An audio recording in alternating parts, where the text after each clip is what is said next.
Golden Age Radio is starting now. Subscribe to get future updates. Saddle up and hang on to your 10-gallon hat. Get ready to ride off into the sunset with pistols a-blazing for this exciting lineup. Starting with the Lone Ranger, Gunsmoke, Half Gun Will Travel, Wild Bill, and then the Texas Rangers, followed by Dragnet, Calling All Cars, Richard Diamond, Secrets of Scotland Yard, and Black Museum.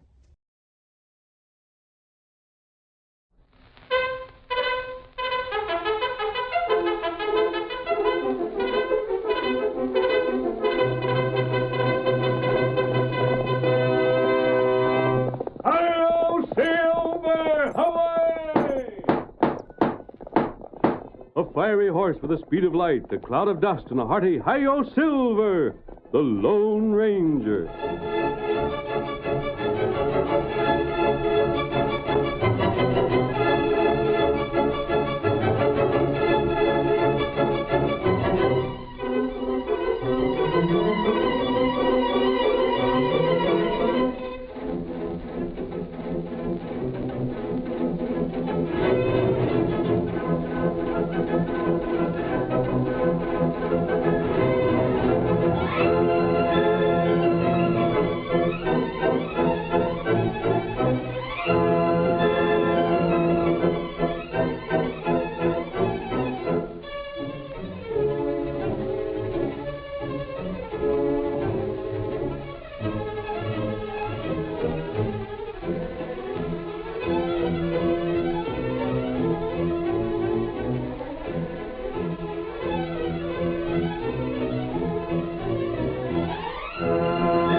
The history of the western United States is also the history of transportation.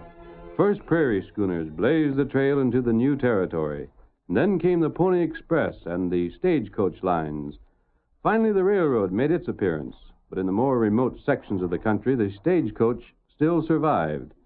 The armed guards who rode with the drivers fought it out with outlaws time and time again.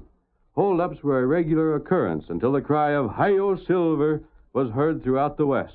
And the masked rider of the plains started his great fight for law and order, a fight which only ended when crime was completely stamped out on the frontier. Return with us now to those thrilling days of yesteryear. From out of the past come the thundering hoofbeats of the great horse Silver. The Lone Ranger rides again. Come on, Silver! Outlaws are near Hampton Mills! We've got to hurry! Hi-yo, Silver! Away!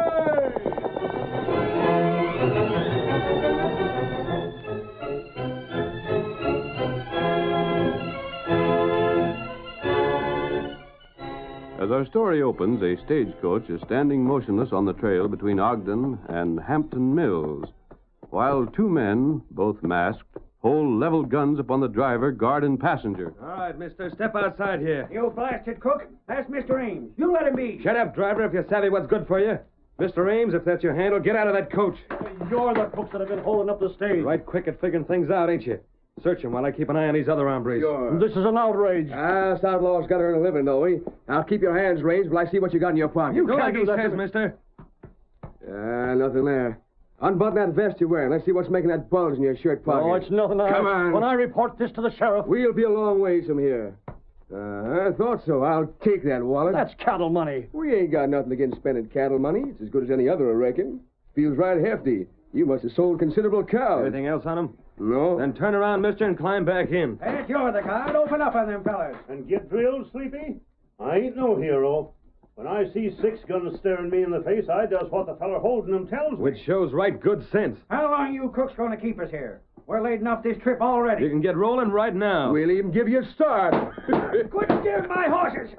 Get up there! Get up there! Get along! Get along there! Get along! Get along!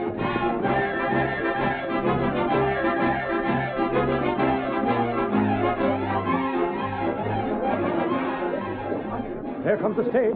She's late again. Hi there, Sleepy. How's the trail? Any news from Hampton Mills way?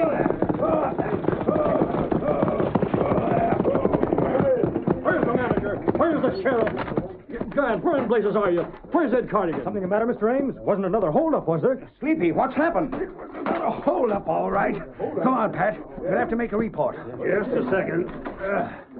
I hope you ain't blaming me, Mr. Ames. Oh, I guess it wasn't your fault, Pat. Here's Mr. Fergus. One side, fellas. Let me through. What's the trouble here? Well, Grant, one of your stages was held up again, and I was robbed of more than $1,000 cattle money. Sleepy, how'd this happen? Why, just the same as the other times, Mr. Fergus. We never got no warning at all. One minute there was nobody near, and then the next they was riding alongside with us covered. Honest, Mr. Fergus, I never had a chance to get in a shot. Is that the truth? That's so, Grant. If they was to blame, I'd be the first to say so. But the way them crooks work is to keep undercover till the stage is by, then ride up from behind. You'd have to have eyes in the back of your head to know which way they was coming from next. Well, I reckon you know how sorry I am about this, Mr. Ames. But I don't know what I can do. Oh, it ain't your business to catch them crooks, Grant. It's the sheriff's. Well, that'll catch him one of these days. Sleepy, why in blazes did this have to happen just when I had good news for you? Good news for me, Mr. Fergus? I told the company, with business getting better all the time, I'd have to have another man to help me in the office. They said to choose who I wanted, and you was going to be him. Oh, golly. But now I ain't. These holdups ain't done your record any good. But, Mr. Fergus, I Shucks, didn't... Grant, you know as well as I do Sleepy ain't been at fault. Mr. Fergus, if anybody's to blame, it's me, not Sleepy. I'm the guard, and it's my business to stop holdups. But Sleepy's the driver, and everybody knows the driver ain't supposed to put up a fight. Well, job is still yours, Sleepy. Listen, the company objects. Gosh, Mr. Fergus. Sheriff's coming now. Right. Hey, Ed, come here. I just heard some fellas talking about what happened to you, Mr. Ames. Tough luck. Sheriff, why don't you do something to catch them hold-up men? That's what I'm going to do. You're sure taking your time about it. Yeah? Well, right now, I got a good notion who they are. You have, Sheriff? Utah Jennings and Mac Loomis. Then arrest them, why don't you? That's easy said. It's one thing to make an arrest, but getting a conviction is a horse of a different color. Mr. Ames, will you testify in court you could identify them fellers as the ones that took your cash? Well, wearing them masks and all Sleepy, that. you, Pat. Can you say it was them? Not to swear it, huh? Me neither. You see? Sheriff, if they can't be identified, there's another way to get a conviction. Yeah, what's that, Grant? Find them with some of the things they stole on them. Uh-huh.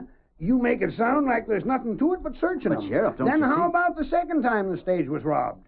I picked up Mac in Utah not a quarter mile from where it happened, and there wasn't a thing on them, not even the masks they used. Then most likely it ain't them. Maybe. But if I was a betting man, I'd lay my cash it is. Well, come on in the office and we'll talk this over while Sleepy's making out his report. You drive the stage round back, Pat. Sure, Mr. Fergus. Come on, men. One moment, Mr. Ames. You speaking to me, stranger? Yes. Go ahead, fellas. I'll be right with you. What's your business? Them fellas is waiting for me. I heard you telling about the holdup. The sheriff said he suspected two men by the name of Utah Jennings and Mac Loomis. You know them fellas, stranger? I've heard their names, that's all. Could you describe them?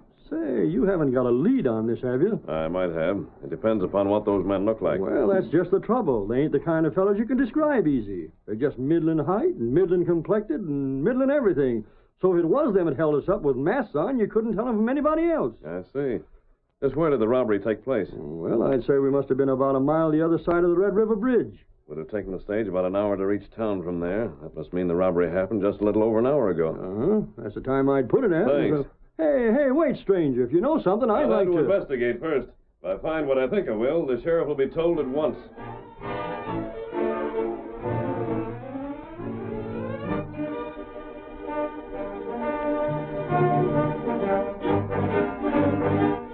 The stranger who had questioned Ames walked slowly to the edge of town, then hurried toward a grove of trees where a great white horse was standing. The Lone Ranger, quickly removing the disguise from his face, mounted Silver and rode to meet his faithful Indian friend Tonto. Oh, Silver. Oh, fella. Oh, boy. Oh. Tonto! You not wear disguise. I took it off and put on my mask coming from town. Tonto, you remember those men we saw riding away from the stage trail? They may have been the outlaws we came here to find. Why you think that? The stage was held up just before we saw them. We must have missed the holdup by just a few minutes. That bad. I got a description of the two men the sheriff suspects. Wasn't very good, but such as it was, it seemed to fit the men we saw. Tonto, do you think you could follow their trail? Oh, that's not hard. Not only follow it, Tonto, but find out if they stopped anywhere on the way. And these are the men, I think they are. They were picked up once before by the sheriff right after a robbery. The sheriff found nothing on them. Oh. If the sheriff picked up the right men, that means they hid their loot as soon as possible after the holdup. That's right. If they did the same thing this time, I want to know it. If not, they've either got the money in their camp, or they're not the men we're looking for. Oh. Let's go, Tonto. Get him up, Scout. Come on, Silver.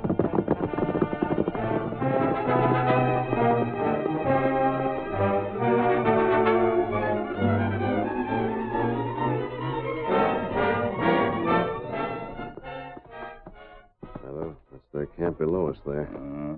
That it? I'm beginning to wonder we're on the trail of the right men after all. They did nothing to conceal their tracks. And look, outlaws wouldn't make a fire that gives off so much smoke. With the smoke as a guide, anybody could find this camp. We find out? Yes. We've got to learn the truth about this. The only way to do that is follow through on every clue we get. Come, Tonto. Get him up, Scout. Come on, Silver. Hey, up there. Who's that coming? Them see us. Stand where you are. Don't slap leather. Who are you? Who's the engine? Oh, Silver. Oh, Scout. You there. Take your hand from that gun. Hold up. It isn't a hold-up. But if you draw, I'll blast that gun from your hand. Better take it easy, Mac. Mac Loomis? Sure I am. I ain't got no reason to hide my name, my face either. Like you have, stranger. And you're Utah Jennings. Uh-huh, and what of it? We've got reason to believe you held up the Ogden stage today and stole $1,000 from a rancher. Huh? You what? Well, I'll be. Utah. These fellas think we're crooks. We'll soon know whether you are or not. I get it. You heard there was a hold-up and come here to steal a cash from us, figuring we was the ones done the robbing. Well, stranger, that's the time you got fooled. Yes? We ain't outlaws, we ain't got enough cash on us to be worth stealing, and we don't know where there's any to be had. Then you shouldn't object to being searched. Go ahead. We ain't stopping you. Search them, Tonto. I'll keep them covered in case it's a trick. You're just wasting your time. But suit yourself, gents. Suit yourself. If you find nothing on them, Tonto, look through the saddlebags. Search everywhere around the camp. Tonto do that. It's all right, Redskin. Me and Utah keeps open house here. If the money's around, Tonto will find it. And if it isn't, then we've made a mistake and we'll be willing to admit it.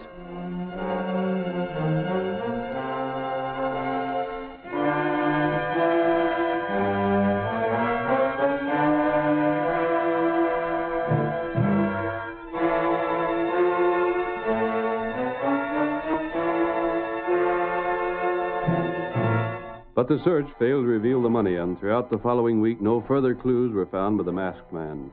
In the meantime, Sleepy Hogan, the stage driver, had entered upon his duties in the office, where we see him now. It is evening, and Grant Fergus, the local manager of the stage line, and Pat Gallagher, the guard, are also present when... Pat, how's Charlie Barton making out as stage driver? He's doing fine, Mr. Fergus. Pat, that's something I'm blame glad to hear. When I was driving stage, it didn't seem like such hard work.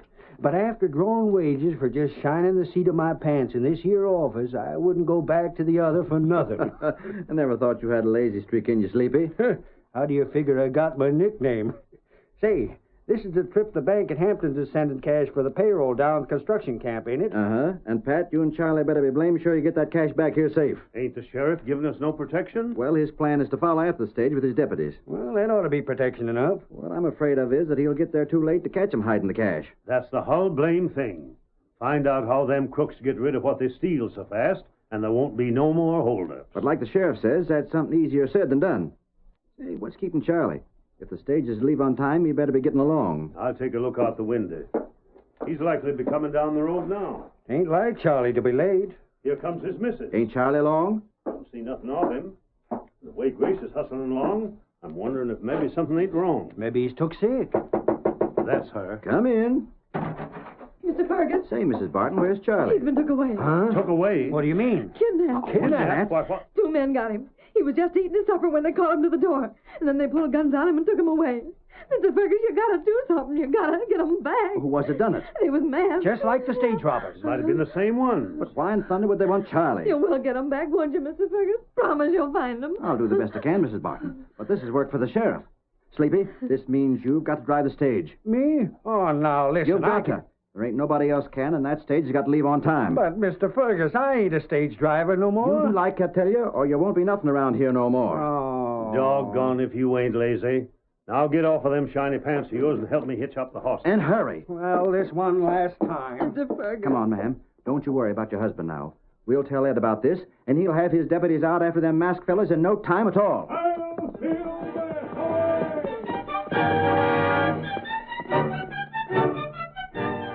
The curtain falls on the first act of our thrilling Lone Ranger drama. Before the next exciting scenes, please permit us to pause for just a few moments.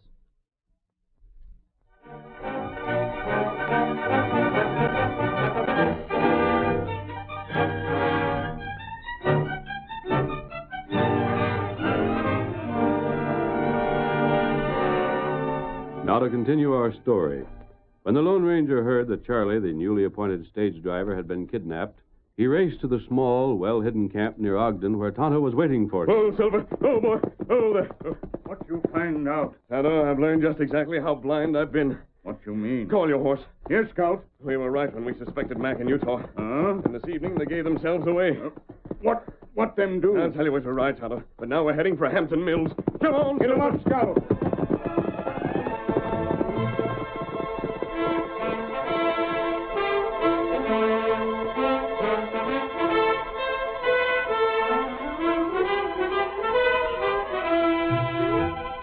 Throughout the night, the masked man and Tonto rode toward Hampton Mills. They arrived shortly after daybreak and, taking cover in a grove of trees, waited for Lloyd Evans, the owner of the town's small private bank. You should be along soon, Tonto. Who that fella ride that way? Perhaps that's Evans. Let's see if he stops in front of the bank. Him stop. And it looks as though he's taking keys from his pocket. Yes, that must be him. He's unlocking the door. Now, to stay here and warn me if anyone comes along. I want to talk to Evans alone, if possible. But it shouldn't take me long. Me. Wait. Front door.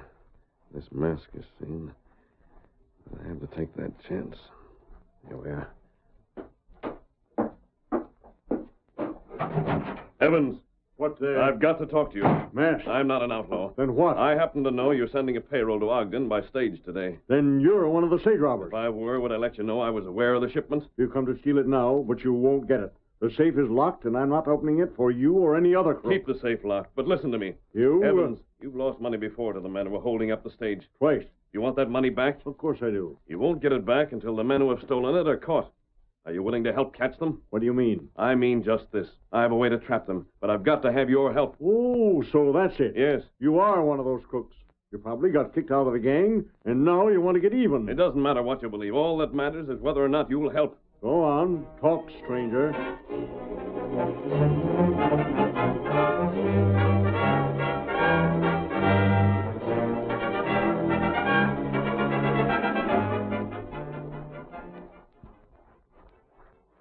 How do I finally manage to convince him? That heap good. Now you'll have to act fast. The stage will be in town in 2 hours. We'll stay here only long enough to change horses, pick up passengers and freight, then start back to Ogden again. It ought not take me long. Evans will be expecting you. After you've seen him, meet me just outside of town. I'll be waiting in that old arroyo to the left of the trail. Tonto, go now. And hurry. Get him up, Scout. Silver, old fellow. I've got an idea. 2 crooks are going to have the surprise of their lives. Steady, boy. And you and I'll be there when it happens. Come on, Silver.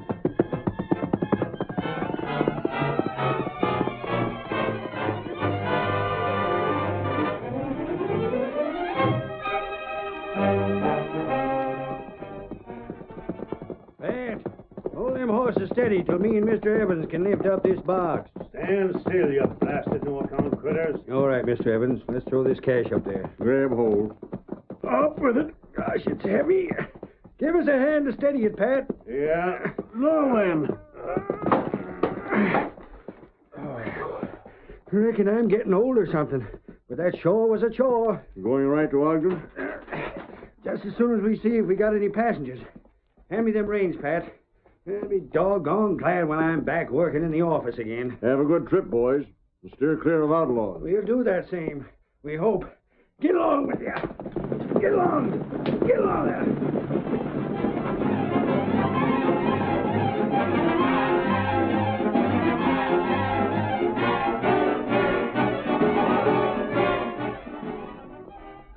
There's a stage, Mac. You can see it's just above them trees. Wonder where the sheriff and his deputies are. Ain't close enough to do any harm, and that's all we need to know. Better get your mask on, you two. Uh-huh.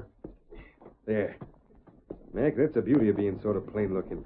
Wearing masks and the kind of clothes that half the cowpokes in the country wear, we ain't no easier to pick out from a couple hundred other fellas than a couple of blades of buffalo grass would be from a million of the same. Yeah. Here she is. Give her a chance to draw up beside us first. Get up there! Come on, boy. Them outlaws again. Pull up. Quiet, the skunk's back. You crooks are asking for it. Draw up them horses. Get back! But I won't miss this time. And now your gun's empty. Draw up them horses or get drilled, the both of you. Hold, cats. Hold there. Hold. What are you skunks after? Reckon you don't have to be told. Better watch to see them passengers don't try anything. I'll handle them. All right, in there, just quiet down. Driver, you and a guard bring that cash box down here and pronto. The sheriff's close by. That's just why I ain't fooling with you. Get moving. Come on, Pat. Let him take the cash. The sheriff will get it back. And them with it. Here now. Thanks for the help, fellas. And seeing as how you're so willing, you can just carry the box back there and set it in the road. This ain't something you crooks are going to be able to hide so easy. Suppose you let us worry about that. Get going. Them passengers look like they're carrying anything worth the taking. Looks, they don't look like they got the price of a square meal between the lot of them. Then maybe we ought to lend them some cash. Not by a blame side. Let them work for the cash, same as we do. Well, that's far enough, you fellas. Come back here now and head for town. When you fellas are sitting behind bars, I'll be standing outside laughing at you. Come on, Pat. Gosh, I'm sure going to hate to tell Mr. Fergus about this. On your way. Get up. Get up there. Come on, you critters. Get up there. Anything the sheriff yet, Utah? No, but he'll be along soon. Is that cash hit all right? Steady there. You bet it's hid. Throw away your mask and come on. There she goes. Mine along with it. Now, let's see anybody prove he was wearing them. Yeah. Hey, there's the sheriff. Well, we ain't gonna run from him. No reason why we should. Hold on there! You fellas stay right where you are! What's ailing you, Sheriff? You look sort of red in the face. Utah, maybe you had too much for dinner and ain't digested yet. That's enough of that. This is the time we caught you skunks right in the act. Huh? What's he talking about, Mac? Search me. You robbed the stage. We heard the shots, and we even seen the stage just as it was pulling away. Now, what do you got to say to that? Me? I'd say that being the case, Sheriff, you ought to be looking for the crooks that done it. Fellas, look around for the cash they stole. It's got to be around here somewhere. Mighty fine weather we're having, ain't it, Sheriff? Now, Mac, you know it ain't been fine weather. Why do you keep If saying you it is? two polecats don't quit your smart aleck talk, I'll jail you. Evidence or no evidence. Sheriff, maybe those two fellas are the ones you're looking for. Huh? What fellas? Coming down the road there. Why, thunder, one of them's masked. Don't try nothing, stranger. You neither, Injun. Get your hands in the air. Sheriff, make the one take all these masks. Maybe they're partners of Mac and Utah. Sheriff, are you arresting these men for holding up the stage? What right have you? I asked you a question. Did you fellas find the cash? No, but here's the masks they wore, Sheriff. You can't say we wore 'em. Stranger, Who I am doesn't matter. Tonto and I were the outlaws. It stands to reason we wouldn't deliberately ride into your posse. I And I suppose. still want to know if you're arresting these men or not. Blasted, how in blazes can I without no evidence? I'm going loco. I'd have bet my bottom dollar that this time we had the skunk. Then, Sheriff, arrest them anyhow. But I... The sheriff can't do that. Gotta have proof again us. Arrest them, Sheriff, and I'll get you all the proof you need.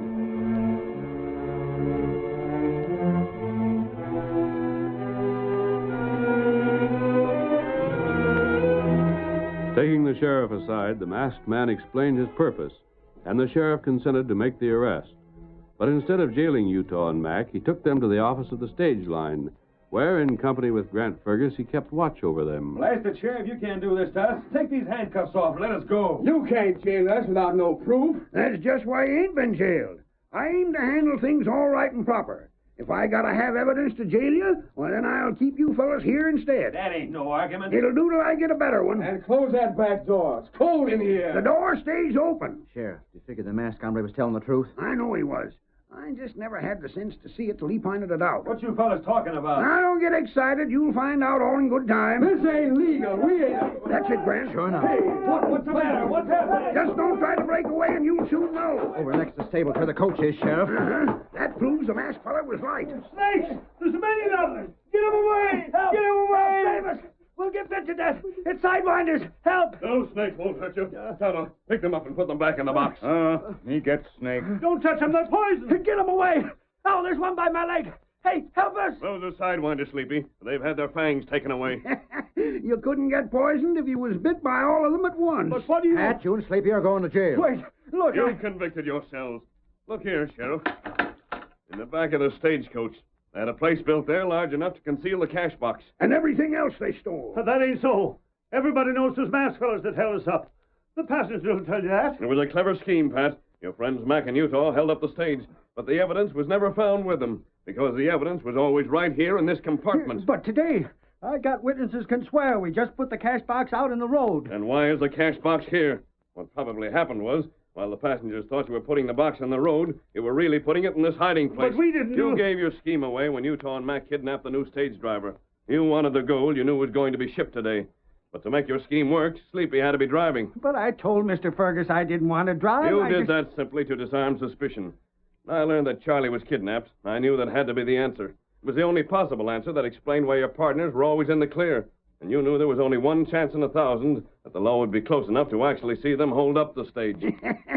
So the masked feller went to the banker and had him fix up this cash box. They put lead in it to make it way heavy. Then they put in snakes. And that saved us the trouble of keeping watch on you fellas to see when you'd come back for what was stole. With the snakes in that box, all we had to do was sit back and wait for you to yell. Blast that masked fella. The sheriff from Hampton Mills way is bringing down the real box of cash himself. And while I was holding them partners of yours inside, the engine backtrailed and found where Charlie was hid. He's at home right now. This was the last time we figured on stealing anything. And then we had to be caught. And the best part of the whole thing is that the only thing you stole was snakes. Oh, Silver!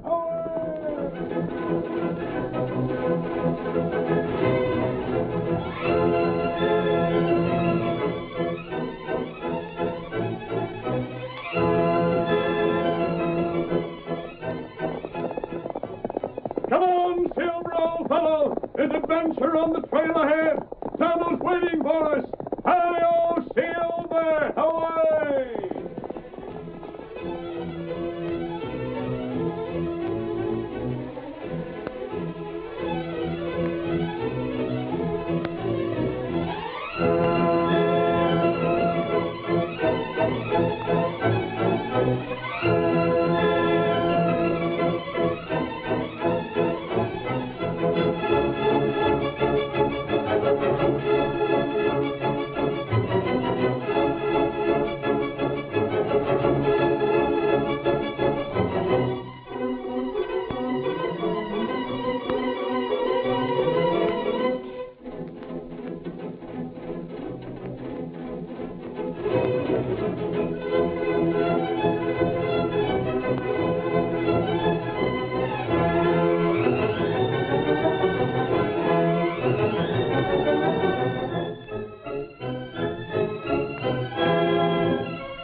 The story you have just heard is a copyrighted feature of the Lone Ranger Incorporated.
Enjoying the timeless classics on Golden Age Radio? If you're loving the nostalgia and captivating stories, consider supporting our channel with a tip. Your generosity helps us continue bringing you the best of vintage radio entertainment. Simply click on the link in the description.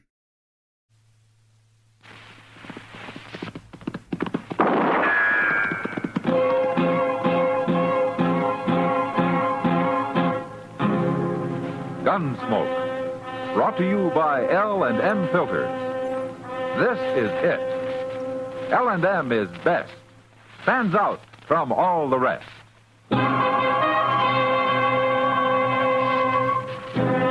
Dodge City and in the territory on West, there's just one way to handle the killers and the spoilers, and that's with a U.S. Marshal and the smell of Gunsmoke.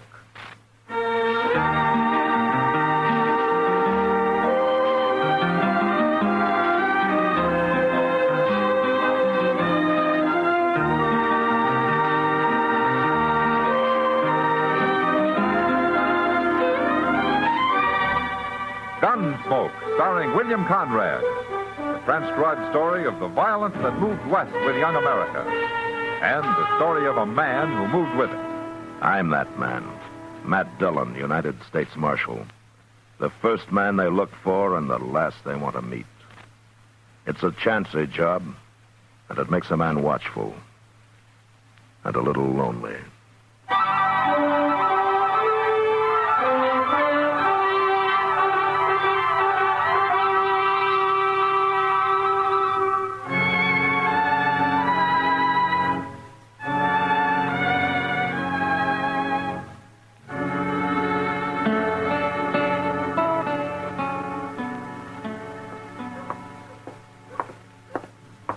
Shucks. Doggone the luck. Cuss it. Oh, hello, Chester. Oh, hello, John. Doggone the luck, anyway. Mr. Dillon? Well, how are you, Chester? How long you been standing here? Oh, not long. I'm waiting to go to dinner with Doc, if he ever comes out of his office, that is. Well, have you been here a half hour? No, not that long, I don't think. Why? Well, I thought maybe you'd seen Miss Kitty out here in the street somewhere. No, I haven't seen her. She's got to be someplace. Well, I expect she is, Chester. Well, there's no place I know of. I can't find her. How'd you try the Longhorn? Oh, no, sir. She's never in there before afternoon sometime. Oh, what about her room? That's where I was supposed to meet her, Mr. Dillon.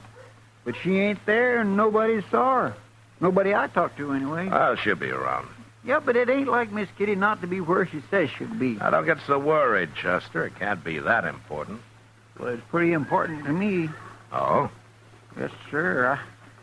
I got a date tonight with a little girl who works over at the Alphaganza.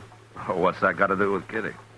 Well, my only pair of good pants got busted, Mr. Dillon, and Miss Kitty was patching them up for me. She told me to come pick them up today just before noon. No wonder you're worried. Is this a new girl that you got, Chester? Yes, sir. Well, she's new to me. Little southern gal with a mouthful of honey, Mr. Dillon. Honey, huh? Mm-hmm. Well, that makes good bait for old bears like you. Oh, Mr. Dillon, I ain't no bear. Not really. Hello, Matt.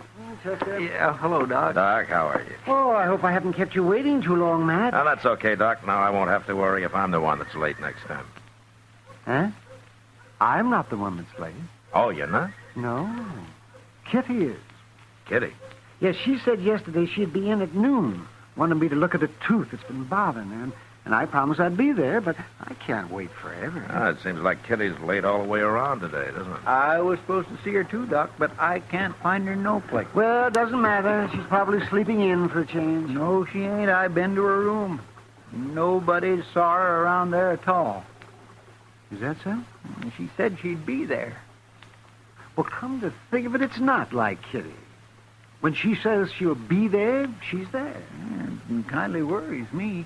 Now, you two getting all worked up over nothing, Kitty. Isn't that clock like? Well, then where is she, Matt? I don't know where she is. Kitty's a big girl. She can take care of herself. Now, stop worrying about her. Hey, here comes Sam Noonan. Maybe he knows where she's at. Well, how would he know? Well, Miss Kitty works for him at the Long Branch, don't she? Sure, but Sam doesn't keep her on a string. Her times are her own. Morning, gentlemen. Hello, Sam. How are you, Sam? Say, Sam, you ain't seen Miss Kitty around today, have you? Oh, Chester, I ain't. Noticed you men standing here. Thought I'd come ask you. You mean that you're looking for her, too? Well, she was going to come to the Long Branch about 10 o'clock. Went down early to meet her, and she ain't showed up yet, Marshal. 10 o'clock's pretty early for Kitty, isn't it, Sam? Well, sure, but she was doing it as a favor to me. I want to get started repainting the place, and she was going to give me some ideas about making it real fancy. She said she'd be there, and I got a man waiting to go to work on it this afternoon. You know, it beats me. Kitty takes one morning off, and everybody in Dodge is out looking for it. Well, I don't know about everybody else, Marshal, but I do know when Kitty says she'll do something, she does it. That's just what we've been saying, Sam. Where do you think she's got to, anyway? I ain't gone looking for it, Chester. I've just been waiting. Matt, Yeah, what, Doc? Kitty might miss one appointment, but she'd never in the world miss 3. Who saw her last? You, Sam? What time did she leave the Long Branch last night? Well, it was early, Marshal. It was real early. Oh, why? Where did she go? Well, she was talking to some dude from back east. I never saw him before, and they both disappeared about 10 o'clock. I don't know where they went. She didn't come back? That's the last I seen of her. Yeah. Who is this dude? You know his name? No, I don't. He was a tall, thin fella, had fancy clothes. That's all I know. I don't trust them dudes and never did. Well, maybe we better find him and talk to him. Well, where are we going to find him? The Dodge House, Chester. A man like that wouldn't stop anyplace else. Look, Doc, you better go ahead and eat. I'll join you if I can.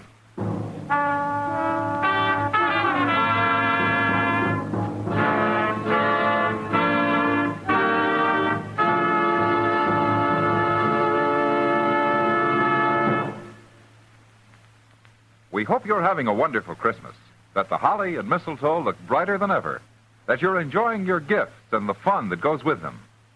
While you're relaxing with your holiday thoughts, I'd like to suggest one more touch that's perfect for times like this. Light up an L&M. If you're a filter tip smoker, L&M is best. Stands out from all the rest. Stands out for flavor, for effective filtration, for highest quality tobaccos. It adds up to the greatest pleasure in filter tip smoking. L&M's got everything. This is it, L&M filters, this is it. Light and mild. It's the best, L&M filters, highest quality filter tip. This is it. L&M filters, L&M filters with the miracle tip. King size or regular, L&M is best. Stands out from all the rest.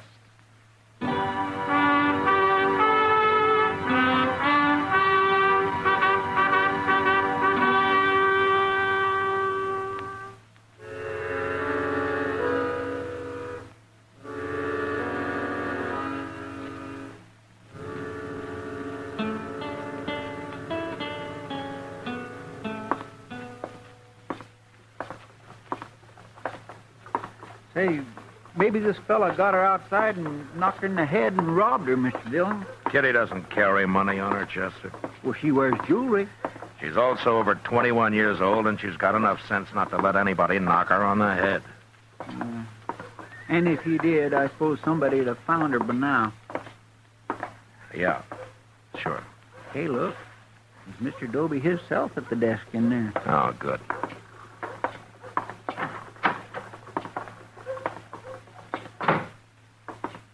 Well, hello, Marshal. Chester. Oh, Mr. Doby. Are you, Dobie?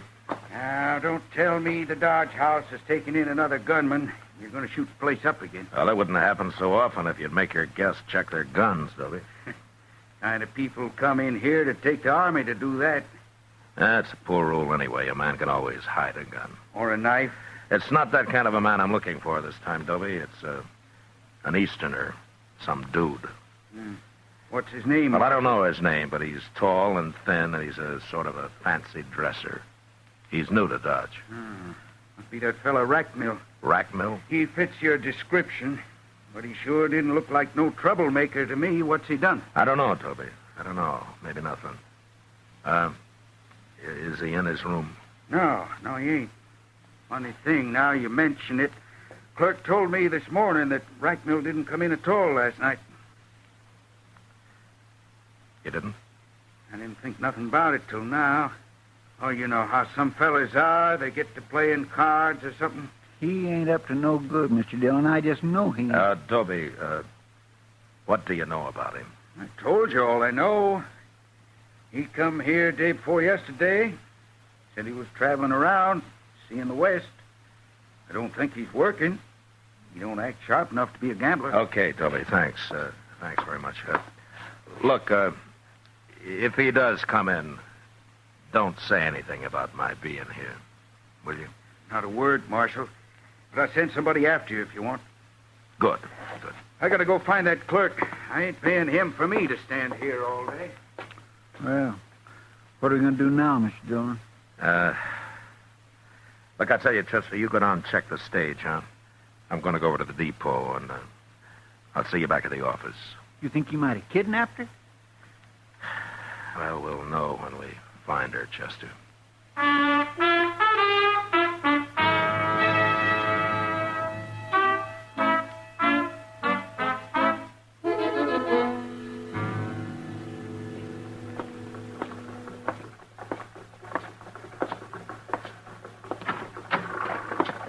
Did you find anything, Chester?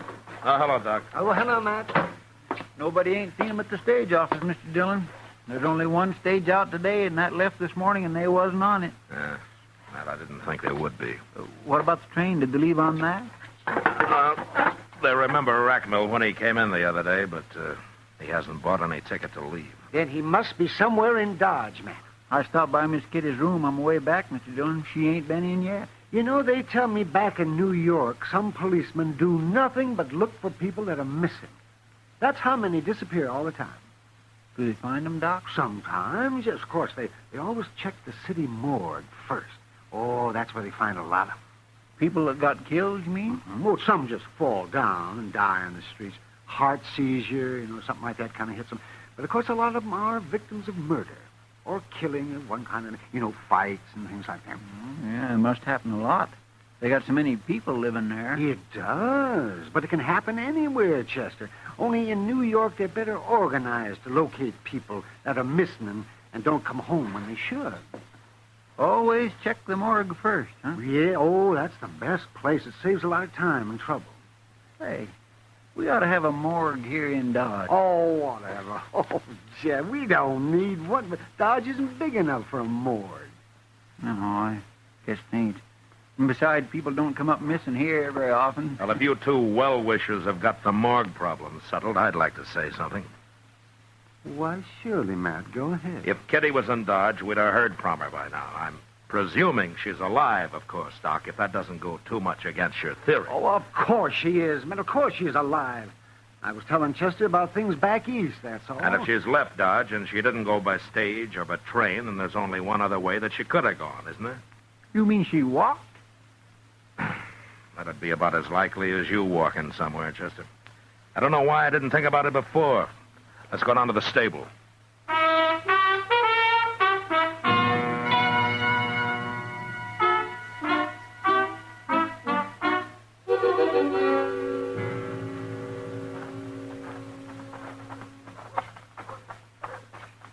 I don't know why I didn't think about them going horseback either, Mr. Dillon. I guess maybe it's because they say that fellow Rackmill's a dude. Horses don't seem his style. We don't know that much about him, Chester. What if he went alone? What if he didn't take Miss Kitty with him after all? Well, he can go anywhere he wants to. Alone.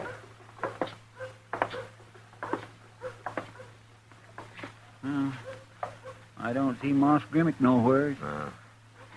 Hey, Moss. Moss Grimmick. Hey. Here now. Who's doing all that hollering? He's laying in that stall over there, Mr. Dillon. He's been sleeping. Yeah. Oh, it's you, Marshal. Chester, you woke me up. I'm sorry to bother you, Moss, but I got to talk to you. Trouble, Marshal? Well, I don't know. But if there is, maybe you can help me. Always willing to help, Marshal. Tell me, have you rented out any horses lately, Moss? Last night or today? No, I haven't. business has been mighty slow all week, Marshal. No, you haven't. You sure? Well, you mean saddle horses, don't you? Yeah, sure. I thought so. No man's gonna make a getaway in a buggy, is he? In a buggy? What, do you rent buggies? Not often, but I did last night. By golly, I'm glad you reminded me. He ain't brought it back yet. That fellow still got my buggy, Marshal. Who was it, Moss?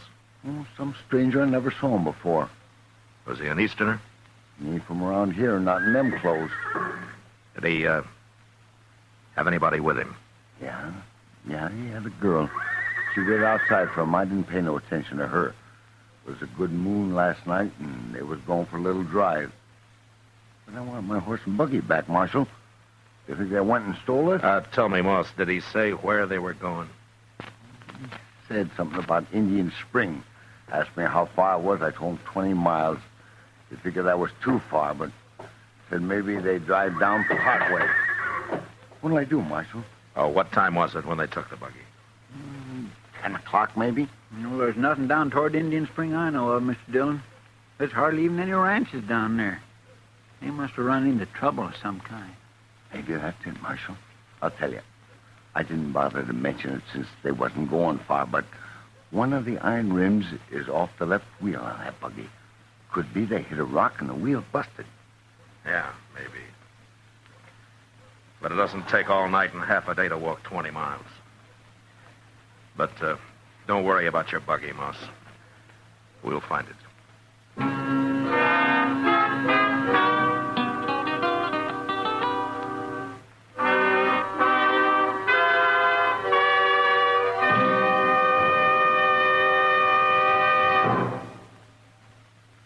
Today, along with the traditional pleasures of the holiday, many a filter tip smoker has discovered a new pleasure. He's received his first carton of L&M's. If it happened to you and you've started to smoke those L&M's, you know how they stand out from all the rest. You're enjoying the incomparable taste of highest quality tobaccos. Best flavor ever to come through a filter. You've discovered that no filter compares with L&M's pure, white, easy-drawing miracle tip. Yes, if someone gave you L&M's for Christmas, you've got the best, because L&M's got everything.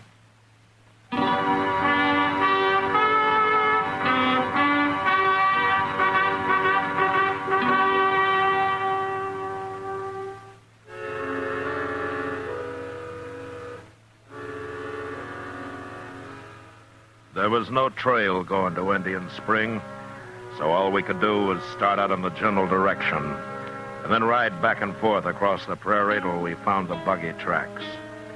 That took an hour, but from then on it was easy. We covered the first 10 miles fast, so fast that we almost missed where the buggy had stopped and a woman's footprints led away from it. We followed these for a mile or two, and then up ahead we suddenly saw puffs of smoke coming from a clump of box elder, Indian style. That must be Miss Kitty in there, Mr. Dillon. Yeah. Well, is she signaling or what? Well, it looks like it. And she must be in trouble. Maybe. That rack mill fellow must have put her out and just left her to starve. Now, why would he do a thing like that? Well, he's not going to get far enough in that buggy for me not to ask him personally, Chester. But first, we'll take care of Kitty. There she is. She sees us. She's waving. Hi, Miss Kitty. Oh, she's all right, Mr. Dillon. She ain't hurt. Oh, look. Over evermore. She's been using a petticoat to make them smoke signals with.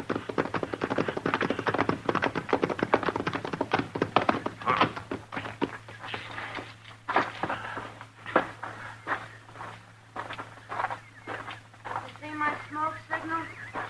How you found me? No, we tracked you, Miss Kitty. Sure is good to see you. What's the matter with your ankle, Kitty? Oh, well, I turned it. It's not that swollen. How'd you know? Well, I could tell by your tracks back there that you were favoring it. I never noticed that. Well, that's why I had to stop walking, Matt. I knew it'd get worse and I'd never make dodge on it. I figured I was better off here than out in the prairie where I couldn't even build a fire. Well, that was smart of you, Kitty. Look, you can ride on one of our horses back, and we'll go double, huh? In this skirt? Oh. Well, one of us can wait here with you while the other one goes and fetches a buggy, okay? No, if that'd take too long. I'll make it. I can ride side saddle if we don't go too fast. Okay. You must be hungry. Oh, You know, we didn't think to bring anything to eat. I'm starved. At least I've had water. There's a tiny little spring under that rock over there. Yeah. You're lucky you had matches, too. I wish I'd had a gun. It's alive with rabbits around here. Well, you could have trapped some if you'd stayed here long enough. I'll show you how someday. Thanks. I hope I never need to know how. Oh, Chester, will you go get our hat and stuff and then throw some sand on that fire? All right, sir. And I'll have me a drink of water while I'm at it. Then we'll get started for Dodge, Kitty. Yeah, the sooner we get there, the sooner you can eat. A side of beef and a sack of potatoes would make a good start. And I come to think of it, I missed dinner myself. I'll join you. I'm sorry I'm so much trouble, Matt. Ah. As long as you're safe. You know, you had everybody worried. Me and Chester and Doc, Sam Noonan. I know. I've been thinking about it. Matt? Yeah. I turned up missing, so you scout around and finally tracked me down clear out here in the prairie and find me standing around on one foot in a bunch of little trees playing Indian. And you don't even ask me how I got here. I know how you got here. Well, sure, of course. With Jim Rackmill and that fool buggy. Part way, anyhow. But that's not what I mean, man. Well, if he'd been out to kidnap or murder you, I guess you'd have mentioned it before this, wouldn't you? Oh, so silly. I feel like a fool telling it. Well, go ahead, say it. It can't be that bad. Rackmill's an Easterner. He's never been out here before. And we got to talking. And he said he'd like to see the prairie in the moonlight. It was my idea. We rent a buggy and take a drive an hour or so. Anything to get out of that smoky saloon for a while. So we did. And he tried to hold your hand. And you got mad. And you slapped him. And you jumped down and you started walking. How'd you know that? I know you, Kitty. You know, sometimes you've got a terrible temper. Well, I paid for it this time. Honest, Matt, that's all he did. Tried to hold my hand. I believe it. You know, but you'd have been smarter if you just slapped him and let it go at that. You could have ridden back to Dodge in style. Why'd I have to act like a schoolgirl, Matt? I don't know, Kitty. Some people grow up slow. But I'll tell you one thing. It's a lot better than growing up too fast. Well, thanks for that anyway, Matt. Hey, look out yonder, Mr. Dillon. Look what's coming. What? It's Rackmill in the buggy. I forgot all about him. Where in the world's he been all this time? Well, looks like we ain't gonna have to run him down after all, don't it? Well, he didn't do anything, Chester. He tried to hold my hand. Well, he sure looks wild now. Now, listen, you two. You stay out of this. Leave Rackmill to me. I'll handle him. Come on, Chester. Let's ease up those saddles, huh? Yes, sir. Miss Kitty. Miss Kitty, are you all right? Am I all right? I've been going crazy trying to find you. It was dark, and you disappeared so fast, and then I finally saw the smoke a while ago. You did, huh? How'd you know that smoke wasn't Indian? Well, I didn't know. In fact, I thought it must be. I had to make sure, Miss Kitty. But, dude, you're a pretty brave man, Mr. Rackmill. Oh, I knew it wasn't Indians as soon as I saw them. Have they been bothering you, Miss Kitty? What? Come on, Miss Kitty. Get in the buggy. Aren't you forgetting I got out of that buggy once? We'll talk about it later. Take my arm. Take it. Well, I'll say one thing, Mr. Rackmill. You're sure right about going crazy. Please, Miss Kitty. No. I like it here. I've been real comfortable. I'm going to stay. Learn how to trap rabbits. I may decide to live here, Mr. Rackmill. No, you don't understand. Miss Kitty, we're all alone, way out in the prairie. I don't like the looks of those men. I've got to get you out of here. You've got to get me out of here. You. Please be sensible before it's too late. It's already too late. Now, get in your buggy and go on back to Dodge. you can find it. I can find it all right. I promise you I can. Come, Miss Kitty. Which way is Dodge? What? Why, it's right back there. You're pointing towards Texas. Well, it doesn't matter. We'll find it. I won't leave you here, Miss Kitty. I don't care how mad you get. Oh, I'm getting mad again, It doesn't matter. I don't blame you for last night. I apologize. I shouldn't have tried to hold your hand. I just lost myself for a moment, that's all. It won't happen again. I promise you. But I am not going to leave you here. Oh, I'm sorry, Mr. Racknell. I've been unfair. I do have a bad temper, you know. Yes, I know. And you're right about those two. They are a pretty tough-looking pair, aren't they? They're coming back. As a matter of fact, they do look more like desperados than lawmen. Lawmen? Mr. Racknell, this is Marshal Dillon of Dodge City, Kansas. Marshal Dillon? And that's Chester Proudfoot. How do you do? How do you do? It's okay, Racknell. We're not after you.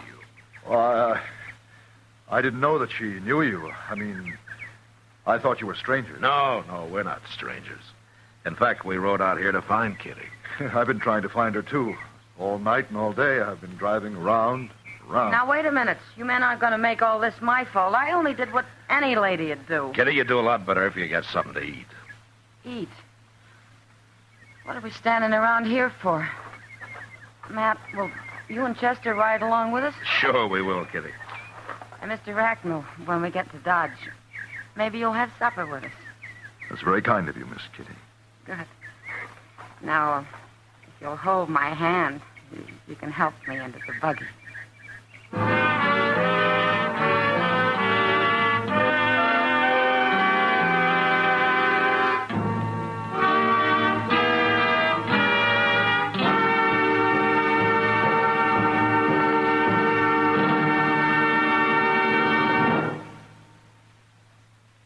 And now our star, William Conrad.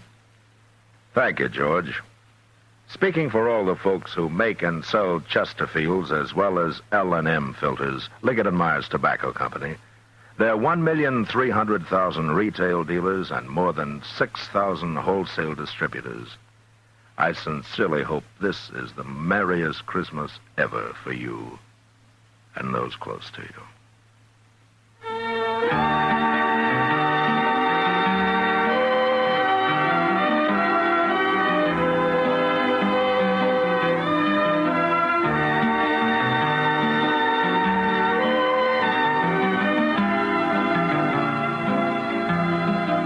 Gunsmoke, produced and transcribed under the direction of Norman MacDonald, stars William Conrad as Matt Dillon, U.S. Marshal.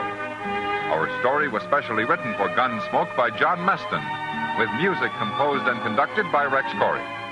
Sound patterns by Tom Handley and Ray Kemper. Featured in the cast were John Daner, James Nusser, Barney Phillips, and Vic Perrin. Parley Bear is Chester, Howard McNear is Doc, and Georgia Ellis is Kitty. Join us again next week as Matt Dillon, U.S. Marshal, fights to bring law and order out of the wild violence of the West in Gunsmoke.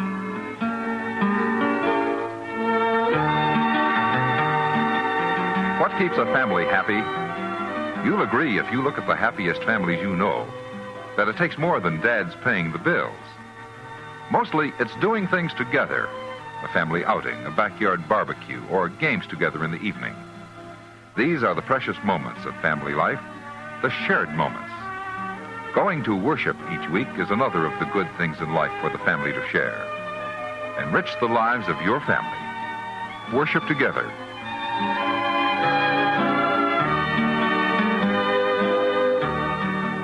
Remember, listen again next week for another story of the Western frontier when Marshal Matt Dillon, Chester Proudfoot, Doc, and Kitty, together with all the other hard-living citizens of Dodge, will be with you once more. It's America growing west in the 1870s. It's drama. It's Gunsmoke. Brought to you by L&M Filters. This is the CBS Radio Network.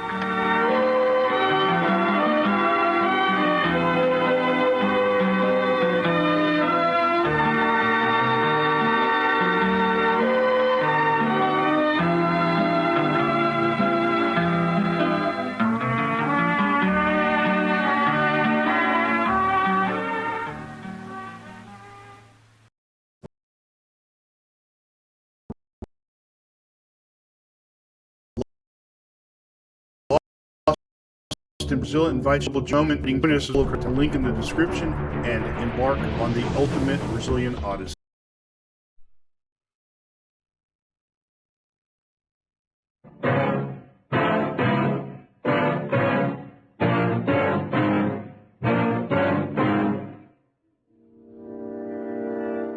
The choice is yours. Either try to outdraw me, or turn around and ride out of here while you're still alive.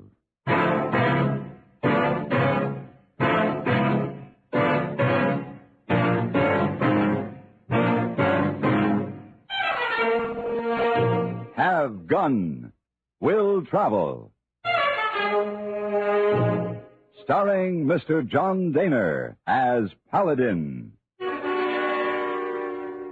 San Francisco, 1875. The Carlton Hotel, headquarters of a man called Paladin.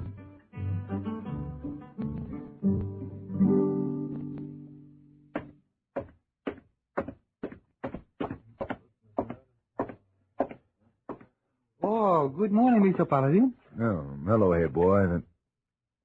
I didn't expect you to be at the desk this morning. Oh, he's desk clerk asked me to stay here while he have breakfast. Why are you up so early? Oh, couldn't sleep. Thought I'd pick up the paper and have breakfast in the dining room. Oh, telegram come for you a few minutes ago. No? Here. Thank you. I have newspapers all sorted. I get them. No, just one of the San Francisco papers for now, hey boy. Oh, okay.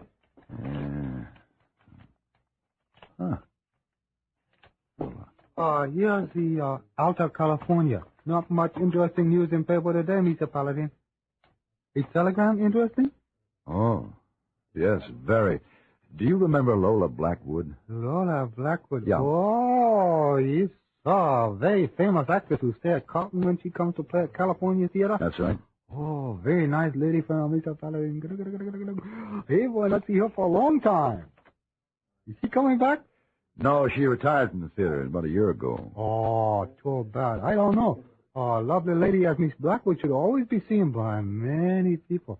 Why she sent telegram? Says she needs help. Wants me to come at once. You go? Yes, as soon as I pack. Oh, hey, boy, send answer to telegram? No, just get me a seat on the next stage to Sacramento.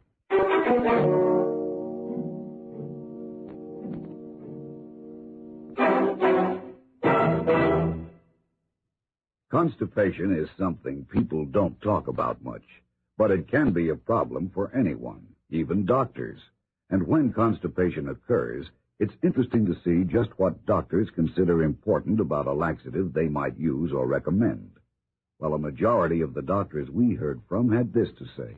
A laxative should be effective, gentle, close to natural acting. A medicine that can be used with complete confidence. Now, X-Lax has been popular with many doctors and millions of people over the years because pleasant-tasting chocolated X-Lax is effective. Overnight, it helps you toward your normal regularity. X-Lax is so gentle, so close to natural acting, there's no upset. That's why many doctors and millions of people use X-Lax with complete confidence. X-Lax, the laxative that helps you toward your normal regularity gently, overnight.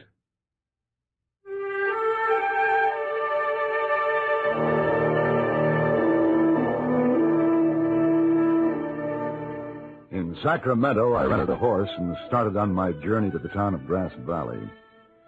It had been over a year since I had last heard from Lola Blackwood. She had written a letter at that time telling me that she was tired of touring the country as an actress and had decided to buy a ranch and settle down in Grass Valley. My ride along the American River to the foothills of the Sierra Nevadas was filled with the thoughts of this beautiful woman. When I tied my horse to the hitch rail outside the Grass Valley Hotel, I noticed a carriage standing alongside the boardwalk a few yards down the street. And sitting in the carriage with a young girl was the lovely Lola Blackwood. Paladin! Lola! Lola! Oh, Paladin, how delightful Well, it's so see good to you. see you, too. Oh, this is wonderful. Oh, my. It's been such a long time. Well, it's been almost 2 years. You mean 2 centuries? I was in San Francisco when Yes. I was playing a field. And there wasn't a dry handkerchief left in the California theater. I just can't believe it's Lola. really you. Oh, Paladin, I want you to meet Laurie Gallagher. Hello, Laurie. How do you do, Mr. Paladin? I'm sure Laurie feels that she already knows you. Aunt Lola's told me many wonderful things about you. Oh, well, your Aunt Lola's a very gracious lady, but I'm afraid she's forgotten to tell me that she had such a beautiful niece. Oh, well, I'm not really her niece. Laurie has been living with me for several months, Paladin, ever since her mother passed away. Oh. She and her mother traveled with our company. Before she died, they came to live with me. I promised her I'd take care of Laurie. I see. And I suppose you're going to be an actress too, Laurie, huh? Oh, yes, sir. I'm working very hard. A natural-born actress. I'm very proud of her. She's almost 13 now. In another 2 years, you may have the good fortune to see a perfect Juliet at your California theater. Wonderful. She'll be just the right age for the part. Oh, yes. Well, I just can't get over this delightful surprise. What brings you into Grass Valley? Your telegram. My what? Well, you sent me a wire asking me to come. Oh, there must be some mistake. I'm afraid I don't understand, Lola. Wait a minute. Here's the wire I received. Let me see that. Need your help desperately. Most urgent, you come to Grass Valley. Signed, Lola Blackwood. I didn't send this. And who did? I've no idea. Huh. Well, there's one way to find out who sent it. How, Mr. Paladin? I go to the telegraph office and get a verification from their files. Oh, Aunt Lola, why don't you ask Mr. Paladin to stay with us while he's here? Well, now, Laurie, maybe Mr. Paladin had rather stay in town. I'm sure it would be much too dull for him at the ranch. Uh-oh, here comes Boone. Who's this man, Lola? Boone, this is Mr. Paladin, an old friend of mine from San Francisco. Paladin, this is Boone Caldwell. How do you do? You're a long way from San Francisco. What brings you here? Business trip. Not much business in Grass Valley for a man who wears his gun like you do. Why, Boone. It's a peaceful town. And I'm a peaceful man. You ready to go back to the ranch, Lola? Yes, Boone. I'll ride out to see you tonight, Lola, after I check on this telegram. Well, maybe... What did you say, mister? I said I would be paying my respects to Miss Blackwood this evening. Well, you might as well know. Miss Blackwood and I are going to be married. Her old friends won't be welcome at the ranch anymore. But Mr. Paladin isn't just an old friend. He's someone very special Sit to still, Aunt Lola. youngster, and be quiet. Boone Caldwell. It makes me fidgety. Kids should be seen and not heard. What Laurie said was true. And Mr. Paladin will be welcomed at my ranch any time he so desires. These are my decisions to make now, Lola, not yours. Paladin, do you understand? I'm afraid I don't. Well, stay away from Lola. I can't make it any clearer than that. Here.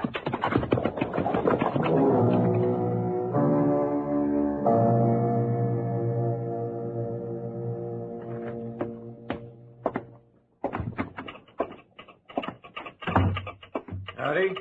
Hello.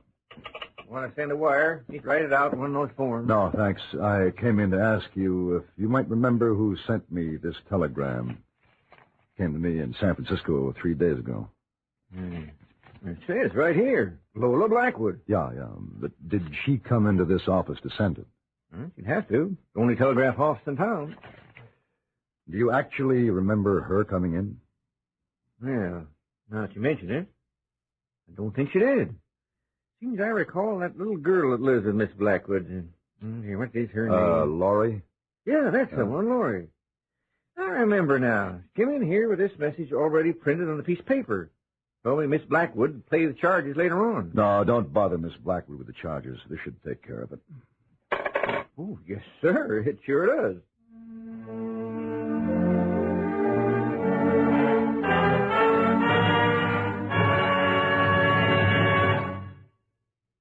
Hi, folks. This is Mitch Miller. I don't claim to be a traffic engineer, but then traffic engineers don't claim to be radio personalities, and they don't usually have the highway accidents. Ordinary drivers like you and me have them. As one ordinary driver to more of the ordinary species, nowadays we're doing a lot of clamoring for more and better roads to take us more places faster. But you know what they say about charity beginning at home. Better roads begin behind the wheel. Subtract every hurry guy right now. Subtract every cut up and cut out. Subtract every guy who treats his car like a weapon, and we'd have those better roads now. I'm sure some of you folks catch my Sunday night shows from CBS radio in your cars. I know you can hear me from a hospital bed, too, but what's the percentage in that? As a personal favor, try not to create or become a highway accident statistic. Take it from Mitch here. Dying on the highway, that's not living at all.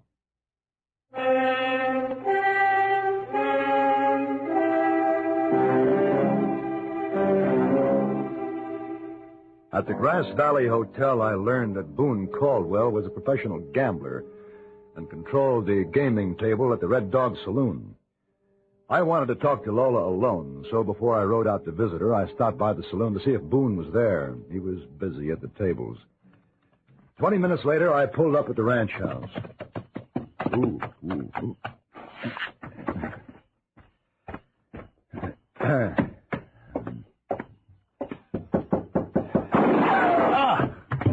It was a gunshot at Lola. I know it was. Stay back, Molly. I'll see. Oh, it's Paladin. Paladin. Laurie, go find Ching Hao. He can help us take him in the house. What happened? Laurie, please hurry. Yes, ma'am. Paladin, can you hear me? Lola, somebody took a shot at me. Well, it creased your forehead just above the eye. Yeah. Can you stand up? I think so. Let me help you. No, I'm all right. We better go in the house. Wait a minute. Listen. The man who shot me is probably on that horse. I'm going after him. Paladin, wait! Don't go! Stand, boy. Paladin! I know who it is. Who? Come inside. We can talk there.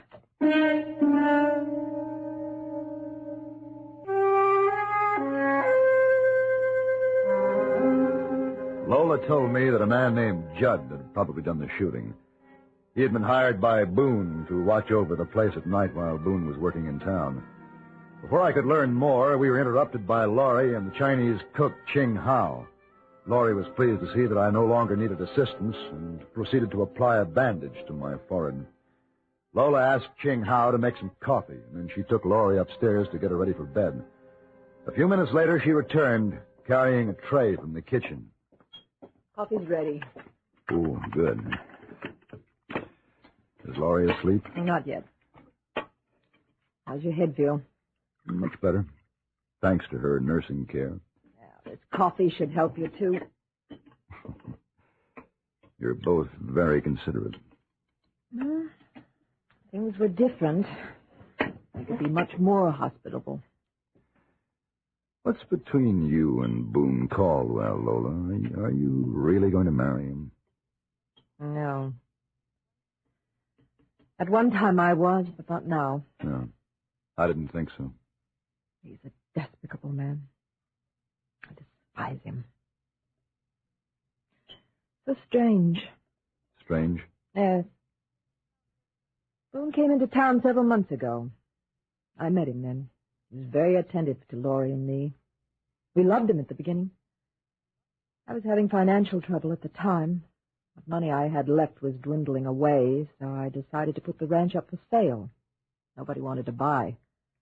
Boone said that since we were going to be married anyway, that he would make the mortgage payments and take over the bookkeeping. I was very thankful when he did. I never was very good at bookkeeping. Uh-huh. Well, how did it work out under his management? Well, the ranch worked out fine.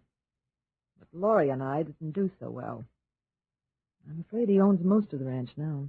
And this is what made you dislike him so much? Oh, it happened gradually. He changed. Oh. Started treating Laurie like she didn't belong here. Wanted to send her away to a foundling home back east. I begged him out of that. It got so that he would tell me every move I should make. After a while, I knew I could never be possessed by anyone like him. Well, then you should leave. Get away.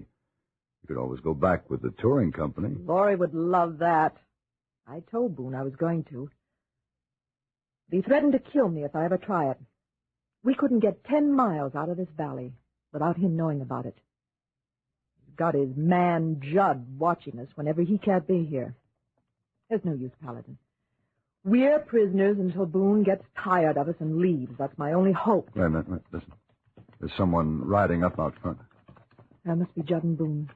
I could have guessed Judd would go tell him you were here. Oh, well, I'll go outside. No, Paladin. They'll try to kill you. Stay in here, and I'll see that you leave peaceably. There's no use in your getting hurt because of my troubles. Oh. They're my troubles now, too, Lola. Or have you forgotten the bandage on my forehead?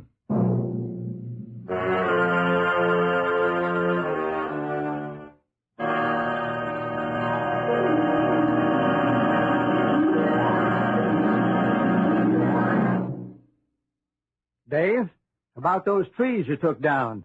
I'd help cut them up for part of the wood. As soon as I feel better, Ed. What's wrong? Had nagging backache lately with sleepless nights. Feel tired out. Just the way I felt with backache. Better try to get relief. How? Try Doan's pills. Right. Doan's pills are an analgesic and mild diuretic to the kidneys. Nagging backache, also headache, dizziness, and muscular aches and pains, may come on with overexertion, emotional upset, or everyday stress and strain. Doan's pain-relieving action is often the answer, and they also offer mild diuretic action through the kidneys. So if nagging backache is making you feel worn out, tired, and miserable, with restless, sleepless nights, don't wait. Try Doan's pills, used successfully by millions for over 60 years. See if they don't bring you the same welcome relief. Get Doan's pills today. To save money, buy Doan's Big Economy size.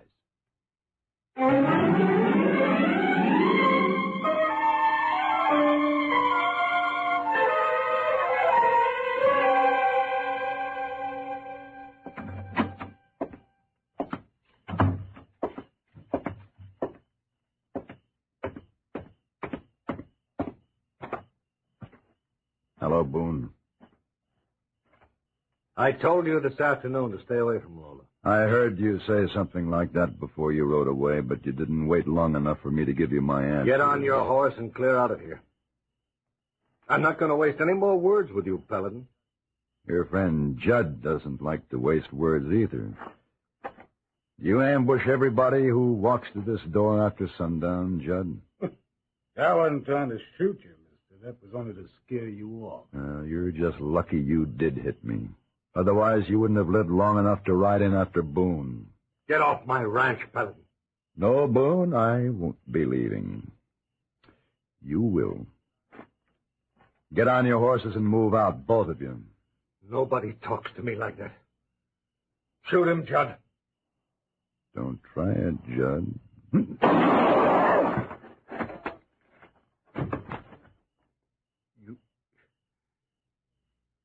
You killed Judd. Didn't even give him a chance to draw. He reached for his gun. You're a cold-blooded killer, Paladin. But I've taken care of men like you before. I believe you. Professional gamblers usually know how to take care of themselves. My gun is back in its holster if you want to try to outdraw me. There's no other way, is there? Up to you. Make your choice. My advice is to turn around and ride out of here while you're still alive. I don't need your advice.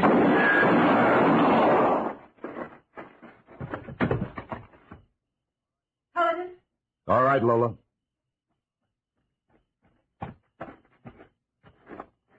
Is he dead? Both of them. I was so afraid for you. I'm sorry you had to get mixed up with my troubles. I wouldn't have come here if I hadn't wanted to. I'm grateful, Paladin. No. You can thank Laurie. Laurie? Mm-hmm. She sent the telegram. I've forgotten about the telegram. How did... Oh, Laurie. Poor Laurie. Why do you say that? She must never know, Paladin. Boone was her father. Her father? Yes. Boone left her mother before Laurie was born. Her mother gave me a picture of him before she died. Told me to destroy it so that Laurie would never see it. I kept the picture for a while. It wasn't until after I'd fallen in love with Boone that I remembered to get rid of it. I hardly recognized him from the photograph at first. The years had changed him so much. But I knew it was he. Did you ask him about it? Yes. He denied everything. That he was never married, never knew Laurie's mother. After that, he started showing his hatred for the child. I realized then what kind of a man he really was. But it was too late to do anything about it. Aunt Lola? I'll be right there, Laurie. I'd better go in and tell her what's happened.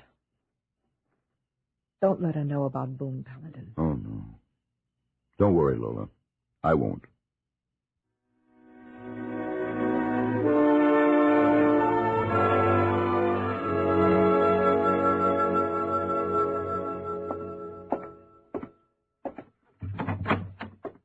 Well, good morning, Miss Wong. Yeah, welcome home. Did you come back last night? Yes, the stage didn't get in till almost midnight. Oh, you had a nice trip? Very nice.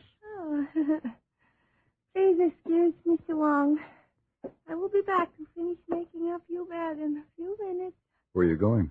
to get another girl to help Mr. Wong. When I bend over to make up bed, my head becomes very dizzy. Oh, something wrong? Don't you feel all right? Oh, I think so, but Mr. Wong head all filled with champagne. Champagne? Yes, champagne. Oh.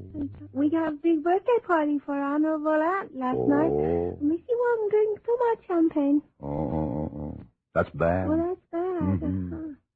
Was Hey Boy at the party? Rita? Mm-hmm. And how does he feel this morning? Oh, I not know. He's not come to work yet. Ooh. He must have had a lot of champagne, too. Yes, much more as Mr. Wong. Maybe he's dizzy this morning, too? More than likely.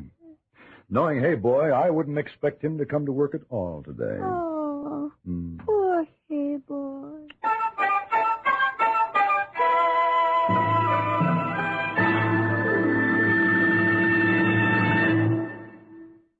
Young men, do you want training in auto mechanics, construction, electronics?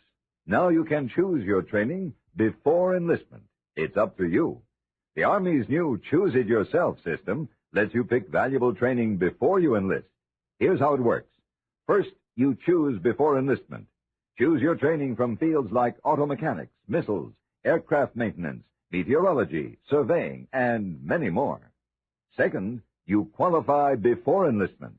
Take aptitude and physical exams to qualify for the training you've chosen. And third, you know before enlistment. If you qualify, you know you'll get the training you want. Your choice is written into your future Army record, guaranteed before you enlist. Choose, qualify, know this week. Ask your Army recruiter to show you his complete list of available training fields. Choose it yourself before enlistment in the United States Army. See your Army recruiter today.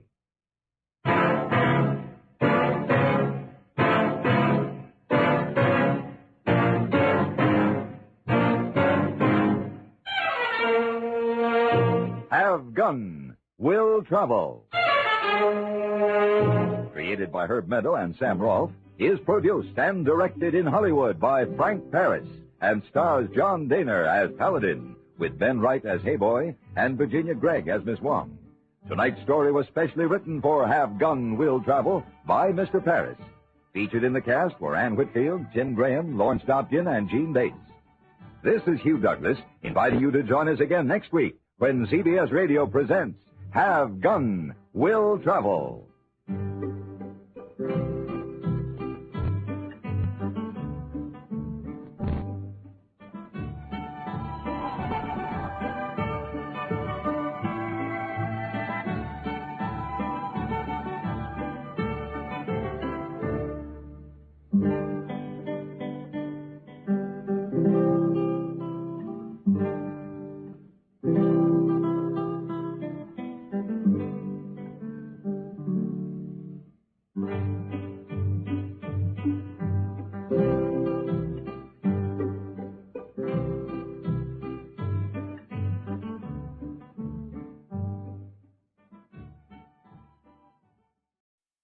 Enjoying the timeless classics on Golden Age Radio? If you're loving the nostalgia and captivating stories, consider supporting our channel with a tip. Your generosity helps us continue bringing you the best of vintage radio entertainment. Simply click on the link in the description.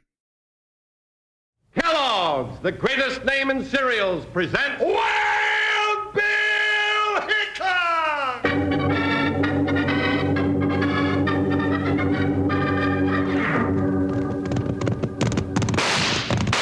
Hi, you folks, hold on to your hats and gallop along with Guy Madison as Wild Bill Hickok and his pal Jingles, which is me, Andy Devine. We got another rootin' tootin' Wild Bill Hickok adventure story for you from the world's only talking cereal, Snap, Crackle, and Pop. Kellogg's Rice Krispies! Today, Kellogg's Rice Krispies bring you Wild Bill Hickok, transcribed in Hollywood and starring Guy Madison as Wild Bill and Andy Devine as his pal Jingles. In just 30 seconds, you'll hear the exciting story, A Letter of Warning.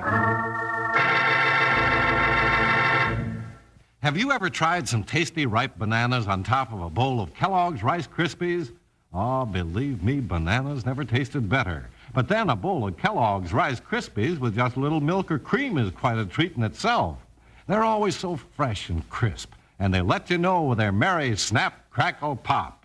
Tell Mom you'd like her to get you a package when she goes shopping. That's Kellogg's Rice Krispies, the world's only talking cereal.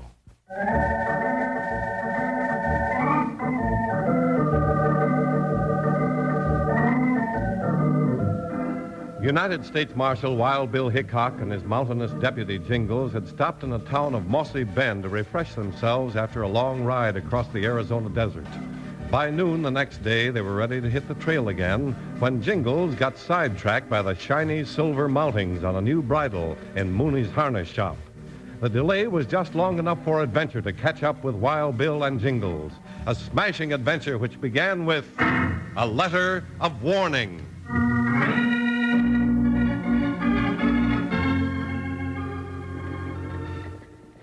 Here, Mooney, here's your money. Now give me my bridle. All right, you big hunk of lard. Here it is. You've got your bridle, Jingles. Now let's go. Joker's sure gonna like this new bridle. Look at those silver conchos shine, will you, Bill? Yeah, partner, it's right pretty. Well, here we are. Steady, Buckshot. Yeah, looky here, Joker. Look what I brought for you. Pretty, huh? See, Billy likes it. I believe he does it that, partner. Well, come on, into the saddle. Well, I'm in now. Which way we heading? We'll take this road out, then head northeast. Come on, Joker. Hey, Mr. Hickok! Now, who's that yelling at you? Looks like the sheriff. Hey, wait, Mr. Hickok! Wait up! Hey, he's waving a letter in his hand. Bill, doggone it, I hope that ain't no telegram sending us off on a trail of trouble. Hey, Jingles, look at that hombre down at the other end of the street with that rifle. Billy's aiming at the sheriff. Unlimber that 6-gun. Get on, Sheriff! And Billy shot the sheriff. Maybe we'll give him a dose of his own medicine. Doggone it, he's too far away for these 6 guns, and he's hightailing it out of town. I think I nicked him. We better look to the sheriff first. Come on, Buckshot. Come on, Joker, move. Ooh, Buckshot. Ooh, boy. Oh, Joker, oh. Bill, the sheriff looks like he's done for. He sure does, partner. That bushwhacking coyote, we should have taken off after him, Bill. We'll get him. What about the letter? Yeah, just looking at it, Jingles. Is it for you, Bill? No, Jingles, it's addressed to Mr. Millard Weston. Millard Weston? Hey, Bill, we know him. Ain't he the big rich rancher that lives about 20 miles north of here? That's right, Jingles, but his place is only about 10 miles out on the northeast road. Now, what do you reckon he'd want to kill the sheriff for? Easy, partner. You're off on the wrong track. Well, then who did it? Who was that, Jasper? I don't know, Jingles, but after we get the coroner to take care of the sheriff, we're going to deliver this letter and see if it'll lead us to the killer.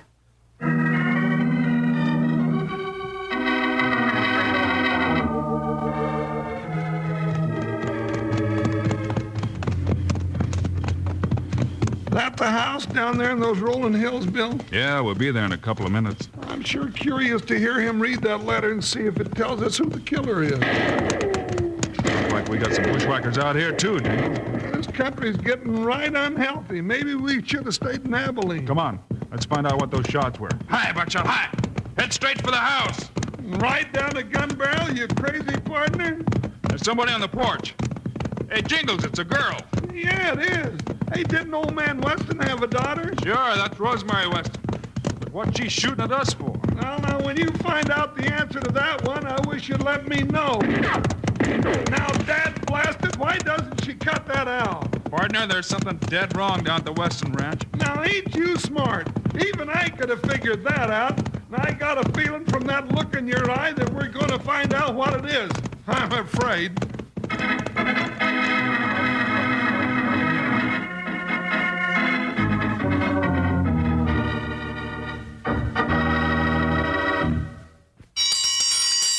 Hear that, kids? That's what the cook on the ranch uses to call all the cowboys to eat. Oh, it's surely a mighty welcome sound, isn't it, Slim? You bet your boots, Charlie. Especially when it's a-calling all of us cowpokes to a breakfast of big, heaping bowls of Kellogg's Rice Krispies. Right you are, Slim. Take a bowl of Kellogg's Rice Krispies with a little milk or cream, and you've got a breakfast that everybody enjoys.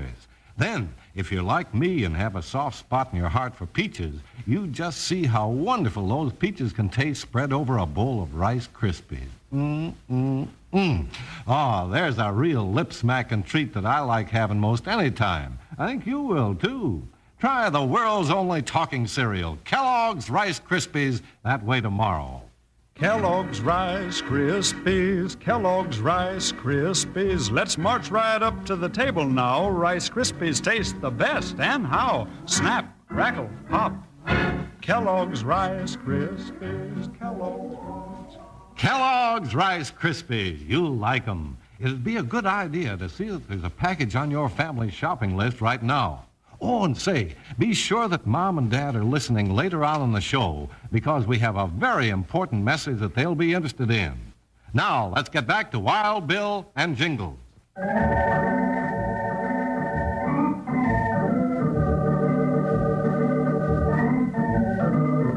In hopes that the letter in the sheriff's hand might give a clue to the identity of his killer, Wild Bill Hickok and Jingles decided to deliver the letter to the Weston Ranch. Just as they approached the ranch at sundown, they heard shots coming from the direction of the Weston Ranch house. They rode on, and seconds later, somebody began firing at them with a rifle. Bill made the discovery that it was Millard Weston's daughter, Rosemary.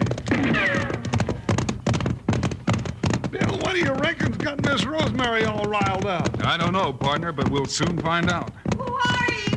Doggone it, Miss Rosemary, it's Wild Bill and Jingles.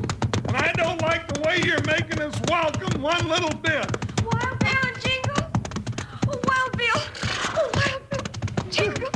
Bill, she sure is excited. Looks more scared than excited, partner. What is it, Miss Rosemary? Oh, Bill, You catch her, Bill, she's fainting. Yeah, easy now, Miss Rosemary. Rosemary. Now, doggone it, ain't that just like a woman? Here I am busting with curiosity, and right when she can tell me what this is all about, she has to go and faint. Well, come on, let's take her in the house, Jingle. Oh, I'll take her. Hey, she's lighter than a feather. Yeah, right in here. Poor little gal, she sure went out like a light. Hey, Bill, wonder where her paw is. We'll look around. Better put her on the couch here, Jingles. Then you might get her a glass of water. Sure. I think the pump's out back, if I remember right. Yeah, I'll go out and get her some fresh water. Bill! Hey, Bill. What is it, Jingles? Bill, look. No wonder the poor little gal was spooked up like that. Billy's dead. Her paw. Yeah, it's Millard Weston, all right. Well, I guess that's the shots we heard, Jingles. Well, this doggone mystery's getting thicker than bears around a honey tree. Hey, Bill, she's coming around. Yeah. Now, take it easy, Miss Rosemary. I'm sorry I fainted. Dad wouldn't have liked that. No, but it's all right. You want to tell us about it? Bill, I don't know anything. That's the honest truth. Dad and I were just sitting here, and I was about to get up and go fix something for dinner when I heard a shot, and the window crashed. Yeah, it is broken. Dad fell out of the chair there just like that, without a word. Oh, Bill, who'd want to do a thing like that to Dad? Now, I don't know, Miss Rosemary, but I may have something here that'll give us a clue. You think the same one that shot the sheriff killed Rosemary's paw, too? I don't know anything yet, Jingles, but I want to know what's in this letter. What letter? This one. It was addressed to your dad, but I reckon you'll have to be the one to open it now. Oh, Yes.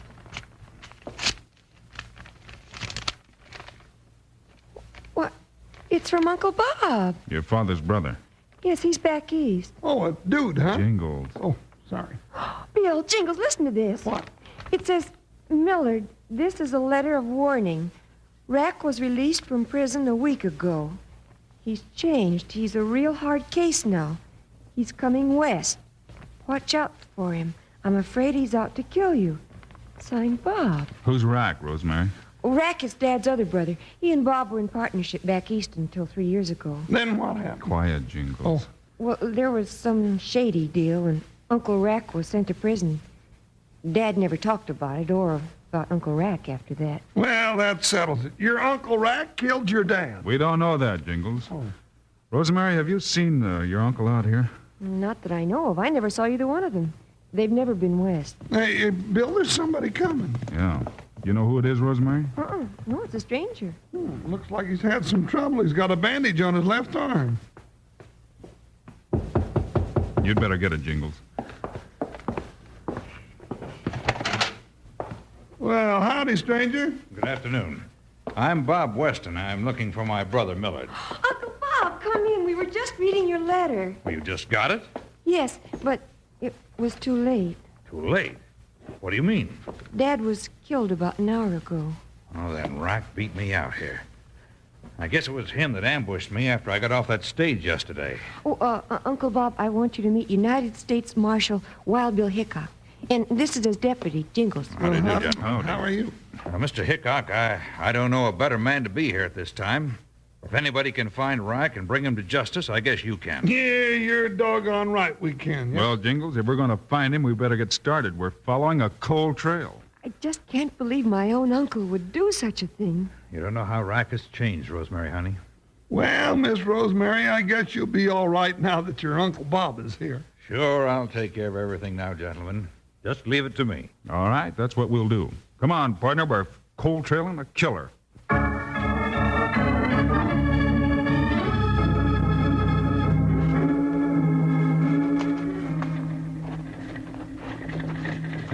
Mooney, Bill and I've been chasing all over the country looking for a stranger. Didn't none come in on the stagecoaches? What, Dad blame it, we ain't had a stagecoach for 3 weeks. Indians got the one last week, no survivors. No stagecoaches for 3 weeks, Mooney? That's what I said, you ain't deef, Marshal. But, Bill, Rosemary's Uncle Bob said he come in on the stagecoach yesterday. Why, I couldn't have done such a thing. I meet every stage. There's one due in today. The fact is, should be along in a minute if it's on time. And you haven't seen a stranger? No, sir, Marshal, ain't seen nary one. Only one that's been in town, I reckon, is the one that killed the sheriff. I didn't see him. Just his dust as he left town. That's about all we saw, too, Mooney. I wish we'd have caught that bushwhacker. Might have been able to save Millard Weston's life. Bill, do you reckon it was Rack Weston that shot his brother? Well, partner, if it was, we're going to have to prove it, and first we got to find him. Well, Marshal, if you're looking for strangers, here comes the stage. Might be some on that. I gotta go meet it.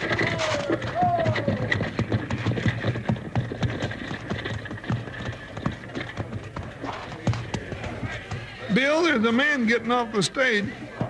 I ain't never seen his face before. Hey, he's walking over here towards us. Howdy, gents. I just got off the stage. Saw your star and thought you might be able to tell me where I'd find a fellow by the name of Millard Weston. Got a ranch around here someplace. Millard Weston? That's right. He's a brother of mine. I'm Rack Weston.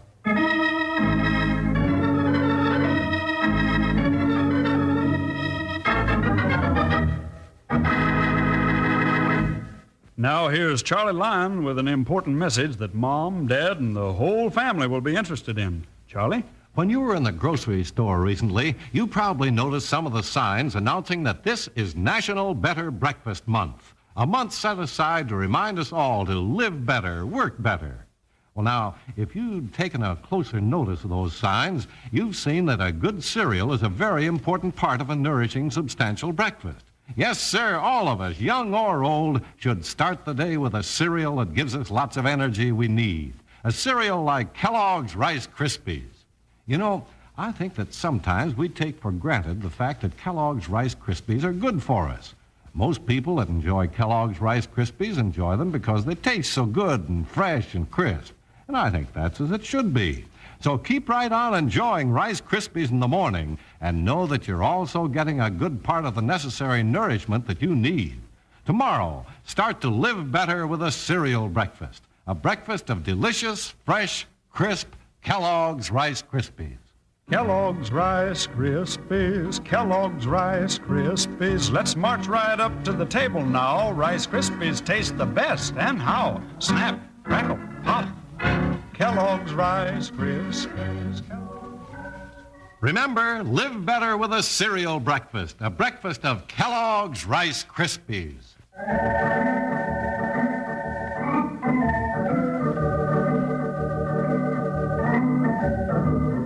Wild Bill and Jingles, in search of a two-time killer, are very much surprised when the very man they suspect steps off the stage in Mossy Bend, walks up to them, and announces that he is Rack Weston. Rack Weston? All right, reach for the sky, you Gila monster. I've got you covered. Hey, what is this? Jingles, put that hog leg away. But, Bill, we've searched all over the country for this varmint. Now he falls right in our laps, and I'm not letting him get away. You've been looking for me? What for? I guess that'll come out in time, Rack. But right now, I'd like to ask you a couple of questions. I've got some questions to ask myself, but go ahead, Marshal. Where did you board this stage and when? I took it at the railhead day before yesterday. But, Billy, couldn't have. That's easy to check, partner. Sure it is. Ask the driver. I reckon that won't be necessary. You figuring on going out to the Western Ranch this afternoon? Yes, but first I'm going over to the hotel and get a room and clean up. Well, Bill, you ain't letting him get away now. Never mind, Jingles. Bill, you gone loco. Now, wait a minute, Jingles. Marshal, you're making things mighty confusing. Well, I'll clear it all up for you before sundown, Rack. Just keep right on with your plans of going to the hotel and then right out to the Western Ranch by 5 o'clock this afternoon. It's 10 miles northeast of here.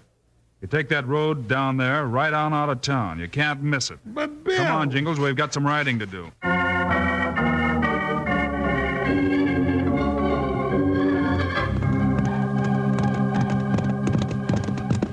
Bill Hickok, you just ain't making sense. All night last night and all morning this morning, we ride all over this country looking for Rack Weston, and then he walks right up to us and you let him go. Now, what's the idea? Partner, you can't arrest a man without proof, and right now we're going to get some proof. Well, where are we going to get it? Back at the Western Ranch. Oh, we're going to lay a trap for Rack Weston, huh? We're going to lay a trap for the coyote that killed the sheriff and Millard Weston. Hey, somebody's shooting at us. Hey, that bullet went right over my head. Look out for the one that doesn't go over your head. Where'd it come from? Up on that hill to our left. Pay no attention to it, just keep riding. Hi, Buckshot, hi! Oh, sure, just pay no attention to it. Let him shoot me and see if I care. Come on, Joker, and get me out of here! Ho-ho!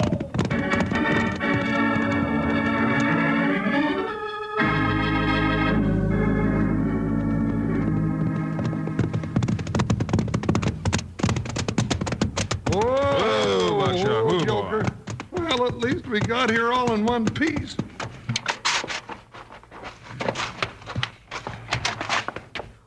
Did you find him, Mr. Hickok? Well, now you can just bet your pretty little boots we... Jingles. Oh, doggone it anyway. Where's your Uncle Bob? Oh, he's out looking over the ranch. He's been wonderful, Mr. Hickok. Golly, I don't know what I would have done if he hadn't come. Well, that's fine. He should be back any minute. Tell me, Rosemary, did your dad ever make out a will? Well, I don't know. Oh, say, now that you mention it, he gave me a letter, 2 or 3 years ago, and he told me that if anything happened to him, I should open it after his death. Have you still got it? Yes, I'd forgotten all about it. Do you think it might be a will? It might be. I think I'll go get it. You think that might have another clue in it, Bill? It just might, Jingles. Doggone if this isn't the worst mystery we ever got tied up in. 2 killings, and we don't look any closer to the killer than a nanny goat gets to a porcupine. We may be closer than you think, partner. Well, howdy, Uncle Bob. Didn't hear you come up. Well, I've just been riding around the ranch, trying to see how things line up for Rosemary, now that her father is gone. Uncle Bob, I'm glad to see you got back. Here's that letter, Mr. Hickok. What letter's that? Oh, a letter Dad gave me some time ago. What's it about? He told me not to open it until after his death. Well, I'm glad you found it, Miss Rosemary. Yeah, it's getting darn near time we found out who's done these killings around here. If that letter has any clues in it, I'll take care of that letter, Rosemary. Oh. You don't want to bother your head about details of the business now. But Mr. Hickok wanted to see it. Well, now, Marshal, I think we can take care of our own family affairs. I'll see that Rosemary gets her just due. I understand that, Mr. Weston. But you forget there's been a murder. 2 killings. That's right, 2. Hey, Bill, look out the window. Yeah, looks like we got company. Who is it, Mr. Hickok? Why, That's him. Who? There's your killer, Marshal. That's my brother, Rack. Uncle Rack. Yes, he's come to kill us too, Rosemary. Marshal, you gotta shoot him before he gives us the same as he gave Millard. Seems you're getting right excited, Bob. Excited? Why, sure I'm excited. You think I want to get killed? Bill, what are you up to? Shoot him. Shoot through the door. No, I reckon we can wait till he comes in. Well, I'm not waiting.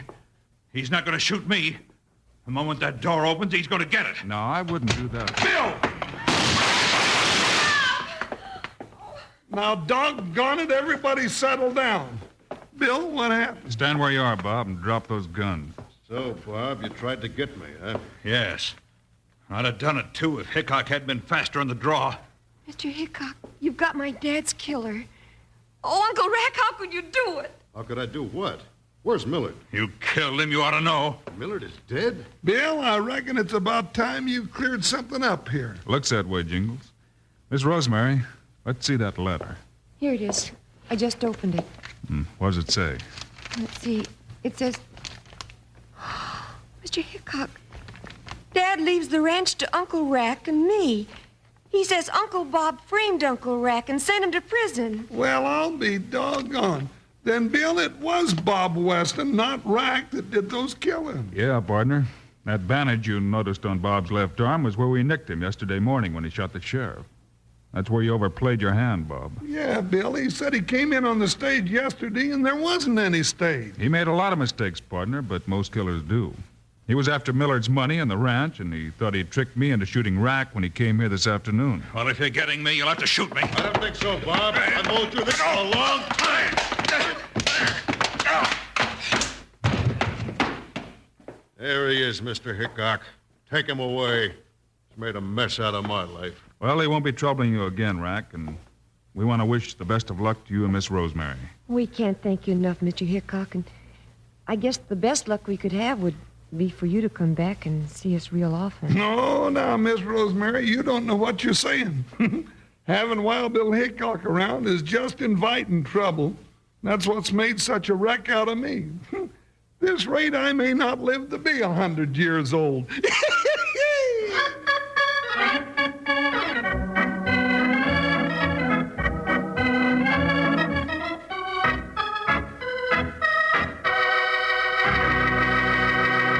And now, here are the stars of Wild Bill Hickok, Guy Madison and Andy Devine. We'll be back with you again Monday, folks. And, Andy, what's the story going to be? Oh, it's a pip, Guy.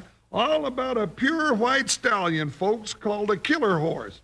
The story is White Fury. Don't miss it. Meanwhile, Andy and I hope you'll remember to get Kellogg's Rice Krispies. Right. It's the world's only talking cereal. You bet it is. Andy and I think Kellogg's Rice Krispies are great. So long. See you Monday.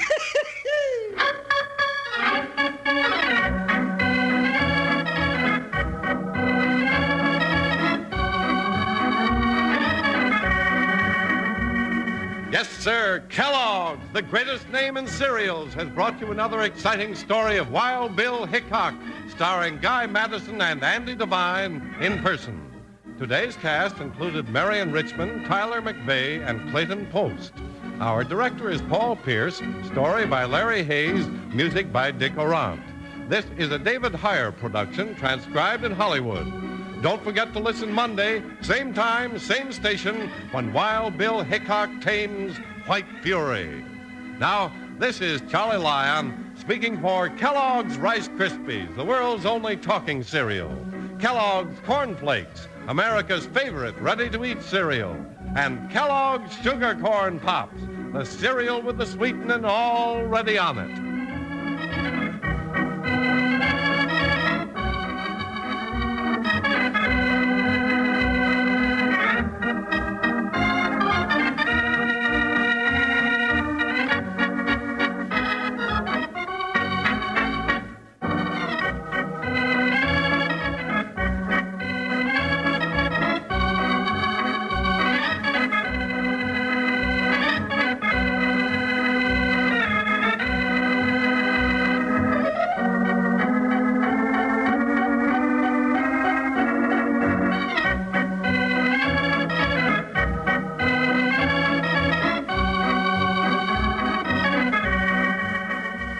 Lost in Brazil invites you on an unforgettable journey where every moment is an adventure waiting to be discovered. Join us as we uncover the soul of Brazil, one incredible experience at a time. Click on the link in the description and embark on the ultimate Brazilian odyssey.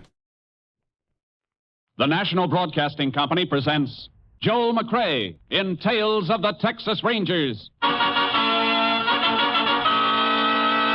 Tonight, transcribed from Hollywood, another authentic reenactment of a case from the files of the Texas Rangers.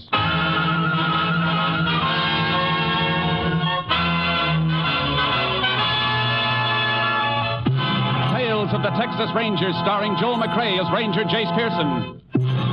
Texas, more than 260,000 square miles, and 50 men who make up the most famous and oldest law enforcement body in North America.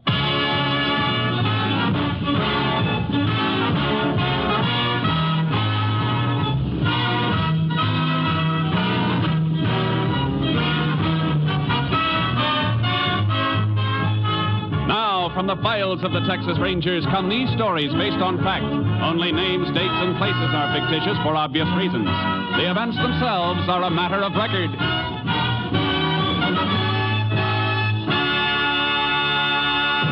Case for tonight, death by adoption.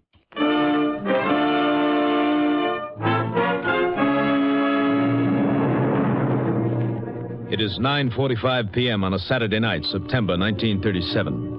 The business district of Central City, Texas is dark, except for the office of Harry Cashman's used car lot. Cashman is pacing the small office in agitation. A man in a leather windbreaker crosses the lot, slipping between the cars for sale, and knocks at the door.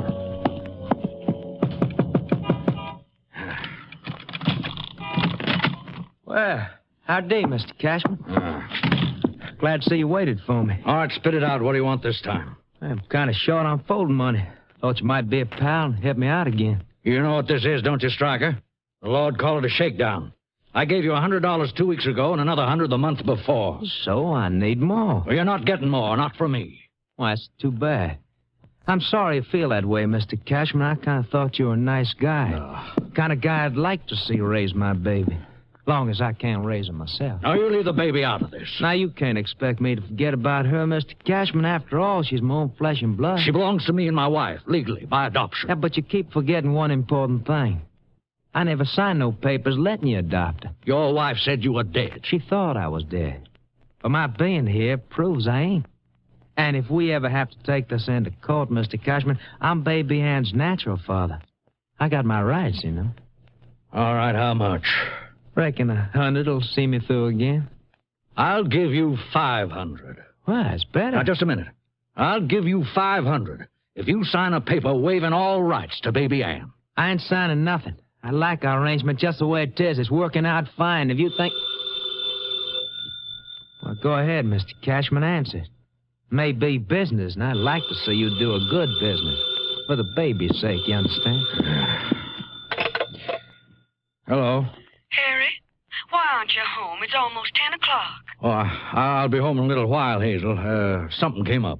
You sound worried. Is anything wrong? No, of course not. The baby wanted to wait up for you.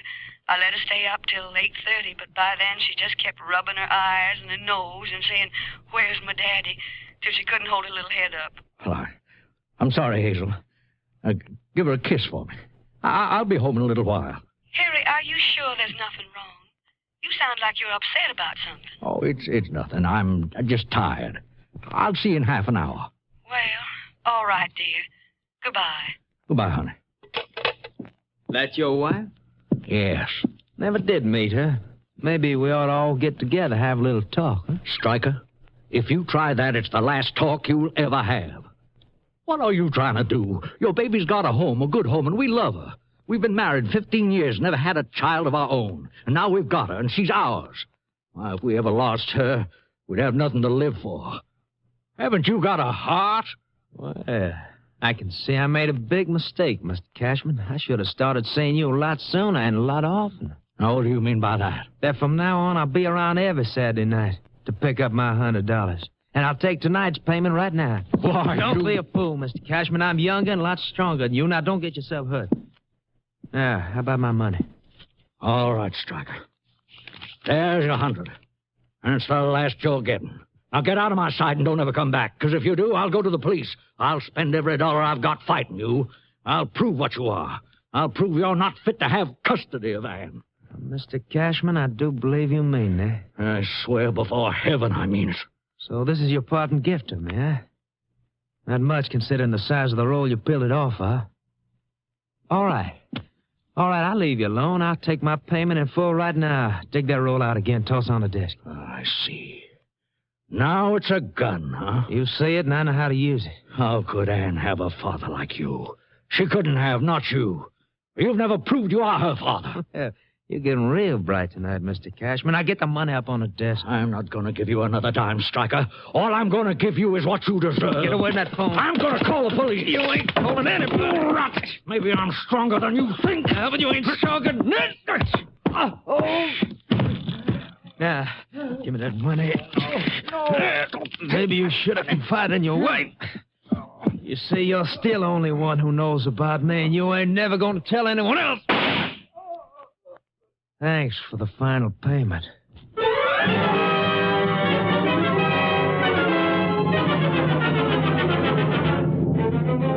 At 11 o'clock, after 3 more calls to her husband's used car lot, Hazel Cashman was disturbed by the busy signal and her husband's failure to come home. A phone company check showed the line was not in use. Hazel Cashman called the police. They found Harry Cashman's body and requested aid from the Texas Rangers. Ranger Jace Pearson was assigned. He arrived at the lot shortly after 2 a.m.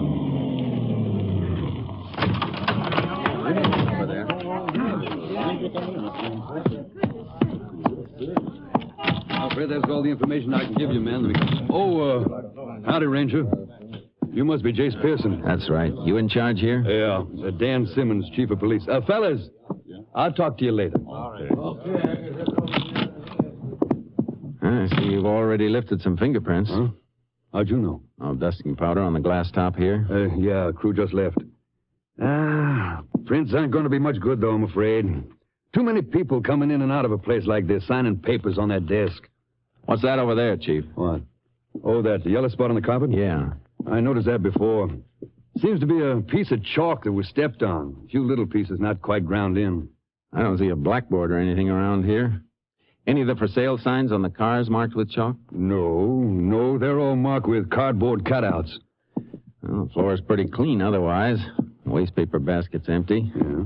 This place was swept out after the day's business. That chalk got ground into the rug last night after the place was cleaned. Yeah, I can see that now. The phone hanging off the hook like that when you got here? Uh-huh. Cashman struggled with whoever killed him. Must have been trying to make a call. I don't know, Jace. Body's just where we found it. A good 8 feet from the phone. He might have staggered over there and fell, but the fight started right here by the desk and the phone. Got some reason for being so sure of that? The desk was moved a little in the fight, Chief. Look at the carpet. Deep worn spot where the desk usually rested. Carpet's bunched up around the base, showing the desk was pushed, not lifted and moved for any reason. You're right. I can't see that it helps us any, though. Gives us a little picture of the action, that's all. Mm-hmm. I'm going to get some of this yellow chalk in an envelope. You're going to send that to your lab at Austin? That's right. They can analyze it. Maybe come up with something. That's worth a shot. Doesn't seem to be much anything else to help us, though. Robbery motive for murder is usually the toughest one to crack. Did Cashman make a habit of carrying a lot of money? Yeah, had to in this business. People selling cars in a hurry need a fast dollar. He usually had a couple of thousand on him. All we found in his pocket was 86 cents and change. You finished here? Yeah. I'd like you to put a man to work on that filing cabinet. Get a record of all sales. We've already checked that. Every car Cashman had's accounted for. Nothing's been stolen from the lot. I wasn't thinking of a stolen car. I just want a list of recent customers. Oh. Somebody might have bought an automobile he wasn't happy with and come back to get even. Could be, but I'm afraid that's a blind alley, too, Ranger. Cashman gave a mighty good guarantee on everything he sold, and he stood behind it 100%. Just the same, let's check it. I want to examine every reason he might have been killed 100%.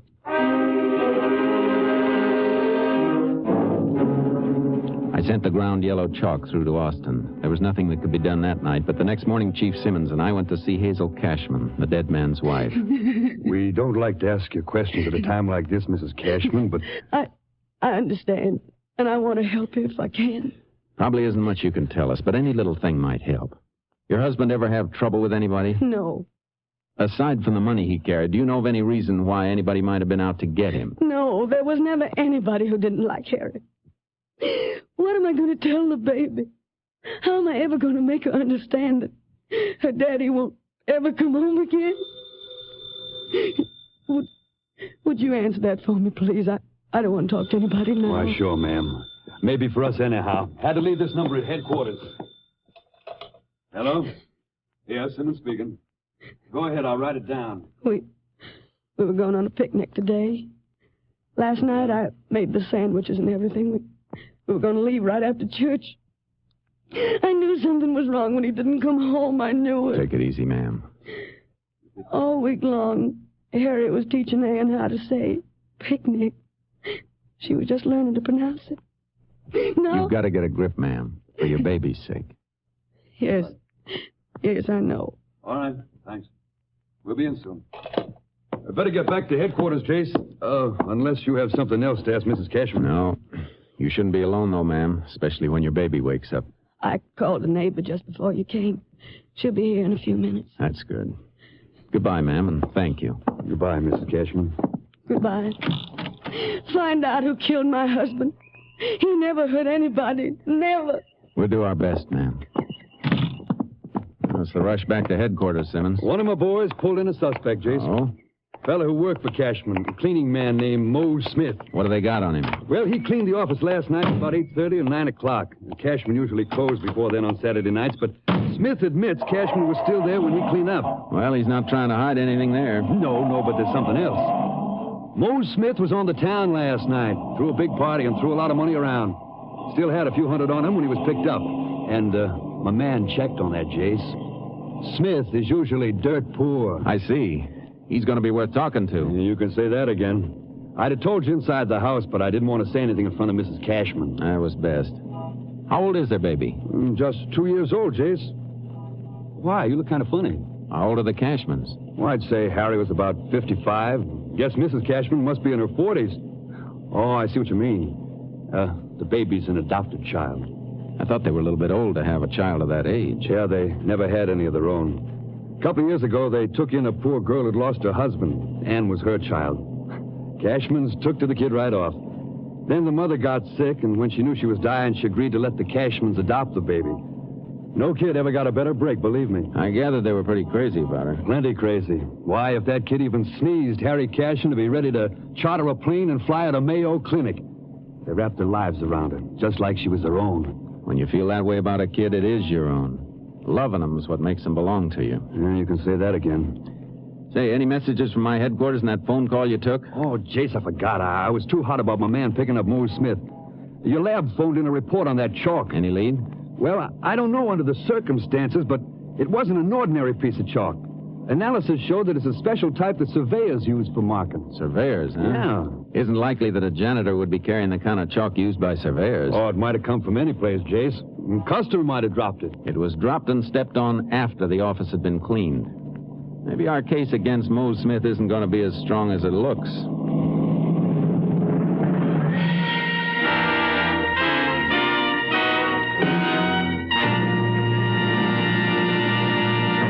You are listening to Tales of the Texas Rangers, starring Joel McCrea as Ranger Jace Pearson. We continue now with tonight's case, Death by Adoption, an authentic story from the files of the Texas Rangers.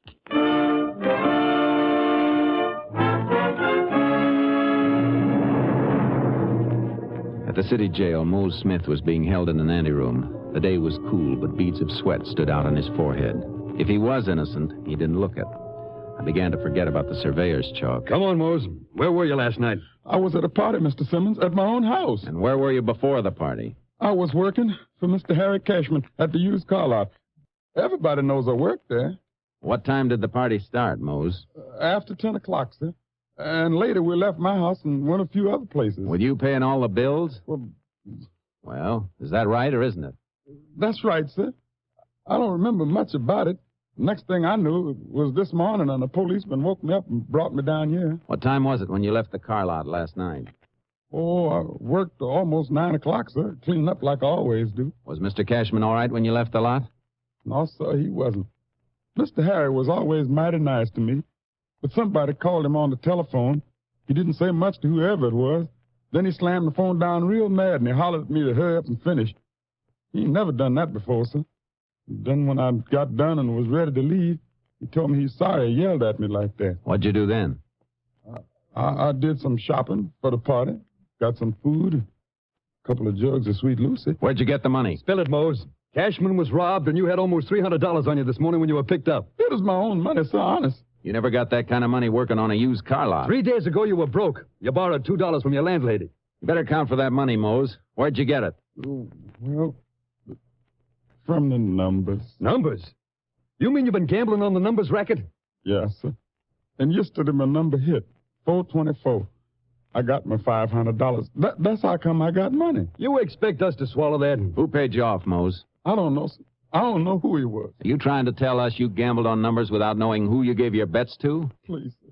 If I tell you who it is, Mr. Simmons is going to arrest him, and everybody will know I told. And if I don't find out, you're going to stand trial for murder. Everybody will know that, too. Oh, no, sir. Please. I never hurt Mr. Harry. Oh, I got the money from Jonas, one of the pin boys at the bowling alley. Jonas been booking numbers on the side? No, sir. He just worked for somebody for a little cut. All right, Mose. We'll check on your story. And it better be true. I told the truth, every word. Well, he's sounded on the level, Jace. And if he is, I'll be able to smash a hole in the numbers racket. Yeah, you can do that all right. But we'll still be shy of murderer.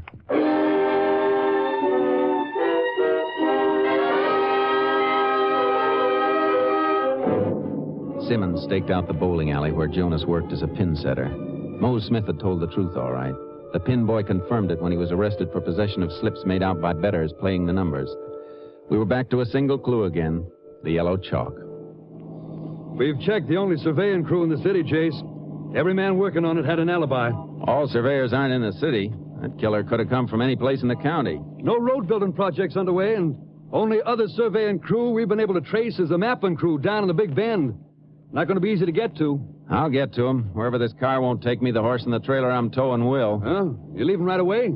As soon as I can drop you at your headquarters.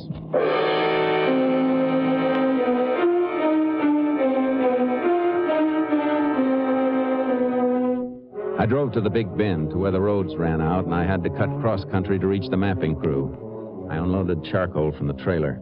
The crew was deep in wild country. Almost a full day's ride before I reached him. All right, Chucky. Easy, boy, easy. Anybody here? Yo, over this way. Come on, Chucky. Well, howdy, Ranger. Howdy. Saw marks of a camp here, but it looked deserted. It is. We moved in another couple of miles. I just come back with the birds to haul the last of our stuff onto the new camp. I was just tying a pack on this last one. You the crew foreman? Yeah. I'll ride on away with you. Keep you from getting lonesome. Glad to have you. I got company, though. One of my men just went on ahead a few minutes ago. We'll catch up to him on the way. Hey, you want me to take one of those lead ropes? No, they're good burros. They won't give me no trouble. All right, let's go. Up, Chuck. Oh, boy. Come on, you long-eared scavengers. You've had enough grazing. You must be covering a lot of ground in here. Ah, plenty. Now, sprawling country like this, ranchers lose sight of their boundaries when the land ain't fenced off. Hey, you, after somebody in here, Ranger? Maybe. How long you fellas been working through here? Oh, been almost 2 months now. You ever pull out to go into town? Well, we got horses, of course, but it's a long ride to a road and transportation any place of any size. I just decided to grow me some whiskers and stay here till the job's done.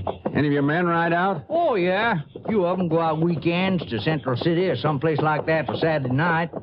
Then they gotta turn around and spend all day Sunday coming back. Family men usually stay and just keep on working, pile up overtime. How many men you got working? Oh, I got 11. Any of them away last weekend? Yeah, 4 of them. You know where they went? No.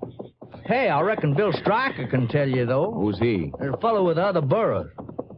Ah, there he is, just topping that rise, about a quarter of a mile ahead. He one of the ones who left camp? Yeah, they all went off together. Let's catch up to him. Okay, come on, boy. Get up, burro. Yeah, charcoal. We rode after the man named Bill Stryker. On the way, I saw the surveyor's marks I'd been following for miles. Cloth markers nailed to trees. Yellow chalk marks on rocks. Within a few minutes, we caught up to him. Well, yeah, Ranger. We was away for the weekend, like Tracy told you. Me and 3 other fellas. Where'd you go? Central City. Only place worth going we could get to in time. What did you do up there? Just fool around. All of us together. Well, you were only there for Saturday night. You must have done something special, something you remember. I thought one of the boys mentioned the dance, Stryker. Well, yeah, that's right. Square dance, Alamo Ballroom. You spend the whole evening there? Yeah. Like I said, we were all together. All evening. 4 stags at a dance drift around. Hard to keep an eye on each other all evening. Yeah, I reckon we could lose sight of each other for a minute or two. You fellas take time out to do any shopping? Well, what could we buy that we could bring back here? I thought maybe one of you might be saving some money, maybe enough to make a deal on a used car. We rode a bus both ways after our horses got us from here to Landon's Junction. Oh, that's too bad. If you'd been shopping around a used car lot, you might have been able to help me. You might have gotten a look at a man who killed a dealer named Cashman in Central City on Saturday night. Killed? Hey, Ranger, you got a reason for being here. Hey, you think one of my crew killed that man? I'll know better when we see the other 3 who went to town with Stryker here. Let's get on to the camp.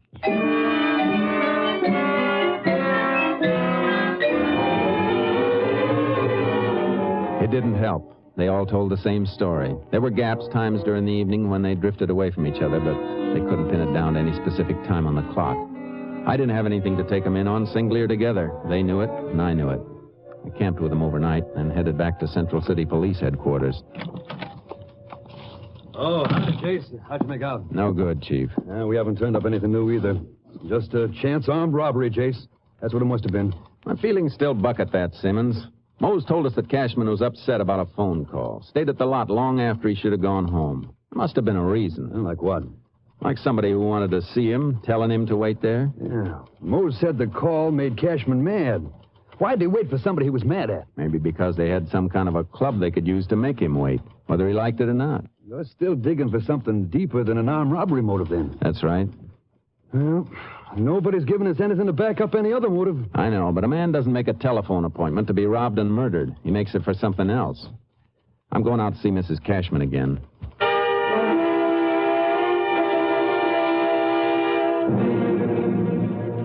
When you called your husband last Saturday night, it was almost 10, you said. What makes you think he was upset? When you're married to a man for 15 years, you just know, that's all. But he said there was nothing wrong. Anything like that ever happened before? His not coming home, acting upset? Yes, it did. Twice before. Once was almost 2 months ago, then a couple of weeks ago. Those other times, you remember what day they happened on? Can you remember if it was always on a Saturday? Yes. Always, all 3 times. But I don't know why. I don't know what was bothering him. Oh, how'd he react? He was nervous, irritable. It surprised me the first time. Harry'd never been that way with anybody. He snapped at me, the hired girl, apologized later, but the only one he didn't snap at was the baby. He just seemed to want to hold her in his lap, just sit there and rock back and forth holding her. And then during the night he kept getting up, going to a crib to look at her. I see. Ma'am, did your husband ever say he was worried about somebody trying to take little Ann away from you? Why, no. Who could take her from us? Both her parents were dead. Her mother agreed to the adoption before she passed on. You ever know the baby's father? Ever see him? No, he died before Ann was born. Killed in an accident. You're sure of that? Well, that's what Ann's mother told her. She couldn't have lied. You got a copy of the baby's birth certificate? Yes, right in this drawer. With a copy of the adoption papers we got from the court. Here's the court order. And the papers signed by Ann's mother, Dorothy Stryker. Stryker? Was the father's name Bill or William Stryker? Why, no. Here it is on the birth certificate. His name was Arthur Stryker. Came from Fort Worth. Ranger, what is it? I think I know who killed your husband now. And I'm beginning to figure why. You'll hear from me, ma'am.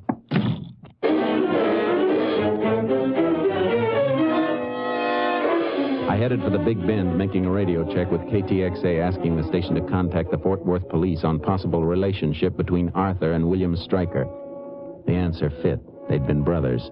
But William Stryker had a criminal record.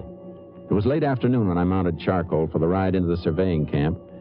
I reached it at about 3 a.m., dismounted, and slipped into the office tent. Tracy. What the? Shh, quiet. It's me, Pearson.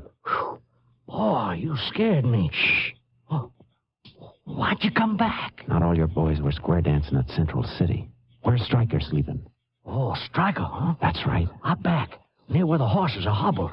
We better be careful, Ranger. He's got a gun. Good. A test can give me the final proof I need if it's the same gun that killed Cashman. I'll come with you.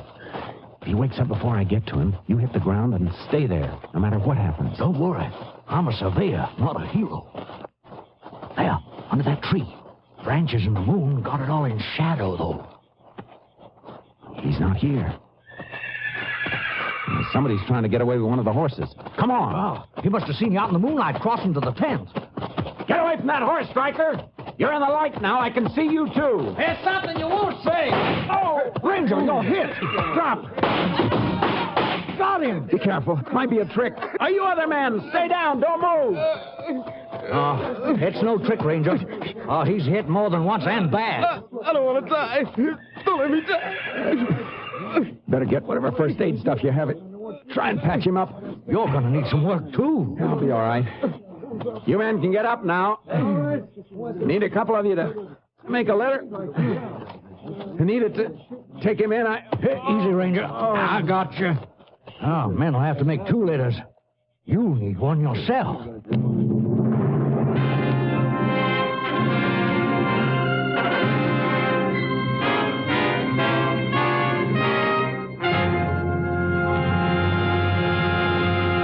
William Stryker lived long enough to confess his masquerade as the father of his dead brother's child and the murder of Harry Cashman. He was pronounced dead shortly after arrival at the nearest emergency hospital. Jace Pearson had 3 bullets removed from his body. They matched the bullet taken from the body of Harry Cashman. 6 weeks later, Jace Pearson reported back to his company, ready again for duty with the Texas Rangers.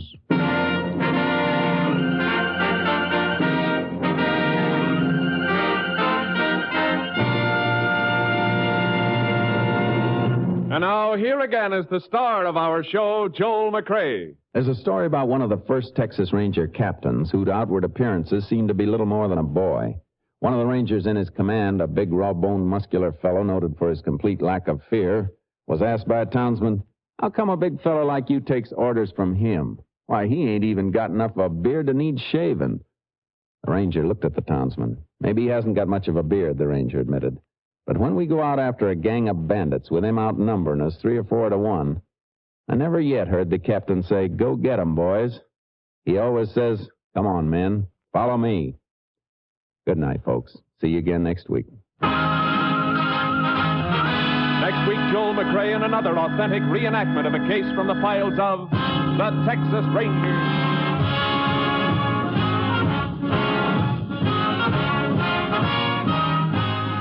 Joel McCrea is currently seen starring in the Universal International Technicolor production Frenchie.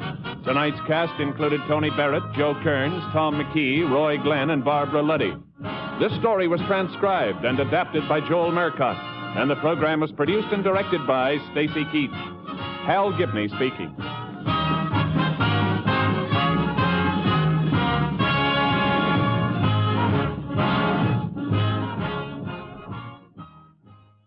Three chimes mean good times on NBC.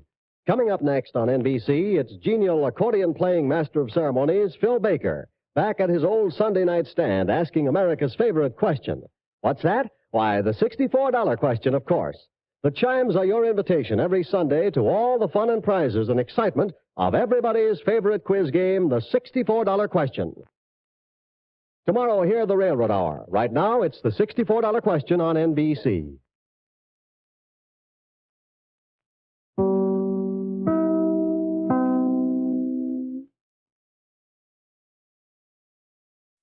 Enjoying the timeless classics on Golden Age Radio? If you're loving the nostalgia and captivating stories, consider supporting our channel with a tip. Your generosity helps us continue bringing you the best of vintage radio entertainment. Simply click on the link in the description.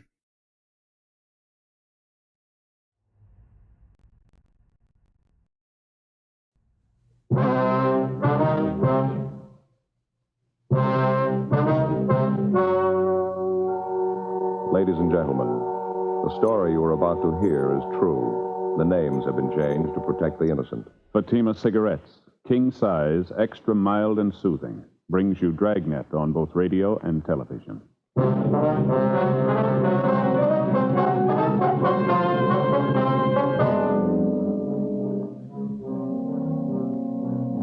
You're a detective sergeant. You're assigned to homicide detail. A young man walks into your office and tells you that his best friend has been killed by unknown assailants. Your job? Investigate. Friends, the name Fatima has always stood for quality. Fatimas are distinctive, with a truly different flavor and aroma. And in king-size Fatima, you get an extra mild and soothing smoke, plus the added protection of Fatima quality. Remember, in Fatima, the difference is quality. Because of its quality, its extra mildness, its better flavor and aroma, Fatima continues to grow in favor among king-size cigarette smokers everywhere. Switch to Fatima yourself today. Ask your dealer for Fatima in the bright, sunny yellow pack. King-size Fatima. The difference is quality.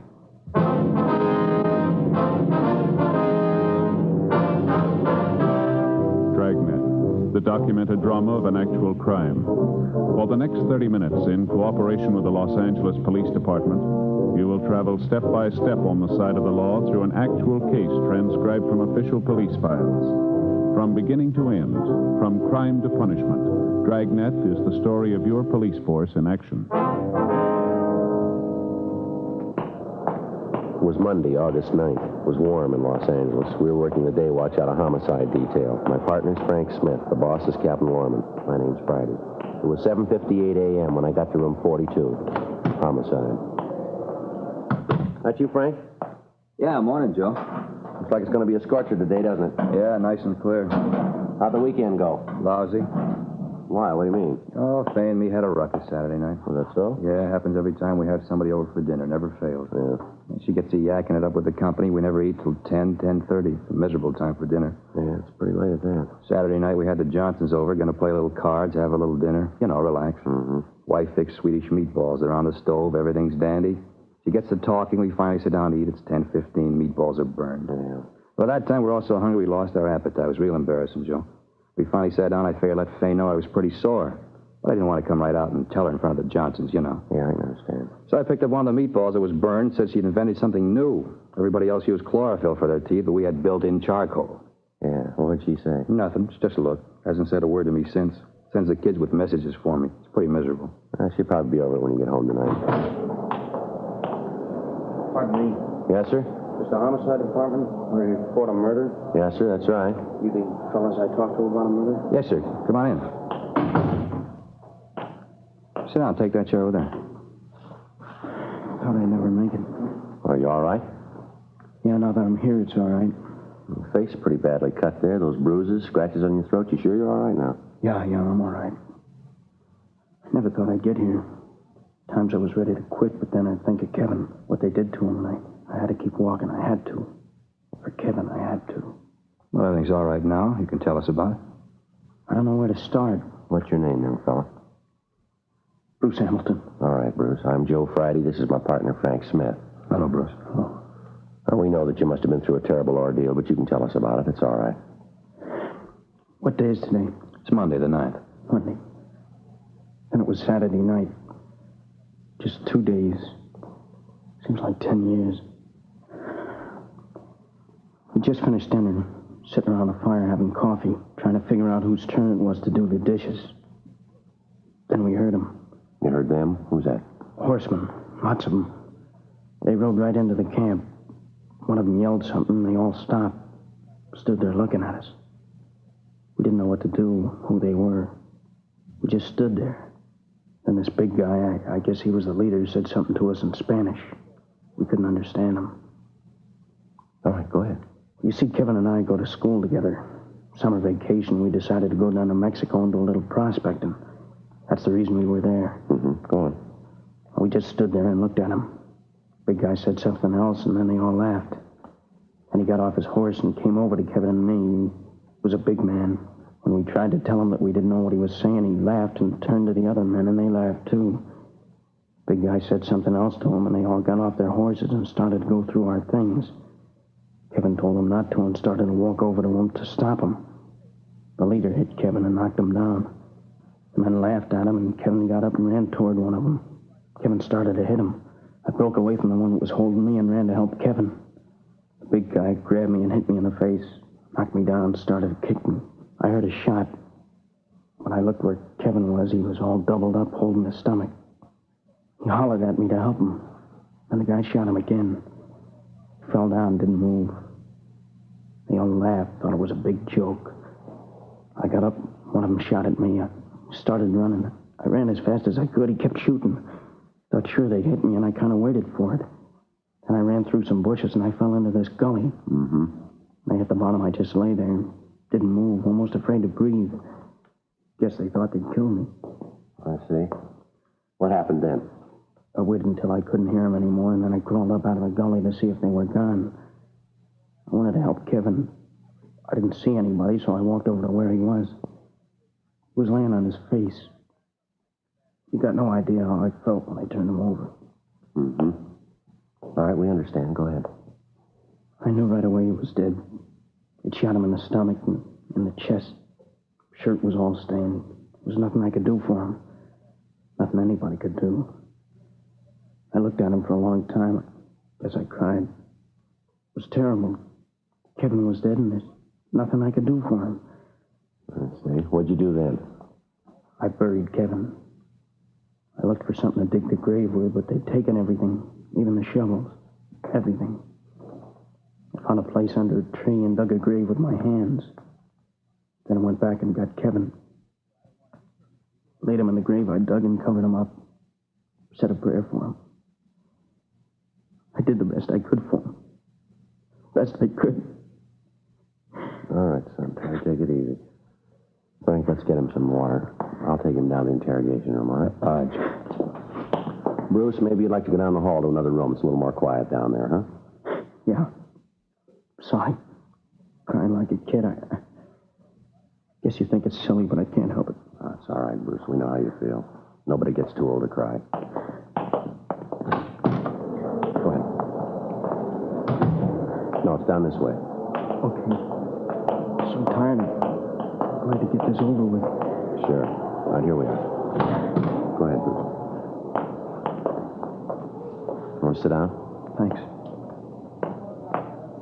Here's a glass of water, Bruce. Thanks.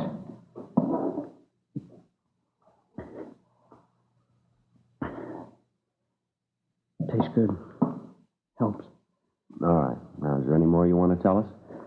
Well, there's a little more. There was nothing I could do. I looked around. They'd taken everything. Dishes, food, supplies, clothes. I went over the mesquite bushes where we hid in our duffel bag. We kept all our money and papers in there. Wallets, identification, all our valuables. They'd found that. It was gone. They hadn't left anything. Well, they took everything. Didn't leave a thing, huh? Not a thing. What'd you do then? Started to walk. We parked our car just off the highway. It was about 5 miles. When I got to where we'd park it, the car was gone. I didn't know what to do. What could I do? All right. I started to walk to Ensenada to tell the police. Then I began to think that the bandits had taken my wallet. I didn't have any identification, no way to prove who I was. Couldn't even speak the language. Got scared that they might not believe me. Now, you walked all the way from Ensenada to the American border, is that it? That's right. I walked all Saturday night, and Sunday morning I found an old adobe house, and I crawled through a window and slept. I don't know how long I was asleep, but it was dark when I woke up. I started to walk again. I walked all Sunday night, too. When I got to the border, I was afraid to go through the gate, so I went down by the riverbed and found a hole in the fence. I crawled through and went over the American side. When I got there, I felt better. Safe. I figured that I'd go up to the first policeman I saw and tell him what happened. Did you notify the authorities down in San Diego? No, I got to the police station, but I didn't go in. I didn't tell them. Why not? Like I said, I didn't have any way to prove who I was. I had no money. My wallet was gone. My clothes were all torn. Face was all cut. I thought it'd be better if I could get to Kevin's mother. If I could see her and talk to her, she'd know what to do. I hitched a ride. I wanted to go to San Francisco. Truck driver brought me this far. While we were driving, I thought more and more about what I'd say to Kevin's mother. how I'd tell her he was dead. Then I knew I couldn't do it. But I had to tell somebody. That's why I came to see you. Now, Bruce, we're going to have to go back down to Mexico. You'll be able to show us where the body is, won't you? Well, if I have to go, I guess I can. But I can tell you exactly where it was. I can give you a map, tell you right where he's buried. Do you want to give us that information now? Yeah. It was south of Ensenada, 40 miles down the new paved highway. South of Ensenada, 40 miles. You sure it was 40 miles? Yeah. While we were driving, Kevin and I kept trying to figure out how many kilometers to a mile. I kept watching the speedometer. It was just 40 miles when we turned off the paved highway onto a little dirt road. 40 miles? Yeah. There's a clump of trees near there in the gully. You can't miss it. I see. Can you give us the description of the car, the license number? Oh, I don't remember the license number, but the car was a 51 Ford sedan, dark blue. Car belonged to Kevin. I never paid any attention to the license. Mm-hmm. That's Kevin, Kevin, huh? Yeah. Now we can check that through DMV. What was Kevin's full name and address? Kevin Allen Bradley. He lived at 6502 Washington Street, San Francisco. He lived with his mother, apartment on Nob Hill. Mm-hmm. Would you give us a description of Kevin? Well, he's about my size generally. 5'10", 140 pounds, blue eyes. His hair's light, kind of blonde like mine, 22 years old. We looked a lot alike. Kids at school used to think we were brothers sometimes. I see. Joe, we better get a communication to the Mexican authorities, fill them in on the whole thing. Yeah. We're coming down. Yeah. Contact San Francisco and let them handle that end of the thing. Mm-hmm. Get a teletype off the DMV in Sacramento, get a license number on the car. We better contact the San Diego PD and get a hold of Al Gate and fill him in on the thing. Yeah, that's a good idea. I'll stay here with Bruce. You want to take care of that? Uh-huh.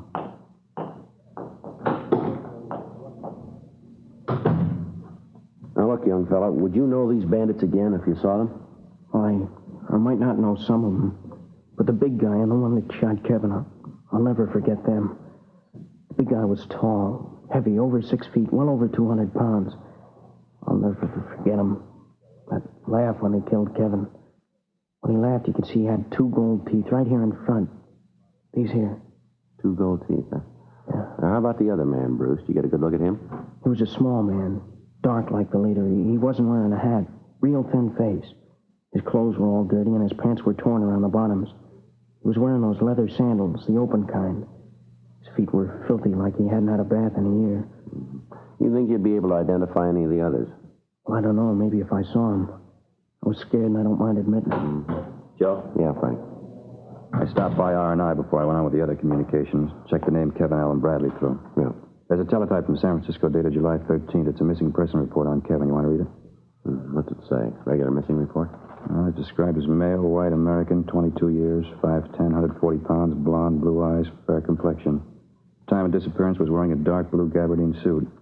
Driving a dark blue 1951 Ford, license number 1 Robert 2951. Nothing else, Joe. Mm-hmm. He was known to be carrying a sum of money in excess of $1,500 when he disappeared.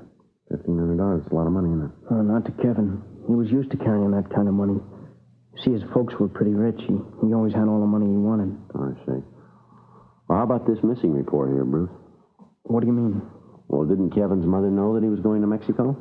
Well, no. You see, they had an argument about where he was going to spend his summer vacation. She wanted him to go to Canada, and he wanted to come down here. One afternoon, we just took off. Kevin went to the bank and got the money, and we just took off. I see. You didn't tell his mother anything about it? No, he thought that she'd try to stop him. Probably would have, too, if she'd known. Oh, was the money among the things that were stolen from you? Well, yeah. It was in Kevin's wallet in the duffel bag. Mm-hmm. I suppose it was kind of foolish to leave that much money just laying around, but we did. We didn't think that anything had happened like this. I stop and think back over it. Kevin being dead, I don't know, I just get sick. Now, you say you didn't have any money. How did you get along? I didn't think much about food. The important thing was to tell somebody about Kevin's being killed. That's all I thought about, telling somebody. Yeah, sure. Well, you must be pretty hungry then. You'd like something to eat now, would you? Yeah, it might taste pretty good. Sandwich and some coffee. How about you guys? You gonna eat? Frank, how about you? Yeah, after I get communications off, I'll run across the street and pick up some sandwiches and coffee and bring them back here. All right, fine. What kind of sandwich you like, Bruce? No, anything. Doesn't make any difference. Joe? Oh, ham's all right. White bread, a lot of mustard. Yeah. Okay, I'll be right back. Right. Oh, say, Joe, I'm running kind of low on my allowance. I only got $1.50. You got a little change? Yeah, sure. Now, here, let me get this. What's that? Huh? Did you say you had some money? Well, I have got $10. $10 bill. Maybe I'm wrong, but I thought you said the bandits took all your money. Did I get it wrong? Well, what I meant is I didn't think I had any money. I found this 10 in my pocket just before I walked in here. Oh, I see, yeah. Look, you can see it's all wadded up. It must have been in my pocket for a long time. Just a 10 all wadded up. Yeah, it's all crumpled up there. You can hardly tell what it is, can you? Yeah, that's right. But you can see it's a 10. Mm-hmm. Sure. It's all wrinkled up. You can see how I missed it. Yeah. I'll tell you, why don't you put everything in your pockets right here on the table, huh? Why? What'll that show? All right, come on, boy. I haven't got anything in my pockets. Well, you found the 10. Maybe you'll find something else. All right, but I don't know what it's going to show. Pocket knife, handkerchief, comb. You got the 10 on the table there. That's all. Maybe there's something in your coat pocket. No, I don't carry anything in my coat pockets. Stretches them. Well, you take a look anyway, huh? I told you I don't use them. See? Nothing. How about the inside pocket?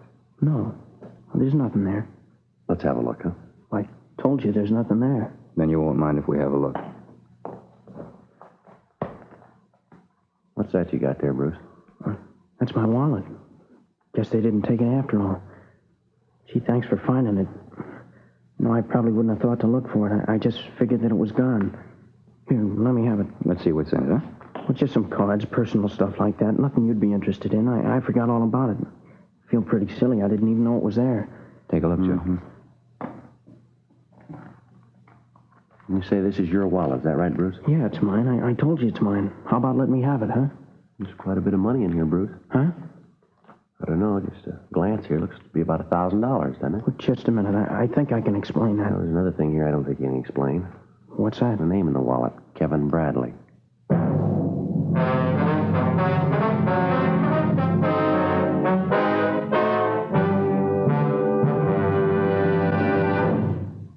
You are listening to Dragnet, authentic stories of your police force in action. Friends, the name Fatima has always stood for quality. Fatimas are distinctive, with a truly different flavor and aroma.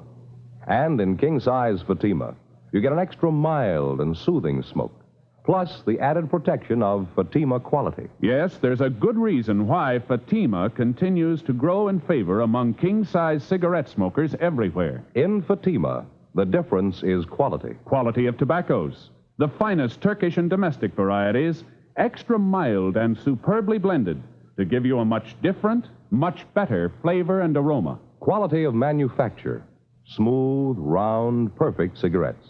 Rolled in the finest paper money can buy. Quality, even to the appearance of the bright, sunny yellow pack. Carefully wrapped and sealed to bring you Fatima's rich, fresh, extra mild flavor. So next time, insist on Fatima quality. Look for the bright, sunny yellow pack. Smoke Fatima, the extra mild and soothing king-size cigarette, with the added protection of Fatima quality.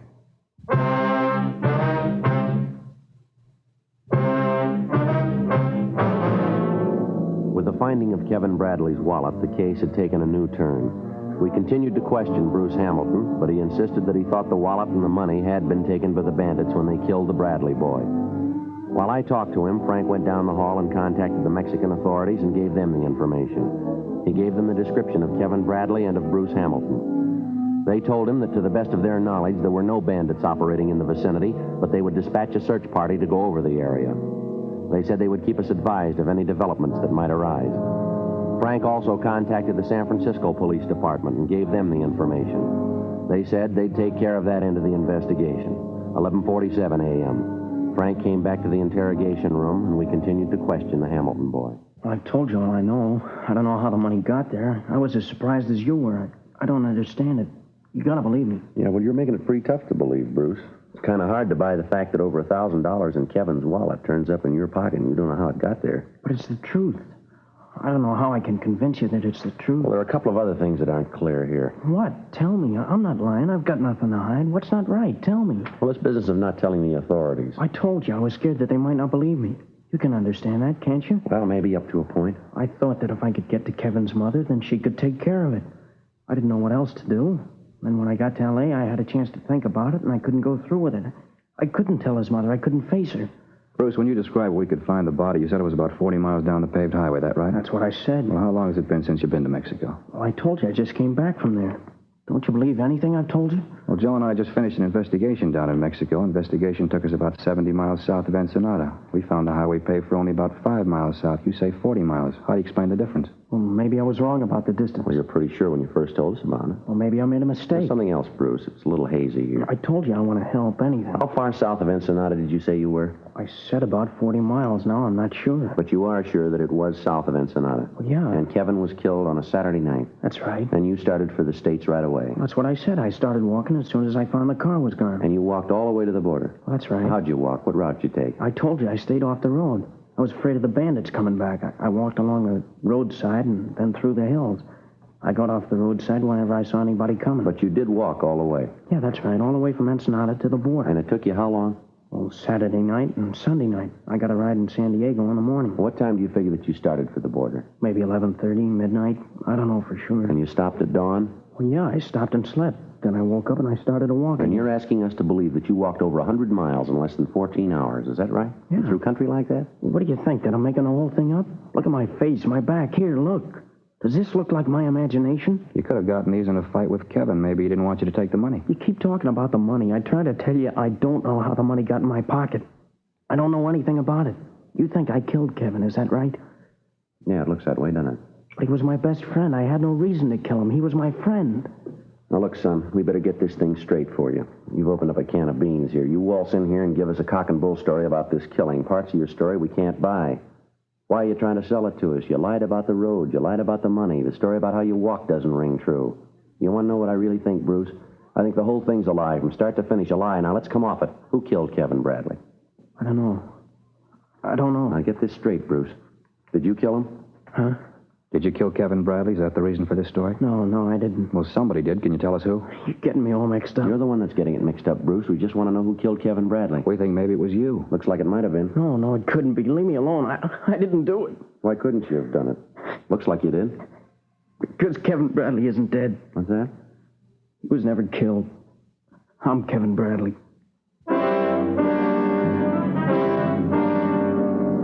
The boy broke down completely and admitted that the whole thing was a hoax.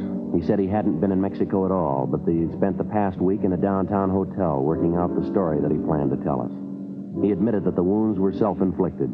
He explained that he had scratched his own face and hit himself with a rock to produce the cuts and bruises. He went on to say that he had picked Mexico as the scene of the false killing because he thought the story would be more difficult to trace.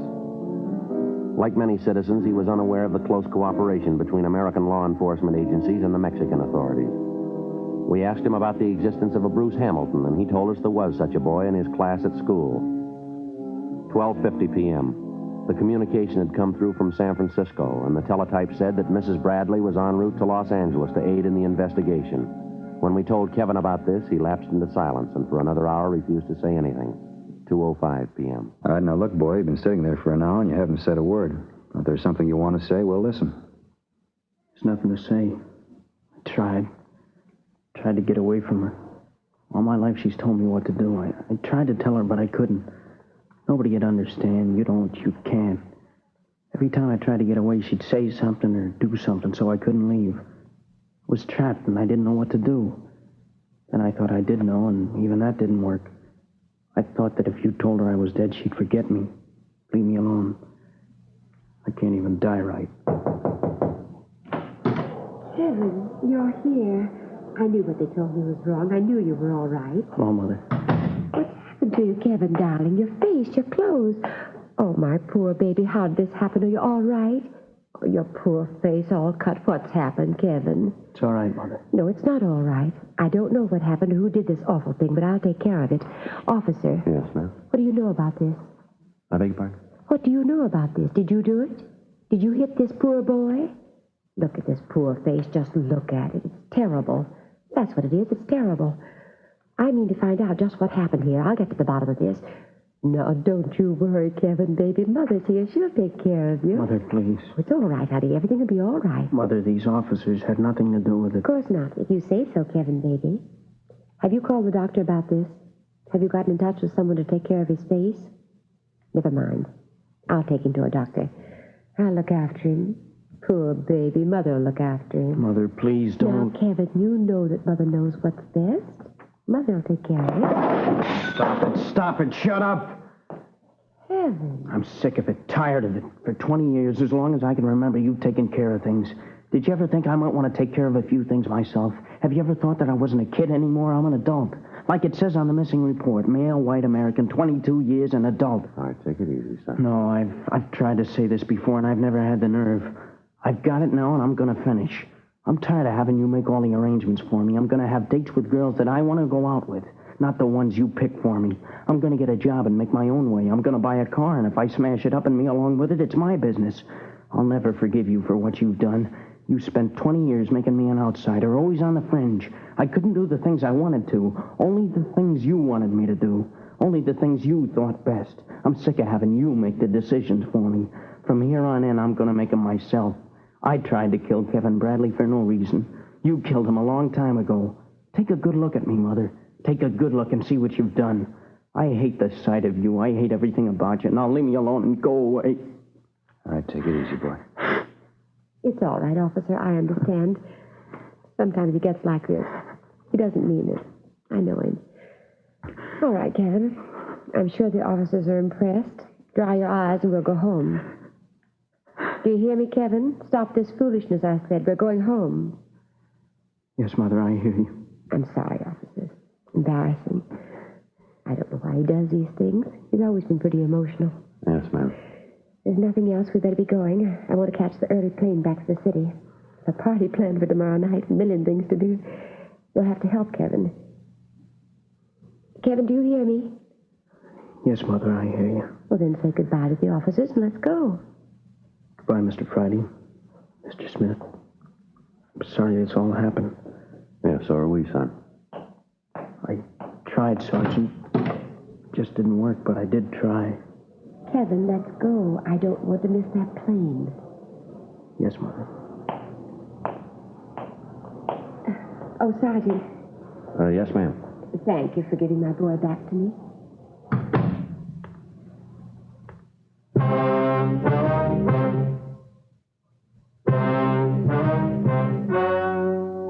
The story you have just heard was true. The names were changed to protect the innocent. On August 9th, the matter was taken before the city attorney for a decision. In a moment, the results of that decision. Now, here is our star, Jack Webb. Thank you, George Fenneman. Friends, if you're planning a trip this coming holiday weekend, I'd like to suggest that you take Fatimas along with you. Get a carton or two, and that way you'll have enough to last the trip. In Fatima, the difference is quality. Quality that gives you extra mildness and a really different flavor and aroma. You get an extra mild and soothing smoke, plus the added protection of Fatima quality. That's king-size Fatima in the bright, sunny yellow pack and carton.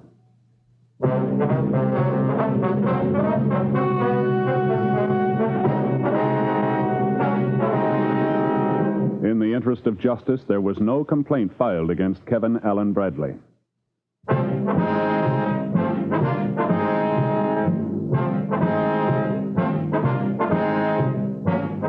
You have just heard Dragnet, a series of authentic cases from official files. Technical advice comes from the Office of Chief of Police W.H. Parker, Los Angeles Police Department. Technical advisors, Captain Jack Donahoe, Sergeant Marty Wynn, Sergeant Vance Brasher. Heard tonight were Herb Ellis, Edwin Bruce, Sarah Selby.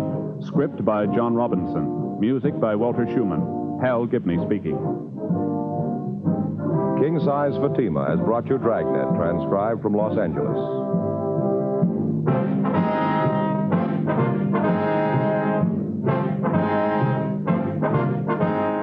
Friday, hear the Mario Lanza Show on NBC.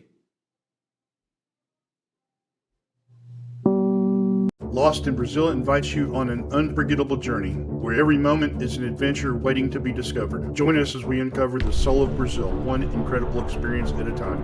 Click on the link in the description and embark on the ultimate Brazilian odyssey.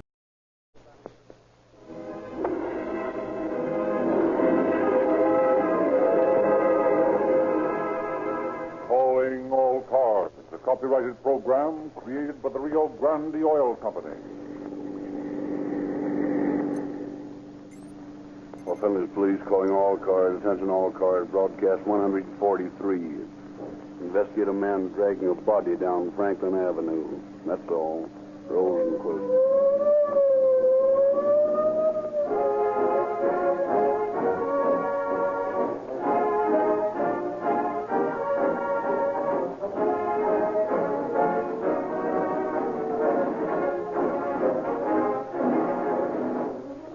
Everybody wonders why, year after year, Rio Grande continues to get so many contracts from cities and counties throughout the West, specifying Rio Grande cracked gasoline with tetraethyl to power more police and emergency cars than any other brand.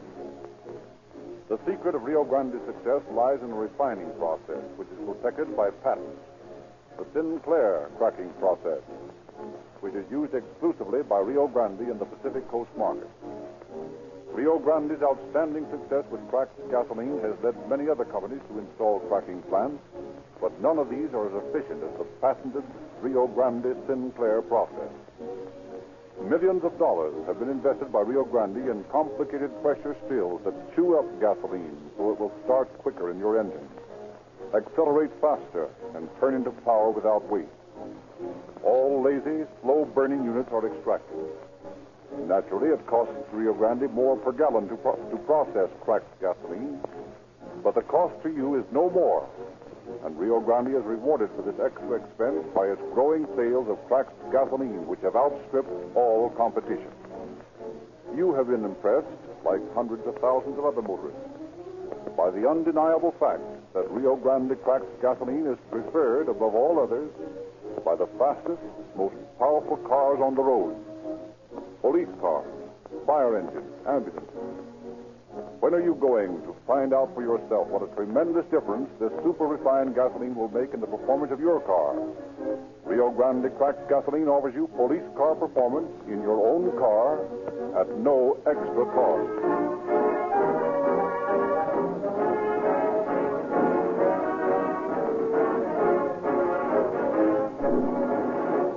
Now it is our pleasure to present Chief James E. Davis of the Los Angeles Police Department. Chief Davis. Good evening, friends. The job of being a policeman is a discouraging one. We, whose duty it is to enforce the law, see all too much of the violation of laws, both man-made and natural laws. Sometimes we despair of the human animal. So prone is he to make mistakes, and having made them, continue to do so. It is a difficult task to apply the legal yardstick to cases where natural laws are violated. An example is the case you are about to hear. The murderer was maladjusted to life. The damage had been done to his personality long before he committed his crime. Called in, as we were to investigate, and in a sense, as is always the case, to sit in judgment upon this fellow man, we could not help realize that he was paying not for the crime of murder, but for deep-rooted maladaptations in his personality, beginning perhaps in babyhood. If so much of the sentimentality and false values, false propaganda and prudishness which goes into our social training could be swept away, if we could be trained from infancy to think instead of to feel, then indeed would crime drop to a historical low level. Then indeed would crimes of passion, of the nature you will soon hear, disappear completely.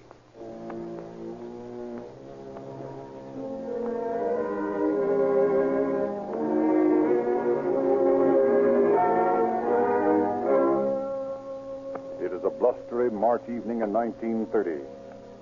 In a bungalow court apartment in Hollywood, two couples are seated around a card table before a blazing fire. And that gives us game and rubber. Not much luck for the visiting fireman tonight. Well, you can't win all the time, you know. Well, I really think we must be going. It must be past 10 o'clock. Oh, come on. Let's play another rubber. Sure, Edith. Give me a chance to show this card shark I know some tricks. Well, all right, but I know you, Harry. You never want to stop. That's right. Except when I'm winning. It's your deal, Jimmy. All right. How would you like it? 4 aces apiece? No, just give me the 4 aces. Jimmy, look. What? There in the doorway, the kitchen. A man. What? Beg your pardon. May I see you for a minute? Sure. You girls partners? You better come with me, Harry. Okay. Oh, don't, Jimmy. He looks dangerous, like a living ghost. Don't be silly, honey. He's probably drunk. Come on into the kitchen here. Now, what is it? I need help. There's a woman. Where? What's the matter? She's sick. Where is she? Next door. You gotta help me. Well, all right. Lead the way.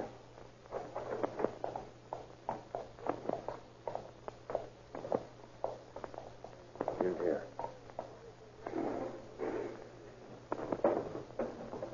In the living room. She's in the living room.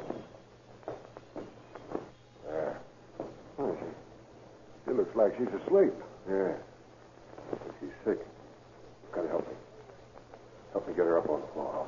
Okay. Harry, you take her head. I'll take her feet. Okay. You ready? Wait a minute. She's cold. Look, Jimmy. Her arms are stiff. I saw her legs. Spots on her dress. Wet. Sticky. They're blood. Jimmy, this woman isn't sick. She's dead. Come on, we better call the police.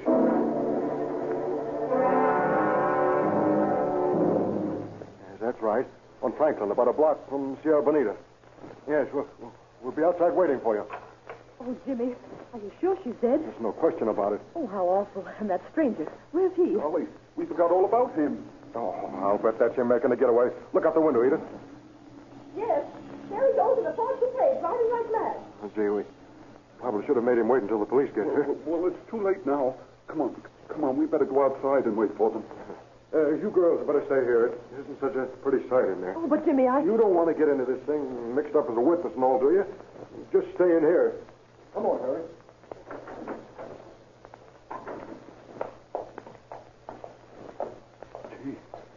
Gee, I ain't never handled a dead body before. Did you, Jimmy? No. Sort of gives you the creeps, doesn't it? Sort of, yeah. Let's take a look in there again. No, I don't want to go near her. I can see her through the window. Street light makes it look like she was sleeping. But she isn't. Come on, let's get out to the sidewalk and wait for the cops.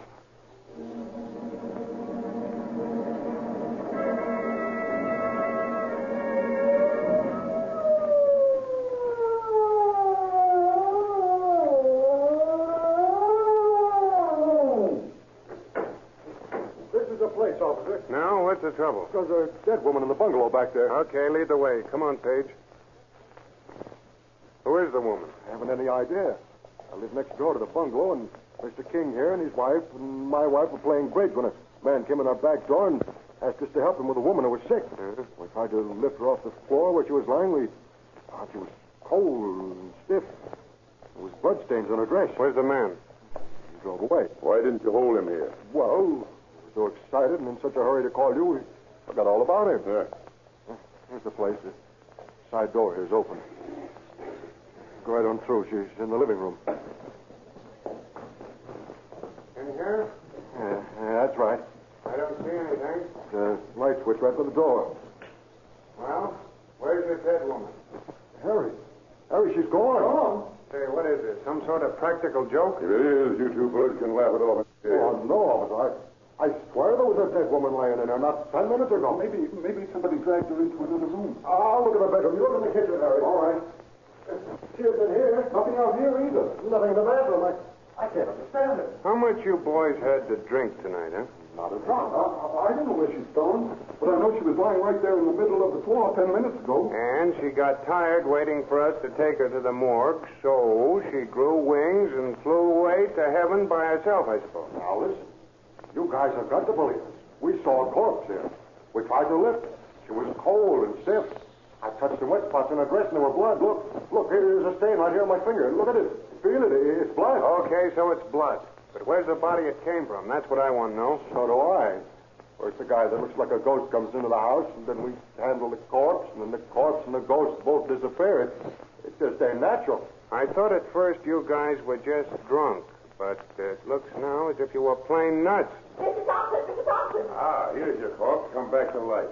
Mrs. Scott, the landlady. Hey, yes, Mrs. Scott, I'm in here. Oh, Mr. Thompson. Thanks, Teddy. You're still up. Come quick, quick. What's the matter? Well, I was here in front. There's a crazy man dragging the woman down the street while here. Oh. The woman's hurt. She's bleeding. See what I tell you. Who's crazy? I don't know. Maybe I am. Come on. Hey, there he is. Hey, you! Drop that. Now, what's the big idea? Huh? Shake him down. Put the cuffs on him, Page. I want to look at this woman. Right. She's dead, all right. Where? Been dead for several hours. Where do you put those on? Stiff as a board. Our pal here had this on his hip.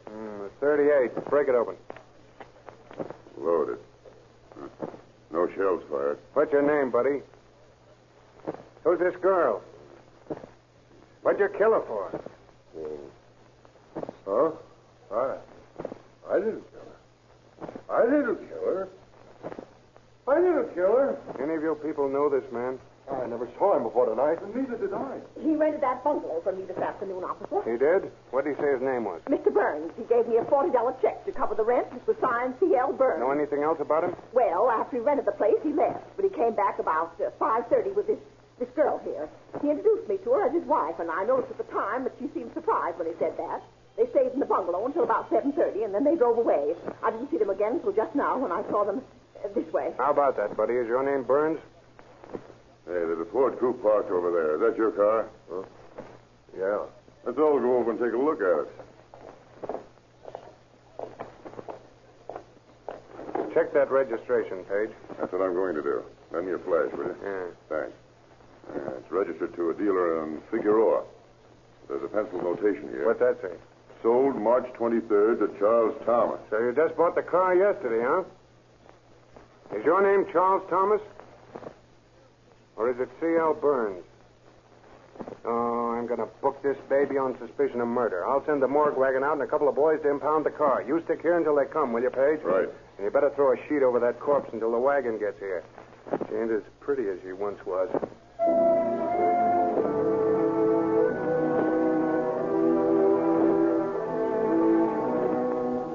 Captain James Bean of Central Homicide assigns Lieutenants Leroy Sanderson and Aldo Corsini to the case. After a conference with Dwight and Page, the Hollywood Division detectives, they interview Burkhart and then report back to the captain. We can't get this guy to say a thing, Captain. He won't affirm or deny anything. He just won't talk. He's a strange one, there's no doubt of that. But we got one lead. What's that? We found a telephone number in the dead girl's purse. According to the phone company, the number is assigned to a Sally Martin, who lives on New Hampshire. Better check on it right away. Awful late at night to wake up people, Captain. I know. We've got to get to the bottom of this as soon as possible. Go ahead and rout her out of bed. Yes.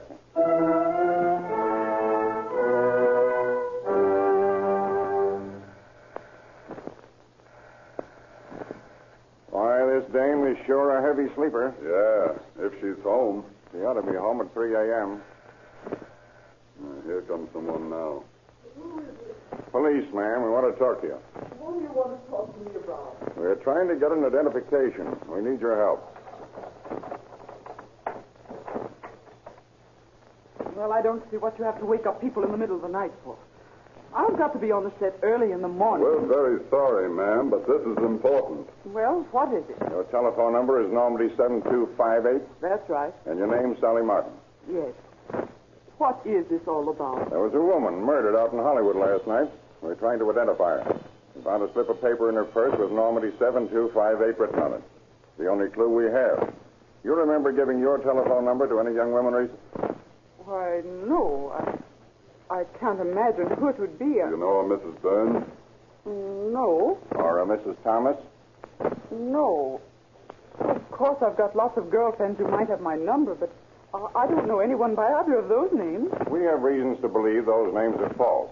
But we must get an identification so we can go ahead with the case. Now, I wonder if you'd come over to the morgue with us and look at the body. When, now? Yes, now. Well, of all the... Going to the morgue at 3 o'clock in the morning. It's terribly important, Miss Martin. Very important, Miss Martin. Very important, Miss Martin. Oh, very well, then. You wait out here until I get some clothes on.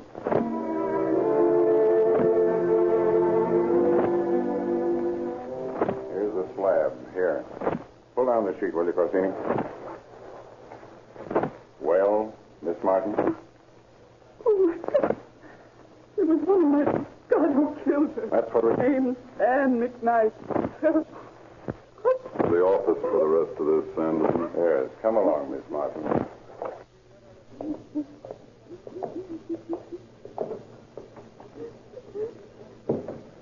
Now, here, Miss Martin. Sit down here. Here's a glass of water, Miss Martin. Thank you. Now, will you please tell us what you know about Anne McKnight? I first met her on the Broadway Melody set. She was a dancer and a bit player. But there haven't been many calls in the past few months, and she got a job in a drugstore at Santa Monica and Western Avenue. Was she married? She had been married and divorced. She was married to a fellow by the name of Burkhart. They didn't get along very well. He was awfully jealous. He abused her. What else do you know? That's about all. Well, it's enough to put the bee on our suspect. So your name isn't Burns and it isn't Thomas. It's Burkhart. That's quick work, pal. Yes, my name's Burkhart. William Burkhart. And the woman you killed was your former wife, Anne McKnight. Isn't that right? Oh, no. That's where you're wrong. You can't pin Ann's murder on me. I didn't do it, and you can't prove that I did. Well, if you didn't do it, who did? I'll tell you all about it. Ann and I went out riding yesterday, and there was another fellow went with us. What was his name? Charlie Hunter. He used to be a boyfriend of Ann's. Where does he live? I don't know. Well, go ahead. The three of you went riding. Yeah. And I stopped to get some cigarettes. When I came back, Ann was sick. The other fellow had gone. I took her back to the bungalow. I thought she was sick. I didn't know she was dead until you told me. Oh, come on now, Burkhart. That's a pretty flimsy story. Why, anyone could see the girl had been shot. There was blood all over her. I tell you, that's the way it happened, and that's what I thought. Yeah? That's my story, and you'll have one swell time proving anything else. But we will prove something else, Burkhart. We'll prove you murdered her, and we'll hang you for it.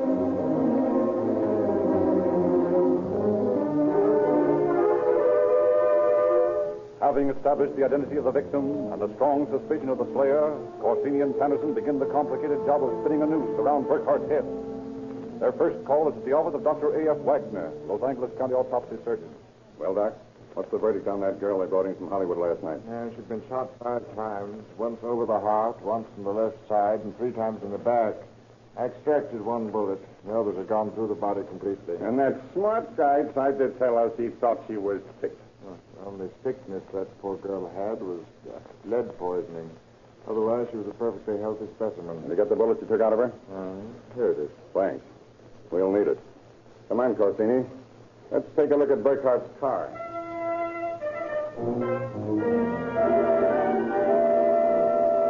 For the love of... Will you look at those blood stains all over the cushions? Hey, look. Here on the floor are 2 slugs. They're flat from hitting the metal. And here 2 more in the upholstery. This door here. Apparently, he shot her twice, and then as she tried to get out of the car, he emptied the rest of the gun into her back. Well, we got to be sure. Come on. We'll take these slugs into Spencer and Marksley and find out if they were fired from the gun the boys took off Burkhart last night.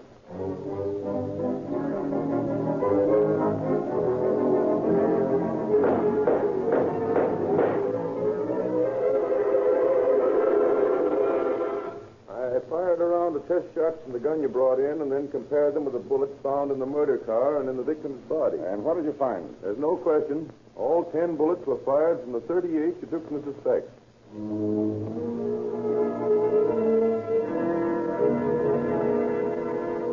Look, Corsini. We could follow the blood marks from the sidewalk all the way to the bungalow here.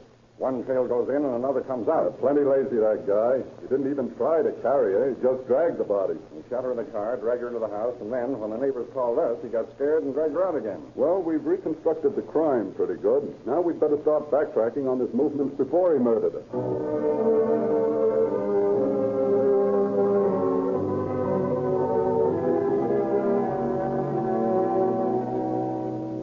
Yes, I saw him park outside the store a little before 4:30. I didn't know who he was until I saw Ann leave. She did talk at 4:30. And as soon as she walked out of the store, this fellow jumped out of the car and walked over to her. And they talked for a few minutes, and I remember thinking what a good-looking date Ann had. Then she got into the car, and this fellow came in and bought 2 bottles of wine tonic from me, and I thought, oh, boy, I'll bet they're going to have a party. And then he went out and got in the car, and they drove off.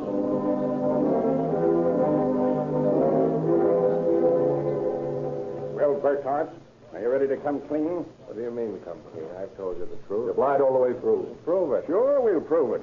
And we'll prove that you murdered your ex-wife. You've got a job on your hands. We're only trying to be honest with you, Burkhart.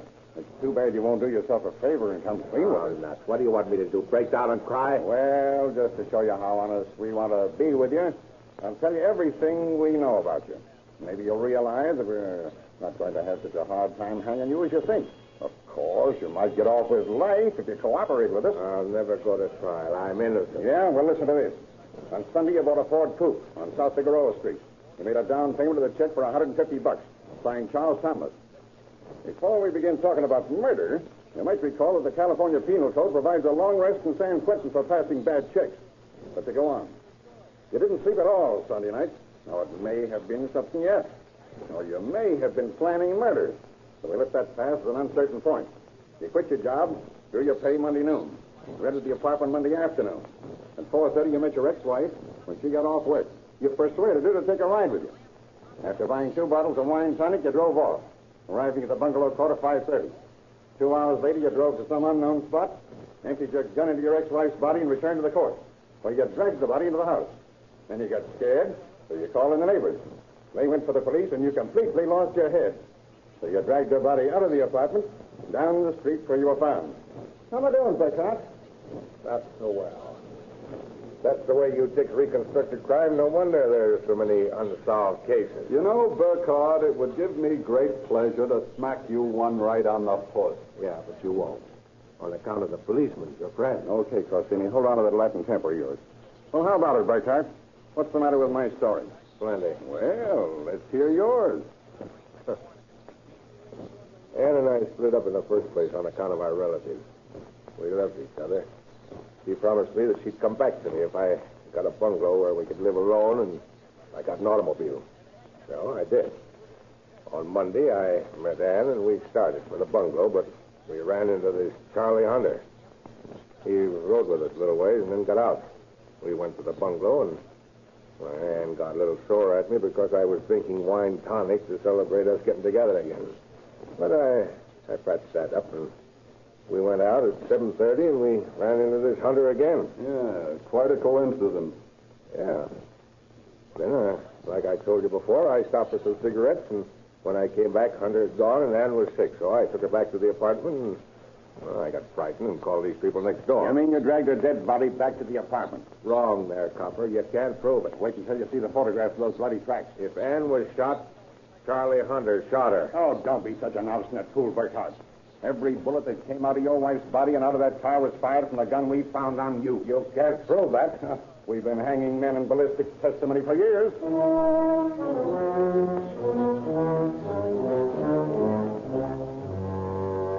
Solemnly swear the testimony you're about to give in this court to be the truth, the whole truth, and nothing but the truth, so help you God.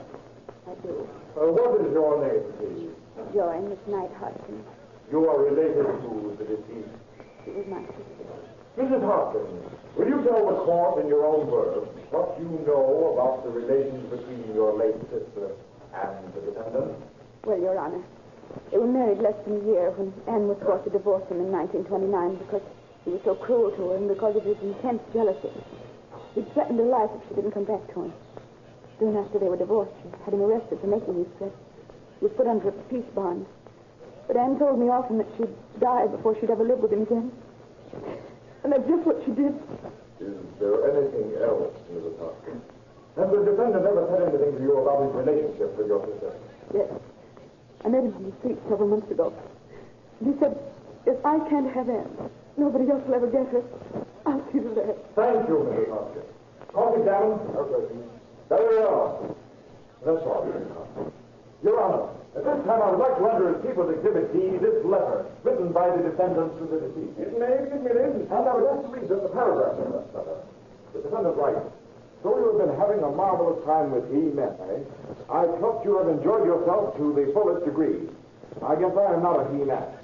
I am jealous. Remember, I am still your husband.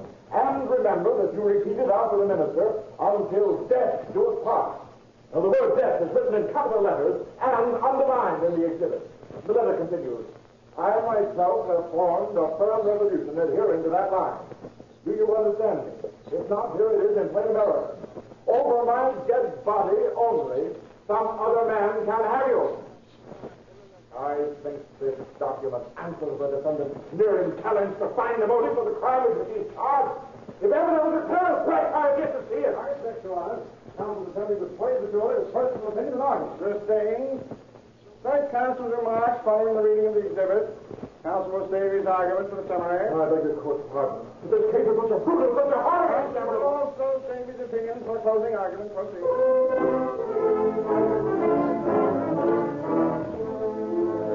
The argument of the defense that some other person killed Ann McKnight, or if Burkhart did do it, he was insane at the time, failed to convince the jury.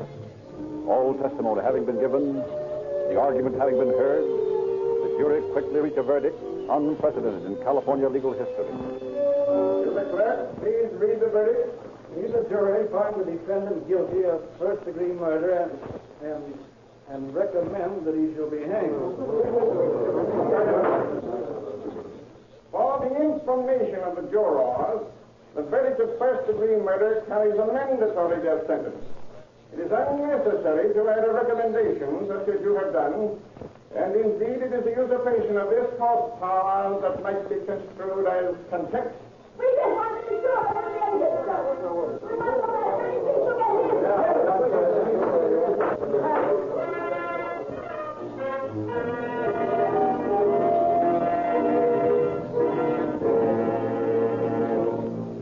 And so it was.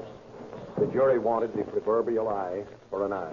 The 12 jurors, outraged at the crime of murder, wanted it doubly certain that justice would be meted out by the state upon the murderer. So it was done on January 29, 1932, when William Burkhart stepped through the trapdoor at San Quentin to eternity. Thank you, Chief Davis.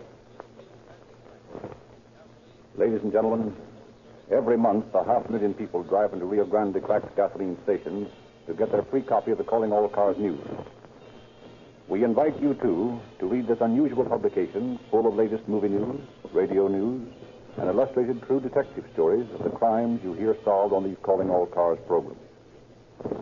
Even if you are not a regular user of Rio Grande cracked gasoline, you are a listener to this program, and we want you to have a free copy of the news every month. Drive in today or tomorrow. If you aren't in the market for Rio Grande cracked gasoline, you will certainly be interested in the outstanding motor oil value offered by all Rio Grande dealers. In refinery sealed cans, selling as low as 25 cents a quart, you can now get the famous Sinclair motor oil, the same oil that is used for the leading American railroads, by leading airplane lines, because it is de-waxed and de-jellied. All impurities are extracted from Sinclair motor oils to leave a concentrated, pure oil that is positively guaranteed not to break down, to give complete lubrication no matter how hot or cold the weather, to protect your engine even when you're going faster than ever before with speedier Rio Grande cracked gasoline.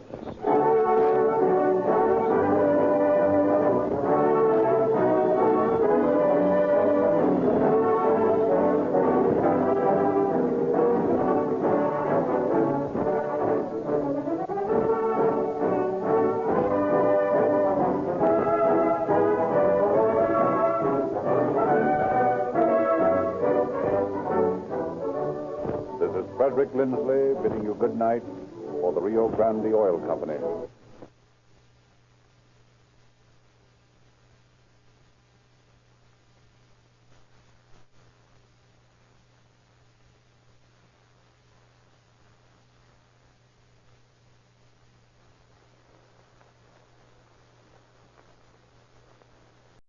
Enjoying the timeless classics on Golden Age Radio? If you're loving the nostalgia and captivating stories, consider supporting our channel with a tip. Your generosity helps us continue bringing you the best of vintage radio entertainment. Simply click on the link in the description. This is your FBI.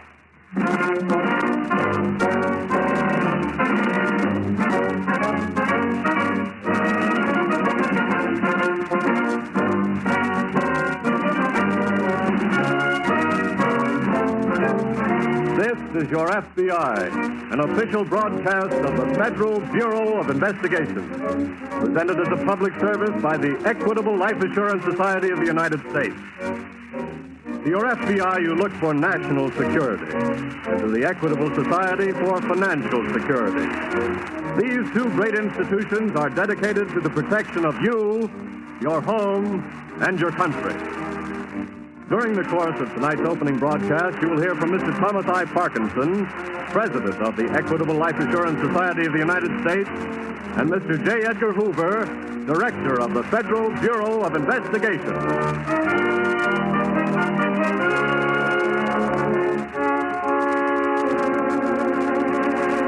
Tonight's the story of a crime against the nation, espionage.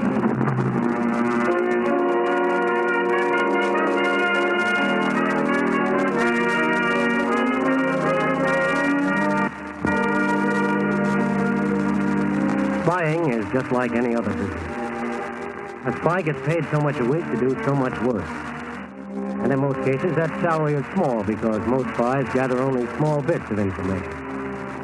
But when these bits are pieced together in Berlin or Tokyo, the result is a stolen invention or a sunken convoy. That's why spies are ordinary people working in ordinary places. Places like a waterfront where ships can be watched. Places like a factory where parts for a new plane can be copied.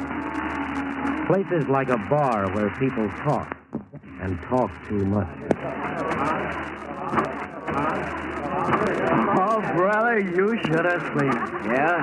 She was steaming right into that bay when, boom, out from no place come a zero. Zero? Bang. Bang is right. Oh, I'm sorry. Did I get any on you? No, but it's all over you, Junior. Willie. Yeah? Willie. Gee, I'm sorry. 1,000 apologies, fair lady. 1,000,000. Oh, look at that. Will you wipe it up, Willie, and get him another drink? Sure. Excuse me, young man. You're awfully cute, Junior, but you're getting a little messy. Poor battle wagon. She's sunk now. Sunk off Guam? Yeah, but they got a new one. The biggest, best. Well, it's a heck of a battle wagon. It must be, Junior. You're pretty. You hear that, George? Shit. Waiter, where's my drink? I'll get it right away, sir. Where was I? You were talking about that battle wagon. Oh, yeah. Oh, let's see. Say, I'll tell you what. Friday morning, you walk up to the top of the street here, and you'll see the newest battle wagon and the best maybe in the world come steaming down the bay. She's just been commissioned. Excuse me, sir. It's still zipping on you. Yes. Then you'll see a real ship. Well, then let's drink to her. No, let's drink to you. To the most beautiful girl. Oh. What's the matter, baby? I don't feel so bad. Junior, now you've gone and done I think I better... Here you are, son. You go right back there. Thanks. Excuse me. Be right back. Poor Junior. Oh, it's a shame. What is, Willie? Those kids, they want to enjoy themselves, or they sit with people and drink too much. They talk too much. Talk too much? Hey, do you think we... I don't say you did anything. I just think it's a shame, that's all. Let's get out of here, George. I'm sick of this dump. Okay. Here you are. Thank you. What about your friend? Tell him we'll wait for him outside.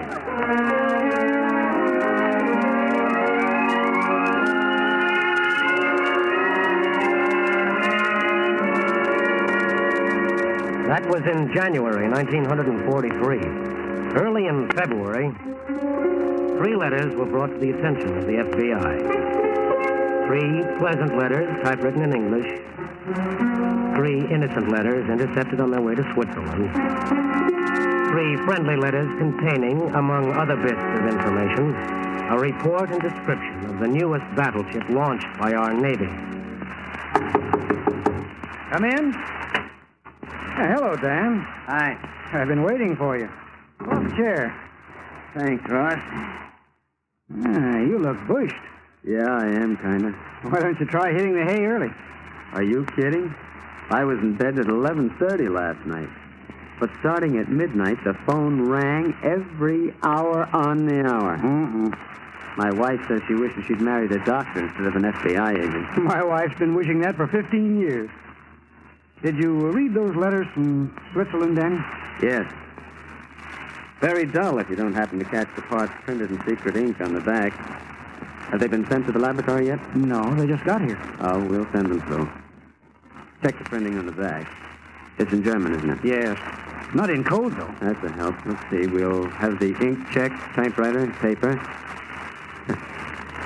They're all signed Henry Brown. Yes, and all postmarked New York City. Well, there must be a slew of Henry Browns in a small town like New York. And it's probably an alias anyway. That's my guess, too. We'll check up on him anyway and see what the laboratory has to say.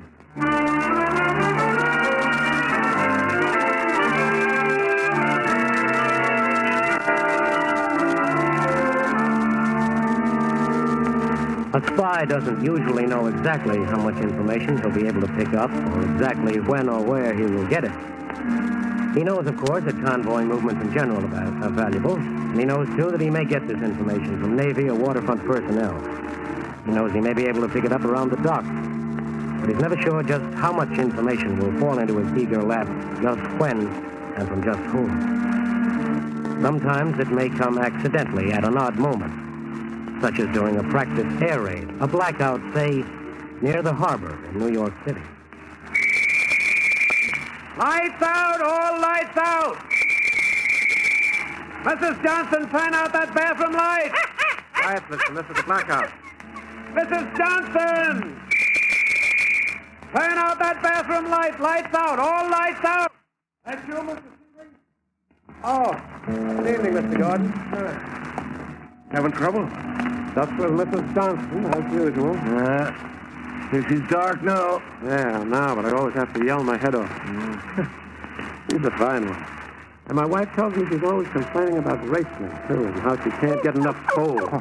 Quiet, listen, quiet. Is Blitzen sick? Hey, just had distemper. People like Mrs. Johnson ought to wake up and learn there's a war going on. Blackouts are very important. If I weren't a warden, you wouldn't find me out tonight. Aren't you feeling too good, Mr. Gordon? My kid's home on liberty, and this is his last night. Well, he'll be back soon. Not this time. He says he's going on a convoy run to Russia. Russia? Right at this. Yeah. And he's leaving tomorrow? Or the day after. Can you imagine? Just came back, too, from... Where was it? Italy. But that was a short run. They just dumped some machinery there. Airplane parts, probably. No. But tanks, I think he said it was. Oh, yeah? Yeah. Oh, how's business at the bar, Mr. Sebring? Well, it's pretty good, thanks. Well, I think this will be a short blackout tonight. I hope so. Me, too. I got to write a letter before I go to bed. Business? No, it's for a friend in Switzerland. Oh, you were over there in 41, weren't you? Yeah. Fine country. Well, good night, Mr. Gordon. Good night, Mr. Sebring.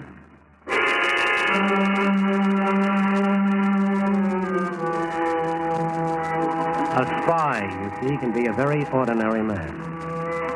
He doesn't have to live in a penthouse and drive a low-slung car. He doesn't have to work with a bulging wallet and an exotic woman. He doesn't have to employ gunmen disguised as chauffeurs or secretaries or waiters. He can be a waiter himself. A waiter in a waterfront bar. A waiter with a sick dog. A waiter named Willie Sebring. As a matter of fact, it's better for the enemy if he is, because ordinary men like Willie Sebring are hard to track down.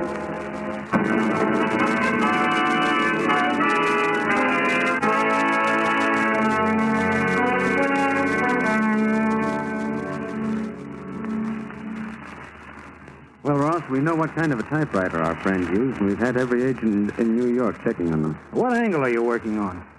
We're taking the chance that a good percentage of the drivel he writes in English to his Swiss friend is the truth. Mm-hmm.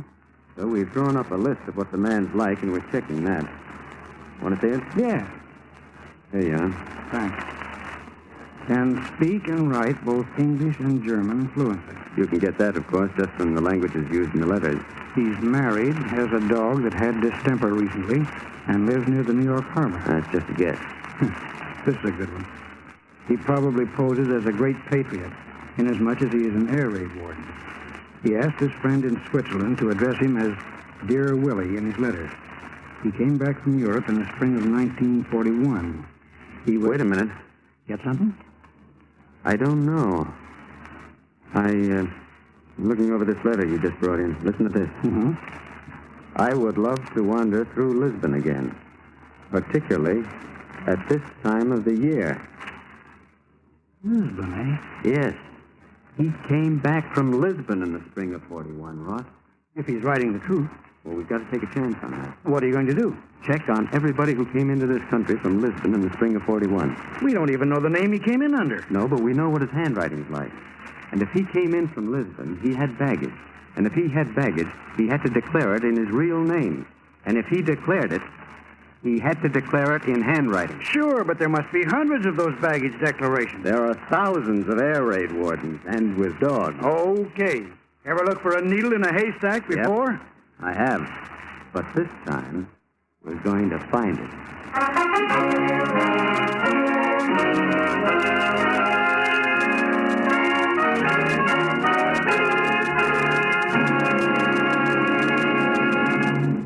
We momentarily close the Federal Bureau of Investigation file on the case of Willie Sebring. We will return to this case in just a moment. It is now my privilege to present the President of the Equitable Society of the United States, Mr. Thomas I. Parkinson. Good evening, ladies and gentlemen. You deserve a clear and forthright statement of the reason why the Equitable has undertaken the sponsorship of these radio broadcasts. For 86 years, this mutual society has shielded the financial welfare of millions of American families. And whenever there has been an opportunity for the Equitable to serve the public interest, we have gladly undertaken that privilege. We believe that no medium more vital than this official FBI broadcast could be used to bring the society closer to its members and those who may become members in the future. Our business, too, is the business of safeguarding the security of the American family. Whether it be through the provision of life insurance protection for your loved ones, or the protection of your homes and property, or the financing of industry to make more and better jobs, or the participation in war bond subscriptions and other war activities. In fact, in nearly every form of security other than the services rendered by your FBI, the Equitable considers itself your partner and your friend. Through the medium of these radio programs, we hope to let you know of the manifold ways in which the Equitable can serve and is serving you and your community. Our business is carrying on into the next generation the benefits of savings in this generation. Public service and human relationships, the preservation of homes for widows and children, the education of sons and daughters, the security and comfort of thousands of elderly men and women living in retirement, and finally, the peace of mind of the American citizen is the mission of our society. And after all, there could be no closer parallel to the objectives of your Federal Bureau of Investigation. Thank you, Mr. Parkinson. And now we continue with the file on the case of Willie Sebring, spy.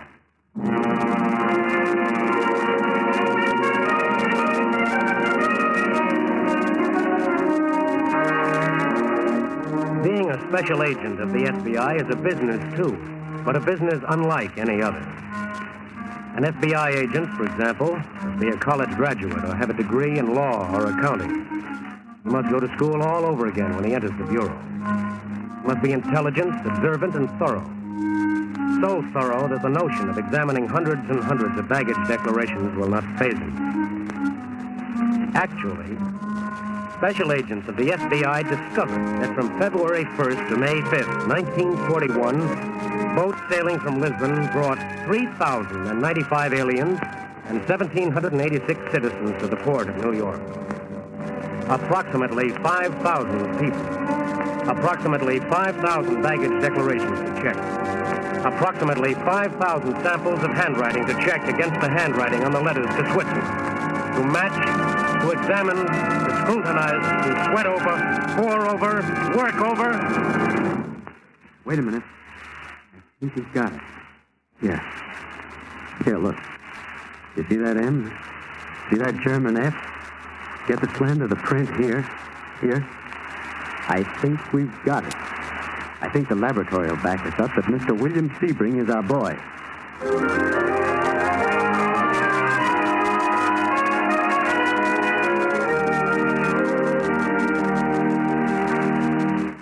William Sebring, eh? I'd almost swear to it, Ross. What's the report on him? He was born in Germany, but he became a citizen here in 1925. That takes in the languages. He's married, and he's an air raid warden. Has he got a dog? Well, the ASPCA has 3 dogs registered in his wife's name. I see. It follows all the way down the line, Ross.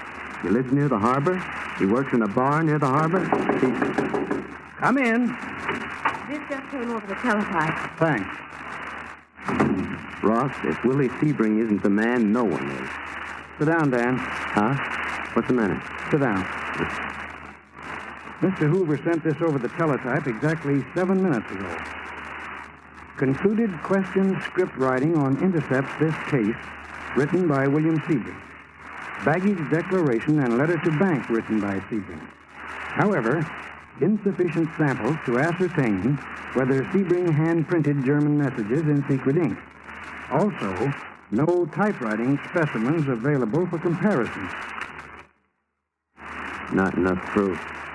I'm afraid not, Dan. Okay. Now what? I think Sebring's the man. I think Mr. Hoover does, too. But we need more proof. Yes. More samples of his handwriting. And his printing, if we can get it. And typewriter specimens. That's right. Get them, and we get Sebring. I'm going to pay a call on Mr. Willie Sebring. You may scare him. Not this way. His wife rents rooms in their house. I've been instructed to be a roomer. I'll be a welder working in the Navy Yard. That ought to interest Willie.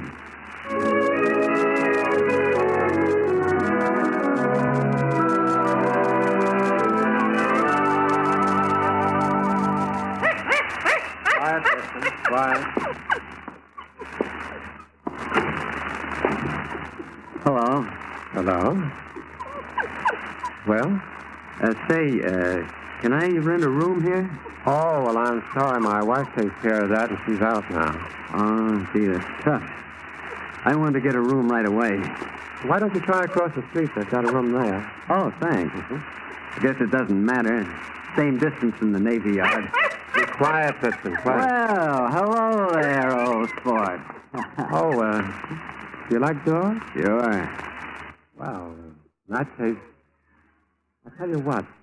My wife will probably bite my head off, but we have a room on the top floor. Oh, thanks. I don't want to get you and your wife. No, it's all right. Come on in. Well, thanks, Mr. Sebring.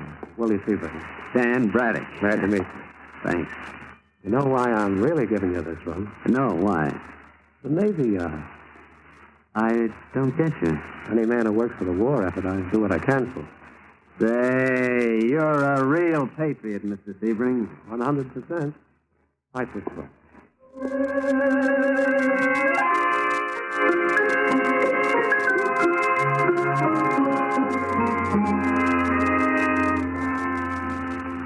For $6 a week, the special agent posing as Dan Braddock, welder, rented a room from Willie Sebring, spy. And at the end of the week, that room was worth exactly $6 and no more.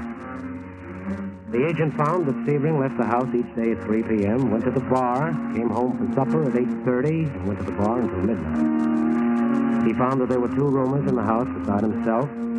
He found that Sebring spent most of his time in the attic, which had a view of the harbor. Beyond that, he found nothing. And the letters to Switzerland had stopped. So on the afternoon of the 21st of May, Mr. Willie Sebring's hand was forced. No, Clifton, no. No, I said no. If you eat too much, you'll get sick again. Now, be quiet. Excuse me, Mr. Sebring. Oh, hello, Mr. Braddock. Come on in. Thanks. Sit down. Thank you. Well, still on the night shift, huh? Yeah. Well, those new ships probably need very careful work. Oh, they do, but they're honeys. Oh, I'm sure. I sneaked a picture of one I want to send to my kid brother. He's in the Pacific. Fix it, huh? Yeah. Say, Mr. Sebring, I wonder, could you do me a favor? Well, I'd be only too glad to, sure. I want to send this package to the kid, but I can't address it. You see, I burnt my hand last night. Oh, Ma, that's a shame. Oh, it's not too bad. It doesn't bother me, except I can't hold a pen in it. That's tough. I was wondering if you had a typewriter in the house. You know, I could type up a label. A typewriter? Yeah. No, there's no typewriter here. I'll tell you what, though, my handwriting isn't so good, but I could print the address for you in ink. Swell. I'd appreciate Well, that. there's no trouble at all. Listen, be quiet. That dog will be the death of me one of these days. Now, who does this go to? Sergeant Fred Braddock. S-E-R-D.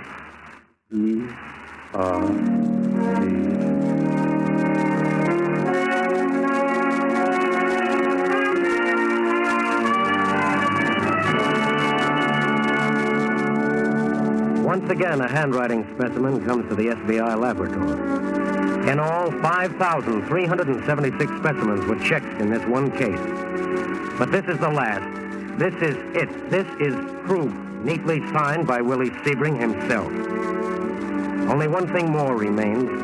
One missing piece of evidence. One last final proof. A typewriter. Hiya, Blitzen, old boy. What's the matter with you tonight, huh? Lonely for your master? Well, he'll be back later. But in the meantime, we'll have a little look around without him, huh? We'll see where he...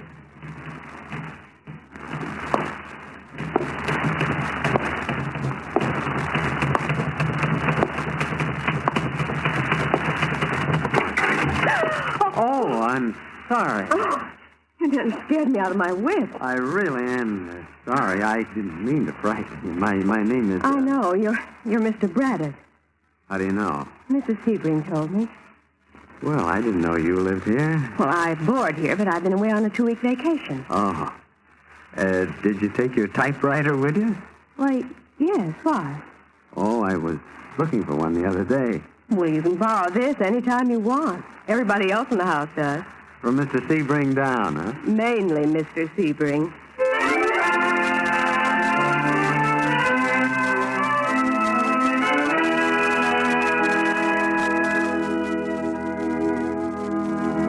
At 2:30 p.m. on the 5th of May, Willie Sebring left his house, walked to the corner, and waited for a bus.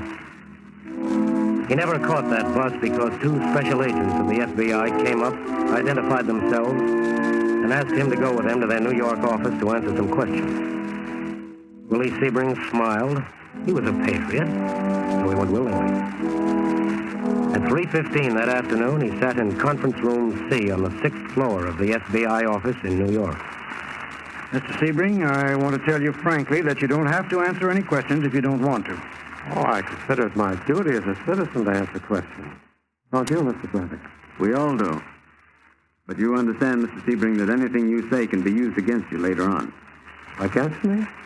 Sure, of course I understand that, but if there's anything I've done, it certainly was done innocently. Okay.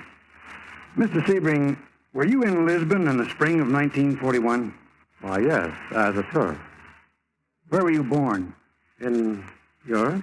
Germany? Yes, but now I'm a citizen of the United States, of course. And I'm an air raid warden. I know that. Mr. Sebring, look at this baggage declaration. Did you write it?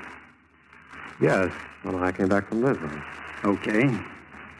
Look at this package. Did you address it? Well, yes. Mr. Braddock said it was for his brother. But I guess... Mr. Sebring, look at this letter, please. No. Look at the back, where the secret ink has been developed. Did you write that? Yeah. Could I have a cigarette?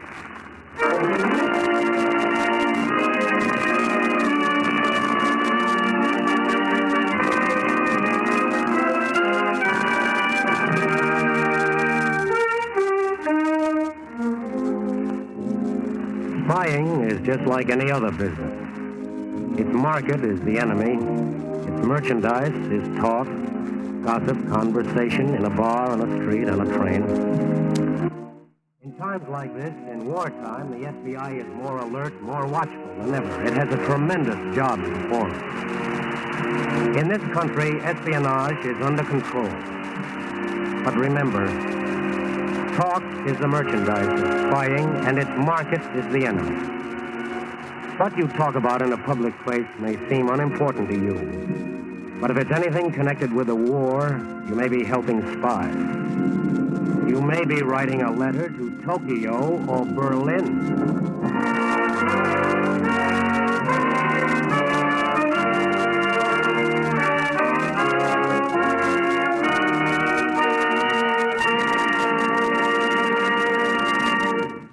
Before we close tonight's file, it is our special privilege and pleasure to introduce the director of the Federal Bureau of Investigation, who is in Washington, Mr. J. Edgar Hoover. Good evening, ladies and gentlemen. Your FBI hopes that these broadcasts will help you to know more about the organization which is dedicated to the safeguarding of your welfare and that of your family. Perhaps through these radio broadcasts, you will not only be entertained by the stories of your FBI in action, but you may also gain a better appreciation of your own personal responsibility to your family and to the community in which you live.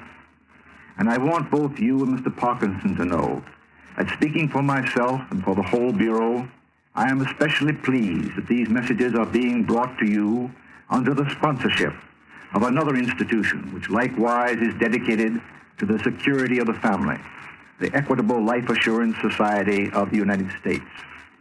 Every man, woman, and child in this nation should be alert and ever watchful for the slightest information which might lead to prevention of a crime by our enemies within and without the United States. While our fighting men all over the world are tonight meeting the enemy on land, in the air, and on the sea, it is the duty of every one of us to protect them by guarding the homeland they have left in our trust. It is my sincere hope that these broadcasts will enable you to know more about how to cooperate with your local police officials and every branch of law enforcement in your community. I also hope that you will come to know your FBI as a group of men and women who seek no personal glory and who are part of a great team and the nation.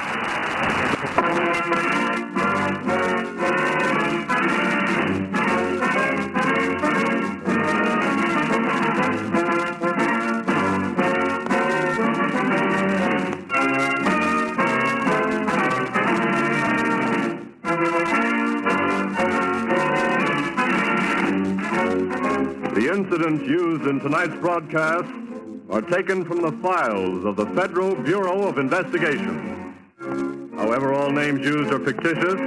Any similarity thereof to the names of persons living or dead is accidental.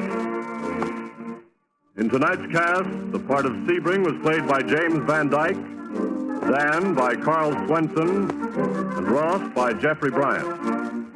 Others in the cast were Francis Cheney, Helen Lewis, Will Hare, Chuck Webster, Jack McBride, and Brad Barker. The music for tonight's performance was under the direction of Van Cleve. The author was Lawrence MacArthur, and your narrator was Frank Lovejoy. This Is Your FBI is a Jerry Devine production.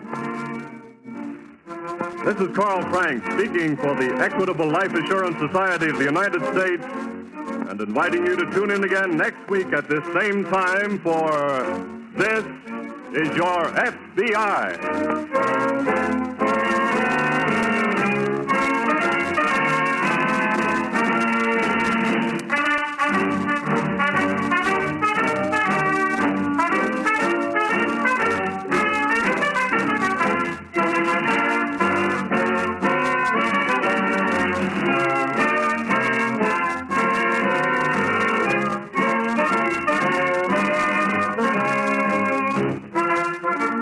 The Blue Network of the American Broadcasting Company. Good evening. This is Crime Classics. I am Thomas Hyland. I'm going to tell you another true crime story. Listen.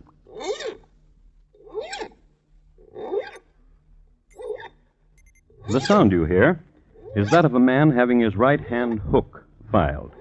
It's Saturday night in London town, and he wants to be gleaming and presentable.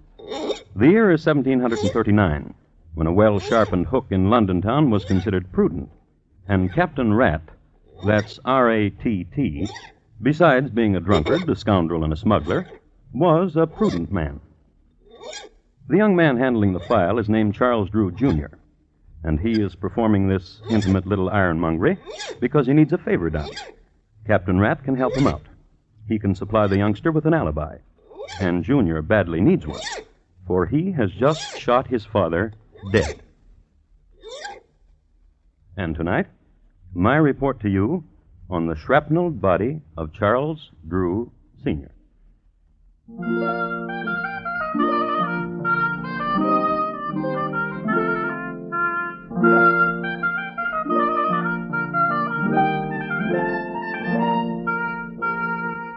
Crime Classics, a new series of true crime stories taken from the records and newspapers of every land, from every time. Your host each week, Mr. Thomas Hyland, connoisseur of crime, student of violence, and teller of murders. Now, once again, Mr. Thomas Hyland.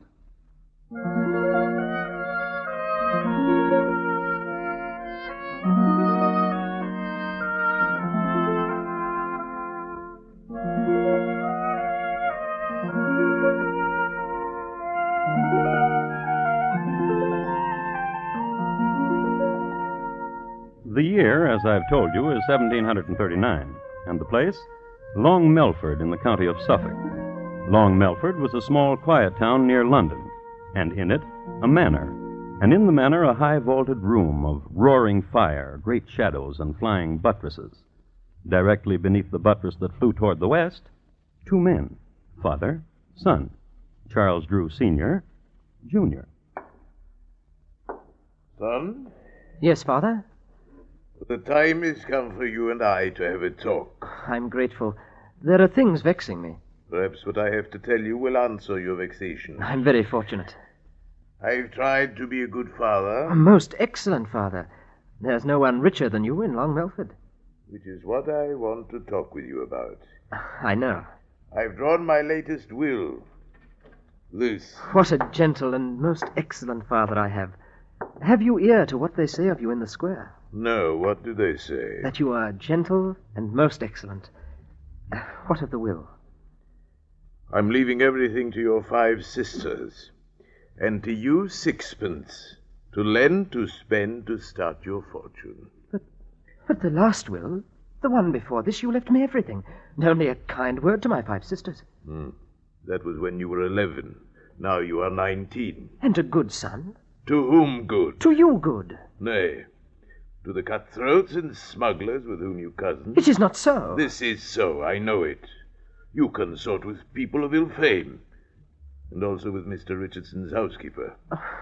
Shall I explain this of Mr. Richardson's housekeeper to you? 'Twould be well. She is a most excellent housekeeper, and I wish to employ her for our own household. And this you have been trying to do for the last year. Well, she demands high payment. Our family can afford high payment. But I personally cannot, Father. Not until I inherit your fortune. And which with this new will never be. Father. I don't scare, son. Wave that gun or...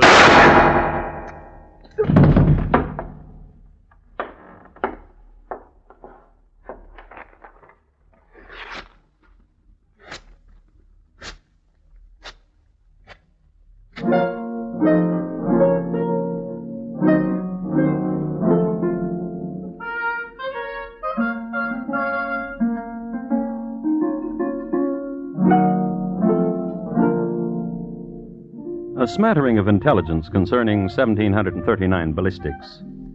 Ammunition was chiefly of 2 types, round or irregular. The former was manufactured by dropping chunks of molten lead from a great height, and when it reached the vat of water at the bottom of flight, it was round, due to centrifugal forces and gravity. Among men who puttered with this sort of thing, round shot was considered pretty fancy. Mostly, guns were loaded in this era by whatever iron junk was to hand. It should be recorded that Charles Drew, Jr. had stopped at a small junkyard on his way to talk with his dad. This is the reason the coroner found numerous pieces of irregular junk iron in Dad's corpse. Let's see what Dad's son is up to now. Scene, Ye Old Bunnery, a rundown bake shop on Abernathy Lane. The time, 2 hours later. Principals, Charles Drew, Jr. and a Mr. Humphrey, bun baker. What brings you to Ye Old Bunnery, Charlie? I want to know a thing. And that is what? Humphrey, how would you like £100? You were saying £100? All you must do is say you killed a man. I killed a man. My £100, please. You must say you killed my father. I killed your father. My £100. To the police. Charlie. £200 now, and £200 after you've been to the police. You killed your poor old dad, Charlie? With this pistol. Oh. Leave you to be a very rich man?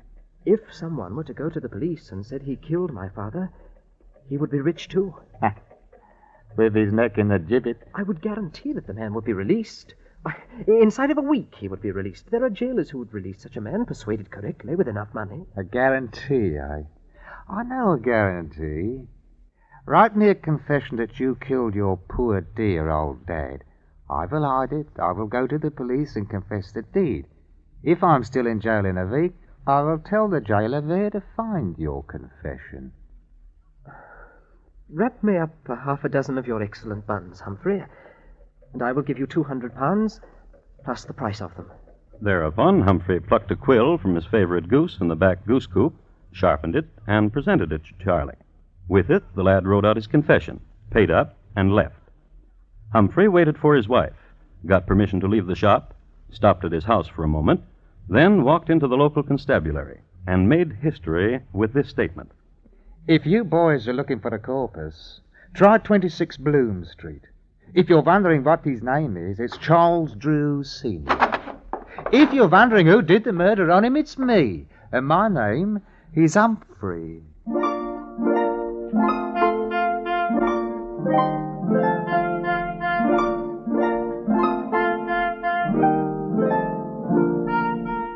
The police, upon arriving at the appropriate room at 26 Bloom Street, understood immediately that foul play had been done. One of the constables was assigned to look in on the household of Mr. Humphrey, and there saw the Humphrey children at play at Thistle-de-doo, a game usually played with marbles, but by the Humphrey children played with pieces of iron junk, which latter were of a size that could easily be rammed down the muzzle of a gun. The gun was there, too, under a pillow on Mr. Humphrey's side of the bed. Mrs. Humphrey, who in the meanwhile had returned home, shook her head philosophically when apprised of the situation. It is recorded that Mrs. Humphrey's parents had both been put away as confirmed smugglers, a felony against the Crown. The next day, in jail... Nice of you to visit me, Charlie. Yes. What news do you bring? When am I to be released? I went to see Sir Roger Firebrace. How is Sir Roger? Dead. 'Tis a pity, too, for he would have gotten your release in an once for a few £100. Don't forget, laddie, I've got your confession. You've got till Sunday.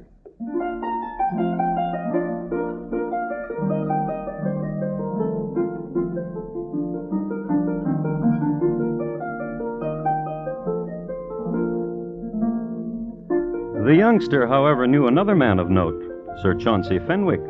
Sir Chauncey was compassionate and understood the situation exactly, but unfortunately had just had one of his periodic fallings out with the magistrate's wife. But Sir Chauncey did not send the lad away empty-handed. He suggested an old sea dog named Captain Rat, with 2 T's. What's the file, Mr. Drew? You'll be missing me hook and be scraping my wrist. I'm very sorry, Captain Rat. Nervous, bean't you? But I travelled here to London to talk to you. You see, Sir Fenwick sent you to me.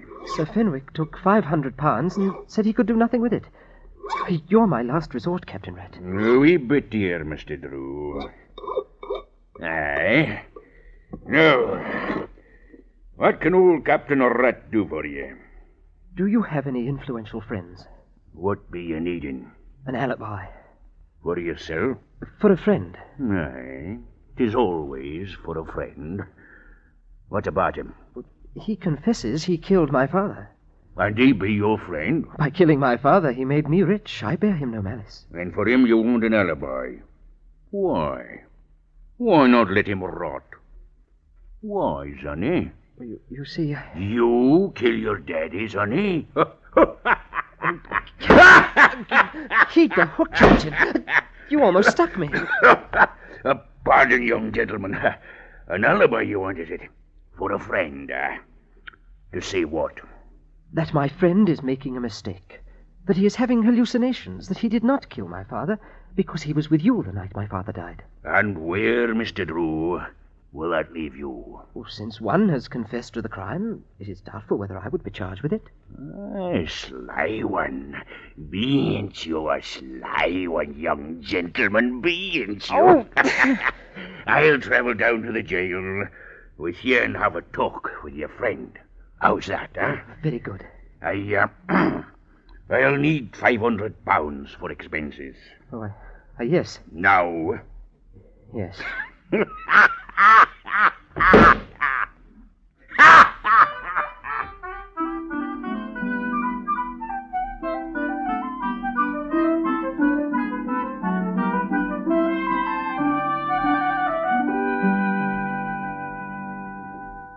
It is wasting a Saturday night and all, coming down here to the dungeon speaking to you, Mr. Humphrey.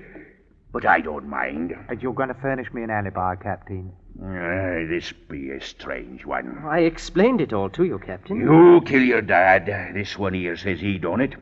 Now the both of you want me to say he couldn't have done it because he was with me. That lad thought it up. He's the bright one, not me. My plan will work. By the time you get Humphrey out of here and the police begin to dig about again, I'll be in Paris.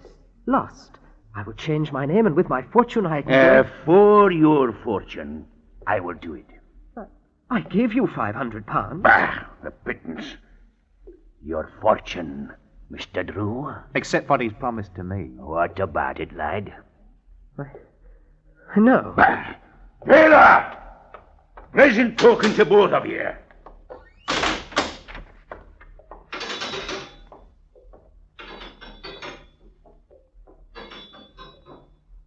It's Saturday night, Charlie.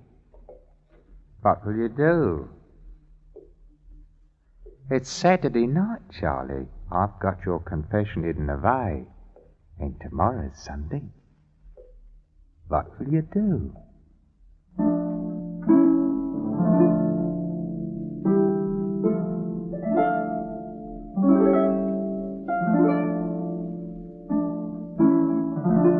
And they looked at each other there in the dungeon, the jailed and the young visitor.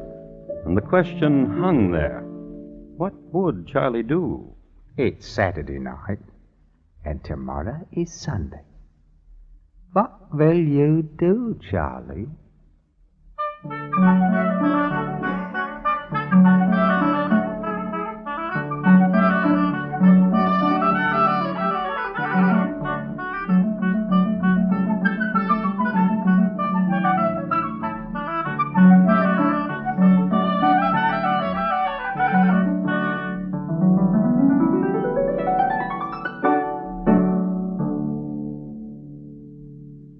You are listening to Crime Classics and your host, Thomas Hyland.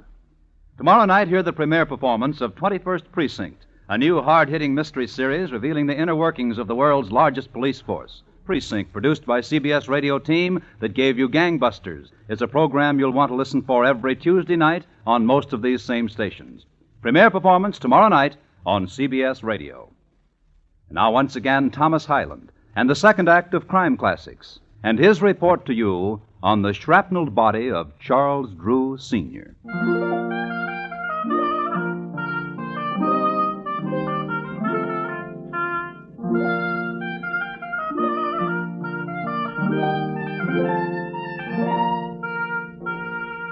It's a short, dusty road from Long Melford to London. Not only that, but these days it's hard to find. In its day, however, it was remarkable for two things.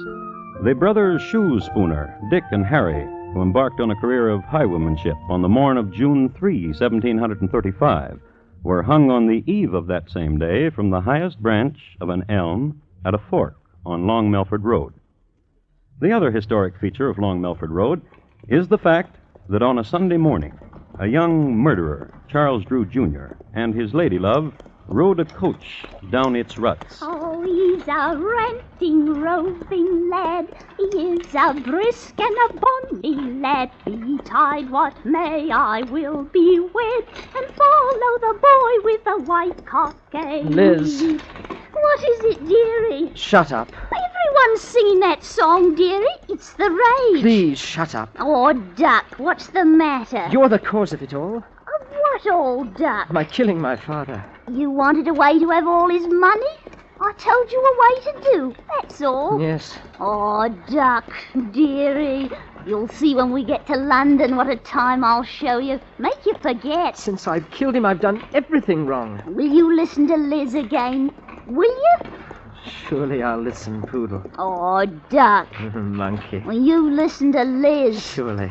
We get to London, we change your name, and you forget about Humphrey. But if I don't get him out of jail tonight, he'll show the police my confession. But you'll be in London. Start forgetting about him right now.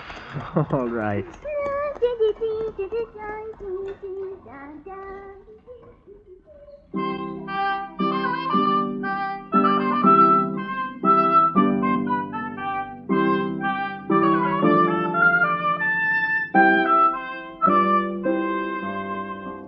And so they fled to London town, little knowing that they had made a road famous.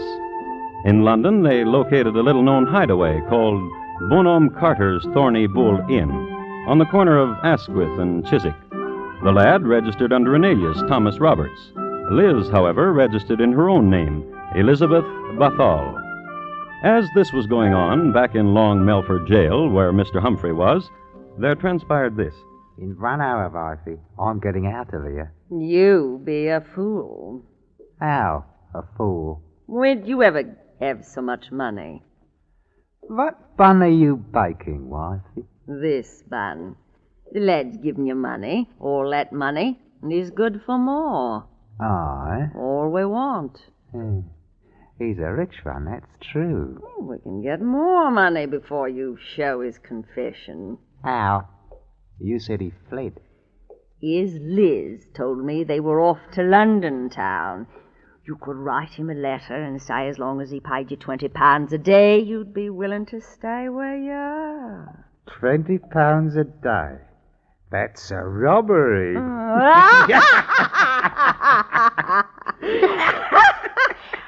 I will go to London and find Master Drew and present him with the letter. How will you find him? I will ask hearing about of him. London, eh, what? London. What of the children? Mrs. Nickelrod says she will take care of them. And you, alone in London?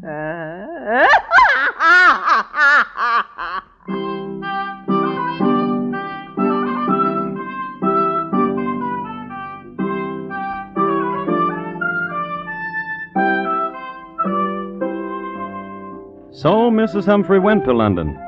A few observations about Mrs. Humphrey. Wash away the flour and the excess dough. Put on long sleeves to hide the muscles made prominent from kneading bun dough. Comb the hair, exchange shoes for boots, and Gertrude Humphrey was rather presentable. When she went to London, Mrs. Humphrey did all of these things, plus making a mental note not to laugh too much, not only because of the horrible sound she made, but also because of the mischievous twitch it brought on, which she could not control. So, off she went to this place, to that, to this pub, to that, asking for a Mr. Drew. I should like to comment here that in 1739 the gin was of an excellent Holland distillation. However, its chemistry had a peculiar reaction with Gertrude Humphrey. Though she fought it, and though she laughed not at the most hilarious joke, including the historically famous one about Lady Mumbly and the Troubadour, the gin caused her to twitch mischievously. This attracted to her London dandies, who plied her with more Holland gin, and who promised her help in finding Mr. Drew, and who never did. But Gertrude never lost sight of her mission. And one night in a pub in Covent Garden, Mister. What's your pleasure, dearie? Well, now, dearie. I want a gin. Gin for the lady. What's your name, dearie? Gertie. Gertie. Aye. Here's your gin, Gertie. Drink up. Well, now, dearie. Is your name Drew? Is that what you want my name to be? I'm looking for Mr. Drew. Mr. Drew, is there a Mr. Drew? Yeah. Oh, now, Gertie. I'm the one that's bought you the gin. Yes. My name is Drew. You ain't the Drew I'm looking for. Well, now, why do you say that? Here now, lad. I'm the fellow who's bought her the gin. Here's a guinea, my lad. Find another lady who likes gin. Oh, I will, that governor. Thank you. Bye, Gertie. Oh, now, why do you weep, pretty one? You're so beautiful. Always crying beautiful things. Gin for the lady. Now, stop that weeping. Here's your gin. I say, mischievous wink you have. Is that truly your name? Truly, Ladybird, it is. Ladybird. And you were looking for me? Ladybird. Well, my name is Drew, and you shouted for Mr. Drew. So beautiful you are. What do you want of me? I've a letter for a man named Drew. Really?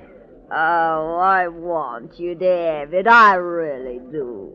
Then give it to me. You must turn your back now. Right you are. Yeah. Oh, you want a conniver, you are.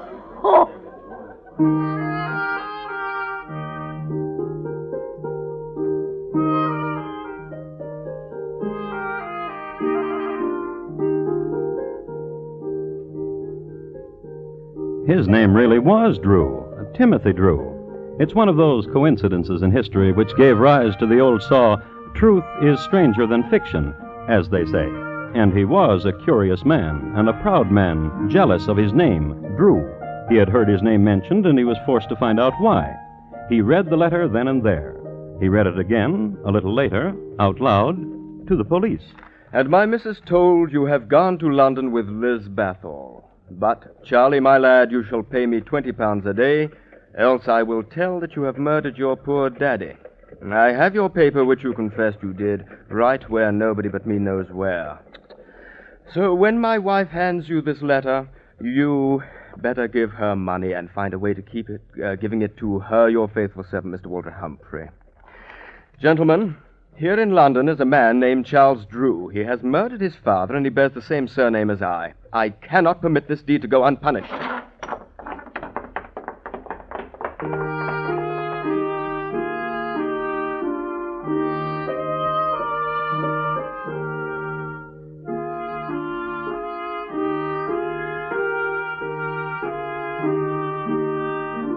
Even in 1739, the London police were thorough, and, goaded by the enormity of the crime and spurred and accompanied by a man whose name had been besmirched, they combed the alleys, hostelries, pubs, dens. It was late on a moist Thursday morning when Timothy Drew happened into Bonhomme Carter's Thorny Bull Inn on the corner of Asquith and Chiswick. Bonhomme Carter denied the presence of a Mr. Charles Drew, but affirmed that a Liz Bathall was most certainly a guest there. He directed Timothy to Liz's chambers. Who is it? Open the door. No games, dear. It's too early. Who is it? A representative of the police. Why didn't you say? May I come in? If you be the police, you can do anything, ain't that so? Thank you. I ain't done nothing. Is your name Elizabeth Bathall? It is. Do you know a man named Charles Drew? What's he look like? I don't know. Then how can I tell if I know him? Here, what sort do you take me for? There's no one in me closets.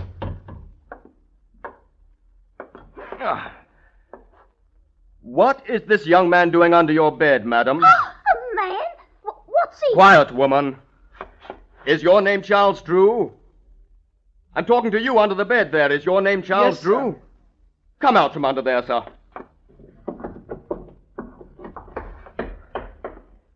That's right, sir. My name is Charles Drew, sir. And did you kill your father? It would be a small life living as I have been. Yes. Yes, I killed my father.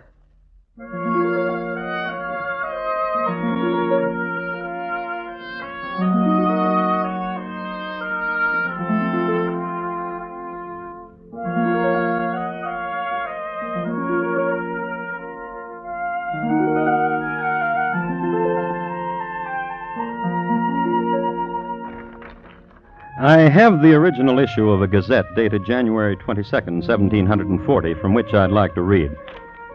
The melancholy proof that when a man has abandoned all religious principles and has suffered his depraved appetites and passions to govern his reason was shown yesterday when Charles Drew, Jr. was hanged in Long Melford.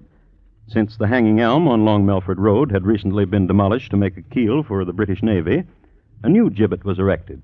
This gibbet was equipped with a new mechanical device invented by Mr. Douglas Langford of Eastbourne. Mr. Langford is to be congratulated.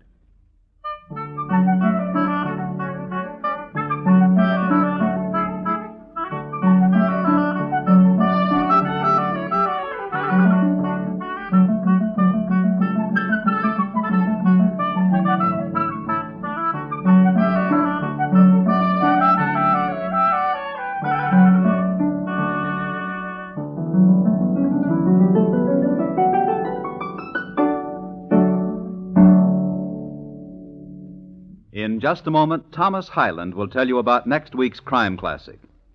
The shrapnel body of Charles Drew, Sr., tonight's crime classic, was adapted from the original court reports and newspaper accounts by Morton Fine and David Friedkin.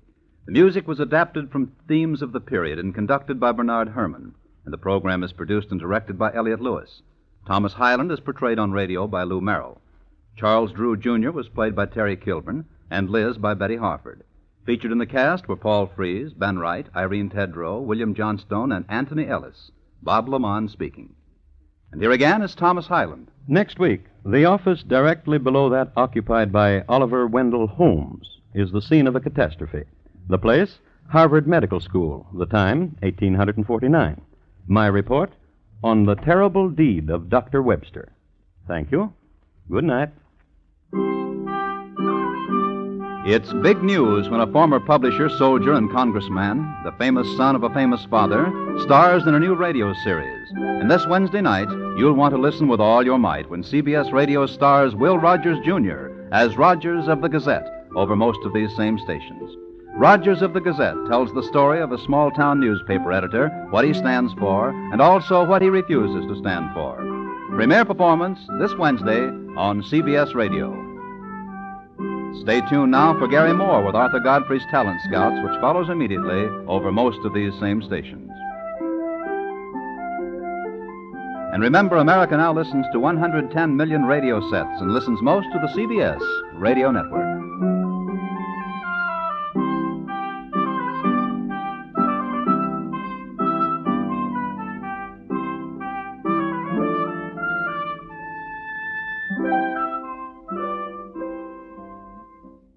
Lost in Brazil invites you on an unforgettable journey, where every moment is an adventure waiting to be discovered. Join us as we uncover the soul of Brazil, one incredible experience at a time. Click on the link in the description and embark on the ultimate Brazilian odyssey. Filament, your faithful friend with muscles ache and pain, presents Gangbusters.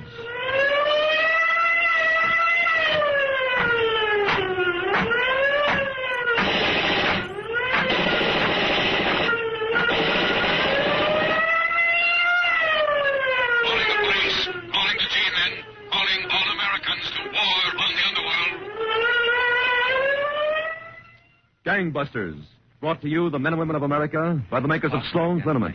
With the cooperation of leading law enforcement officials of the United States, Gangbusters presents facts in the relentless war of the police on the underworld. Authentic case histories that show the never-ending activity of the police in their work of protecting our citizens. America's crusade against crime. Now, for those of you who are familiar with the name Schwarzkopf, just an editorial note, and we'll get right back to the program. Colonel Schwarzkopf, who oftentimes interviews the lawman who brings in the story to Gangbusters, is, of course, in actuality, the father of H. Norman Schwarzkopf, General of the United States Army. And so this is kind of interesting to hear him portrayed, his father portrayed as a law enforcer. And also interesting, there's the character of the lawman, a sheriff, a judge who comes on the program. Judge Miller is played by none other than Bill Johnstone, who about the same time was playing The Shadow on the Mutual Network. So there's a couple of interesting voices to listen for here. Now for our Pluxy interview between Colonel Schwarzkopf and Judge L.D. Miller of Chattanooga, Tennessee. Picture our setting as a special office turned over to Gangbusters by Commissioner Louis J. Valentine of the New York City Police. Colonel Schwarzkopf. Judge Miller, I understand that Charleston and Rogers, the nickel and dime bandits, were hunted by the police of 6 states. Yes, Colonel Schwarzkopf. Actually, 8 different police departments were after them within a period of 30 days. But why do you call these particular criminals the nickel and dime bandits? Well, Colonel, James Carlson, the brains of the combination, had a theory of crime different from any criminal in all my experience. I got a new slant on stick-ups that'll pay big dividends. I'm going to get me a smart partner that knows how to use a get. Then we're going to go through the Mississippi Valley pulling little jobs, nickel and dime jobs. When we pulled enough of these nickel and dime jobs, we'll have just as much jack as if we'd stuck up a dozen big banks. On December 4th, 1939, following a term at Minnesota State Reformatory, Charlson drove up to a roadside tavern near Minneapolis. The owner was talking to a customer. Be right with you, mister. Anything else, sir? Oh, that'll be all, Bill. Charge it, will you? With a fancy car like that, you want me to charge it? Nothing else fancy right behind you, pal. Turn around. What? Look out, Bill. He's got a gun. A special kind of gun, mister, with a hair trigger. Come on, both of you. Back up into that hot dog joint before I turn this cannon loose on you. I want your dough. Oh, I got some change. Give it to me. Here you are. Now, you. Open up that cash register. Here. $35. It's all I got. I know it ain't. Scoop out that change and stick it in my pocket. Nickels and dimes, huh? I'd like to see you for 5 minutes without that gun. Here's a change. Thanks, white guy. Now get out of here. Not so fast, you. Empty your pockets. Pretty brave, aren't you, with a gun? Yeah, and it's liable to go off any minute. No sawed-off punk's gonna take my dough. I warned you, white guy. Bill! You're not getting away from me. I'll show you. Give me that gun. You're all through, punk. Let go of me. You hurt? Let go of me. Yeah, I guess so. Pretty bad. I dropped all 3 of those bullets, but I got his gun. You're going to need a doctor. What'll we do with this guy? Lock him in the washroom. You make it all right? Yeah, sure. I got the special gun, you rat. Yeah. Give back my money. All right. Here you are. Now, come on, you into the washroom. You'll never get me to jail. Inside, punk. Okay, white guy. I'll lock it and then phone the police. Better get an ambulance, Bill. You're bleeding bad. Hello, operator, get me the police. Sit down, Bill. What's that? The washroom window. There. Out front. There he goes. He's in his car. Stop! Stop, Brown! Shoot! Oh, it's jammed. That guy's special pistol jammed and saved his own life. It is rare, Judge Miller, for the victim to turn on his assailant at gunpoint and disarm him. It is, Colonel. Fortunately, the wounds of the tavern owner were not serious. Johnson made a dash for Chicago, where he went into partnership with another criminal named Joe Rogers. Together, they stole a late model car and started south, blazing a trail of robberies from Illinois to Louisiana. On the night of December 17th in Blytheville, Arkansas, Charlson and Rogers committed an unusual robbery, showing a peculiar obsession. Blytheville, Arkansas. Robbery. 2 men broke into a house and stole a large collection of pistols, automatics, shotguns, and rifles. Seen escaping in blue or black Dodge sedan. Notify all gun dealers to be on lookout for unusual weapons of foreign make.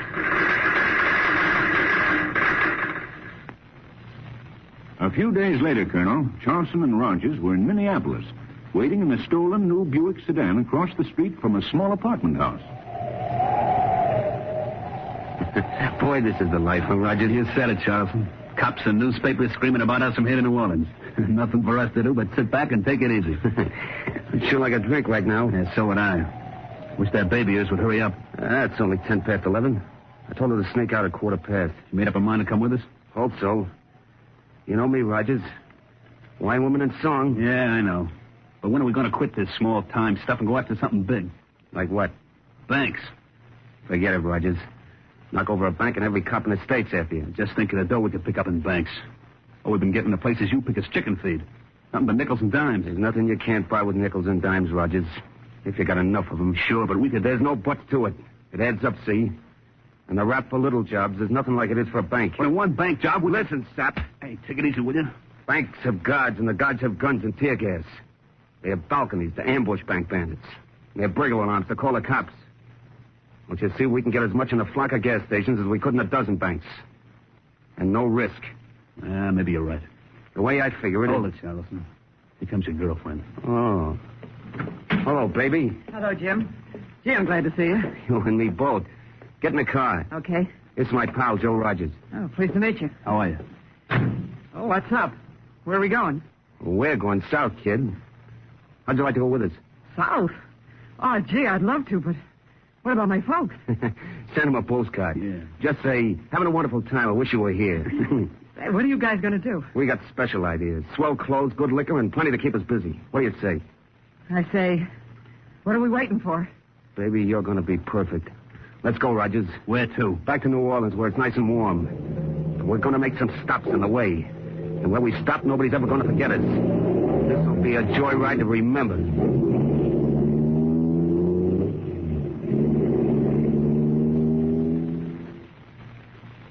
That was near midnight, Colonel, on December 21st, 1939.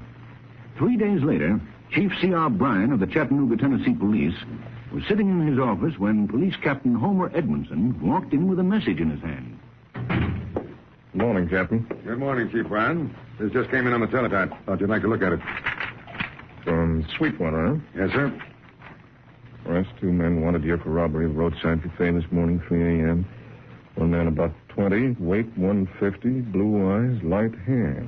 The other one, older, weight about 140, dark hair, slender. Both bandits wearing leather jackets. That's a pretty complete description, Chief. These bandits took $60 in currency, cigarettes, liquor, and a large amount of nickels and dimes. They're heavily armed. Large amount of nickels and dimes. That sounds familiar. You're right, Captain. This is the 6th report in the last few days that used those exact words. Yes, and each report was near Chattanooga. Have you broadcast this message to the patrol cars? Yes, sir. Right after it came in. Send it out again, Captain. This is the first good description we've had of those men. If they try anything here, I want every man on the force to be waiting for them. Right, Chief. Wait a second. Chief Bryan speaking. Send some cops over quick, Chief. I've just been robbed. Who's this? Jack Parker. I got a filling station at Main and Watkins. I just opened up 10 minutes ago and 2 guys walked in and... Hold on a minute. Captain, there's been a holdup over at Main and Watkins, a filling station. Send a patrol car over there right away. Right away, Chief. Go ahead, Mr. Parker. What happened? These 2 guys walked in, Chief. They both wore leather jackets. They had 4 guns between them and they cleaned out the cash register. How much did they get? $7. Almost all small change. Nickels and dimes, huh? Well, I know it don't sound like much, Chief, but it's a lot to me. Mr. Parker, I don't care if it was 7 cents or $7 million. If these bandits are the men I think they are, they're going to try to pull some more jobs like this here in Chattanooga, and we're going to get them. The next afternoon, Colonel, the woman manager of a small dry goods store in Chattanooga saw 2 men, apparently customers, walking into her store. Now I help you, gentlemen? Yeah, let me see some shirts. The best you got. And I want to see some socks and ties. Certainly, right over here. What size shirt, sir? 15 collar, 34 sleeve. And I want size 11 socks. Here they are. Just take your pick. That's just what we're going to do, sister. Stick 'em up. Hold up. Take it easy, sister. One peep out of you and I'll drill you. Please. Get down on the floor behind our counter. And don't move if you want to live. Yes, sir. Pretty fancy-looking socks, pal. Get some for me. What kind of shirts you getting? Silk, the most expensive I can find. Better make it fast. Okay. These here looks swell. Green silk. You ready, pal? Yeah, let's go. Hey, sister, where's your cash register? There in back of the counter. But there's only a... I know. There's only a little change. That's what they all say. How much, pal? $10 and about 5 and change. Thanks for the service, lady. We'll be sure to tell our friends about you. And remember, sister, if you move off that floor before we're out of this store, it'll be the last time you ever move. Exactly 44 minutes later, Colonel, in a Chattanooga liquor store on the other side of town. Will that be all, gentlemen? Just the 3 bottles of whiskey? No, that ain't all, mister. Reach for the ceiling. What do you want? Don't shoot him, pal. The cops might hear you get. All right? Keep him covered. And what are you going to do? I'm going to teach you not to be so nosy. That'll teach you to ask me what I want. Please don't kick me again. Come on, pal. Let's get out of here. Get the dough. Okay. Take everything, even the small change. How much is it? Yeah, there's about $90 here. Hey, here's something else, pal. A nice new gat for your collection. Say, not so bad. Different from any I got. Maybe I ought to try it out on this wise guy. No, please. Okay, mister, but just so you won't run after us, here's something more to remember his butt. Oh. That brutal holdup was the third the nickel and dime bandits committed in the heart of Chattanooga within 24 hours, Colonel. It redoubled the efforts of the police to catch Charleston and Rogers and resulted in a gun battle that Chattanooga will long remember. Law enforcement officers within a radius of 50 miles of Chattanooga cooperated. At a special meeting of police representatives at the office of Chief C.R. Bryant, all possible angles were discussed. Unfortunately, men, we have a complete description of these 2 bandits and definite identification clues. What are they, Chief Bryan? Well, first, Sussman, there's the nickel and dime angle. So anyone seen spending an unusual amount of silver is a definite suspect. Then there's the gun angle. The gun angle? It's this, Frazier. These men are crazy about guns. They take pride in them. Not just as weapons, but as items to collect. So the bandits might just show off their guns sometime without staging a holdup, huh? Particularly if they've been drinking. That's still another clue, Chief Bryan. The amount of liquor they consume, judging by the amount they've stolen. And the girl with them. The one that's been seen in their car. Now, we have her description. All right, Captain Edmondson. These are all valuable clues, men. And we have one other advantage. From what these bandits have said to their victims, they don't expect the police to go after them seriously. Just because the thefts have been relatively small, huh? Exactly. That gives me an idea, Chief. What is it, Edmondson? Maybe we can get these bandits through a weakness in their own system. How, Captain? Let's give these clues to every reliable citizen in the vicinity of Chattanooga. Every small storekeeper. Then when the bandits do show up again, they'll be spotted immediately. Good idea. Yeah. Well, then it's understood every available man is to stay on duty till these bandits are behind bars. I want them in custody before somebody gets killed. Within 1 hour after that meeting, Colonel, merchants, filling station employees, liquor store proprietors, business people all over Chattanooga were planning to cooperate with the police. Cooperate with police? Listen, I'm staying right here at the store. If those bandits come back this way, I'm going to be ready for them. If those nickel and dime crooks come anywhere near me, I'm going to call the police.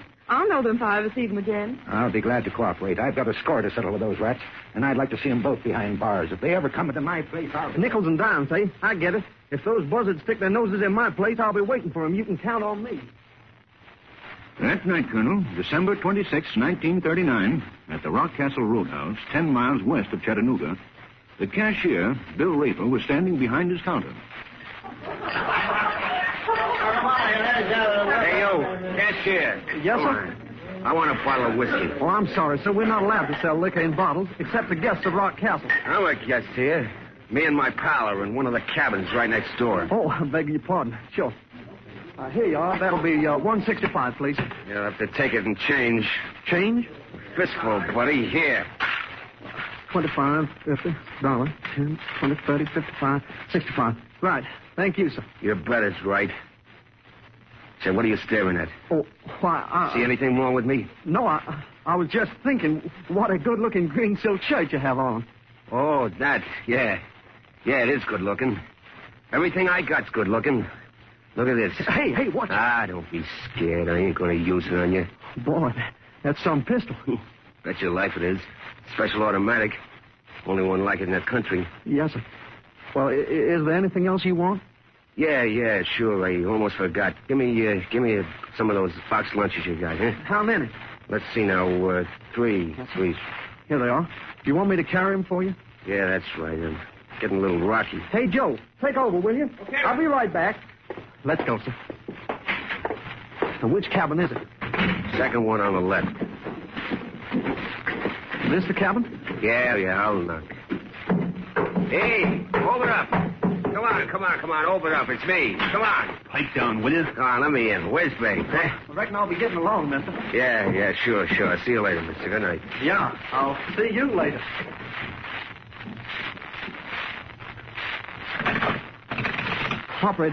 Operator, get me the police.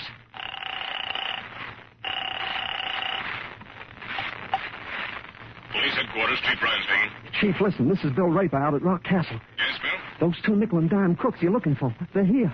How do you know? I'm positive, Chief. Every single clue you give me. The nickels and dimes, the guns, the liquor, everything checks. Did you notice a car? Yes, sir. It's a big, black, new 1940 Buick. Where are they? In a cabin right next door. How many? 3 of them, sir. 2 men and a girl. That's what I call fine cooperation, Bill. Sit tight and don't say a word to anyone. I'll send an emergency squad out there right away. 15 minutes later, Colonel, Captain Homer Edmondson with a group of picked men from the Chattanooga Police Force, including Detective Shipley and Carson, met members of the County Uniformed Police under Captain Dyer outside the Rock Castle Roadhouse. The cashier, Bill Raper, was waiting for them. Which cabin are they in, Mr. Raper? That one with the lights on, Captain Edmondson. All right, men. Sussman and Fraser, you stick with me. All right, Captain. Now, we'll go to the front of the house. Shipley, you and Carson cover the back with Captain Dyer. You got that? Right, Captain. What's our plan, Captain? Simply to close in and get those bandits. We can't start shooting till we're absolutely sure these are the men we want. But if they show the slightest resistance, open fire with riot guns immediately. Ready? Yes, sir. Let's go.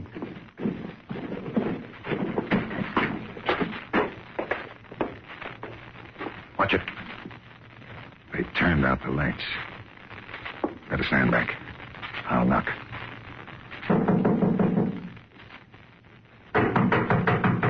Open up. Who is it? Police. Just a minute. Hurry it up. All right, coppers, come and get it! Get back, man.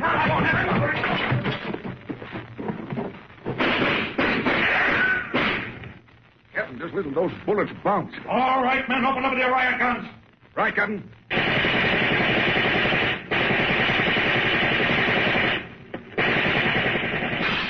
Get down low, babe. Those cops are using riot guns. We'll fix them, Jimmy. I'll load your pistols. Roger. Yeah? Cover the back door. I'll cover the front. Okay, Charleston. Come on, coppers, try and take it. You'd better give up in there. You're surrounded. We'll give them hot lead.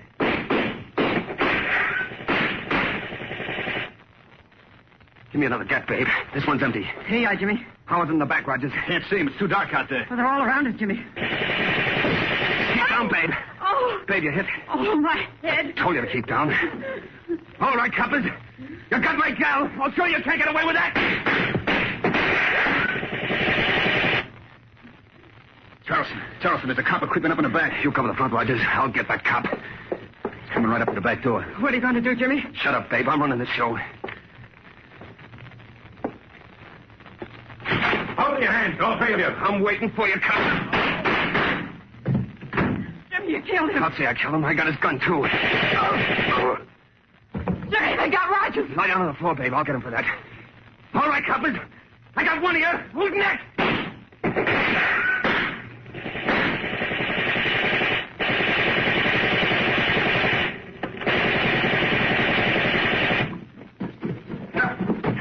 Yes, Fraser? They killed Shipley. Shipley? How? He broke in the back door. Shot down before he had a chance. Oh, the dirty dogs. Give me a riot gun, Fraser. Yes, sir. Mine's empty. Captain, I'm going after him. Now, wait, don't go up there. It's probably a trap. There goes one of them out the side door. Stop or I'll fire. He's running for the woods. I can't see him. There, between those big trees. Missed him. It's so dark I can't see. Oh, we'll never find him in this darkness. What do we do, Captain? He might be hurt. Dyer, you and Carson follow him. I am going to get some bloodhounds. What's the matter with the dogs, Captain? Why are they stopping? Too dark for them? I'm afraid they lost the trail, Fraser. What, after we've followed that bandit for almost 8 miles? It's all right, Sussman.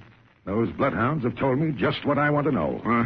That'll get you, Captain. For the last 2 miles, the bandits' trail has followed right along these railroad tracks. That's right. But now we've lost it. I can't see what that We're is. headed toward Chattanooga, not away from it. Doesn't that mean anything to you men? You mean you thought maybe the bandit would jump afraid away from Chattanooga? No, Sussman. I thought he'd head for Chattanooga, but I couldn't be sure. Now I know he's gone back to the city, where we can lay our hands on him. With one of the nickel and dime bandits, Joe Rogers, dead, Colonel, and the bandit's girlfriend in a prison hospital, the Chattanooga police combed the city for the remaining bandit, now definitely identified as James Charleston. Later that night, after visiting hundreds of rooming houses, 2 police officers, Patrolman Fraser and Sussman, climbed the stairs of a cheap rooming house an hour after midnight. What number did the landlady say, Fraser? Room 6. It's room number 6, right up there at the head of the stairs. Yeah. Landlady said her new boarder arrived an hour ago. Have the gun ready? Bet I will, Sussman. You turn on your flashlight. I'll try the door. Right. The door's unlocked. That's lucky. Careful now. Easy. There, he's in bed. Sound asleep. Wonder if he's the guy we want. He's pretty young for a bandit. Let's make sure, Sussman. Pull down the covers. A pistol there in his right hand. And another one next to him. He's starting to wake up. Grab him. I'm with you. Look on. I didn't do nothing. I got him, Fraser. Put the bracelets on him. Charleston, you're all through. You cops are crazy. I'm not the guy you want. No, you're all right, Fraser. Let's see those 2 guns. That don't prove nothing, copper. I didn't kill nobody. I like guns, see? I collect them. Yeah? Well, this is one gun you never should have collected, Charleston. It's the gun you took from Detective Shipley after you killed him. And it's the last gun you're ever going to collect. And so, Colonel Schwarzkopf, through splendid police work and excellent citizen cooperation, the criminal activities of James Charleston came to an abrupt end. Placed on trial in my court for robbery and murder on February 27, 1940, he was quickly found guilty. I sentenced him to life imprisonment in the Tennessee State Penitentiary. He's there at this very moment. And what happened to the girl who was with Charleston and Rogers, Judge Miller? For months, she hovered between life and death with a bullet touching her brain. The doctor said her mental faculties would be impaired indefinitely, and under the circumstances, she was freed in the custody of her parents. Thank you, Judge Miller, for a fine case. I'm particularly pleased with the way you brought out the great value of public cooperation with the authorities. When the police thus frankly solicit help from our law-abiding citizens, and those citizens promptly and comprehensively cooperate, no criminal can escape. Every time the police and the people work together, the end is inevitable. Crime does not pay. And now, the clues. Special bulletin, all citizens. Watch for murderer 24, 5 feet 5 inches, 135 pounds. Dark brown hair slicked back, brown eyes. This man with tall, sandy-haired companion having wrinkled face, wanted for brutal murder several days ago, refrigeration engineer near San Antonio, Texas, may be traveling in black Ford station wagon, and may have in possession a .44 caliber Smith & Wesson revolver with cedar handle. Warning, citizens of Pennsylvania, be on lookout for man 28, 5 feet 8 inches, 160 pounds, brown hair, gray eyes, occupation farmer. This man wanted in connection with feud slaying last week, Indian Head section of Fayette County, Pennsylvania. If you have any information concerning these clues, notify your local police, the Federal Bureau of Investigation, or gangbusters at once. For Sloan's Liniment next week, the case of the missing corpse. Here reenacted for the first time, the inside factual account of one of the most fantastic cases in all criminology. Learn how a dead man faced his murderer. Sloan's Liniment brings you one of Phillips H. Lord's most astounding dramatizations in America's Crusade Against Crime.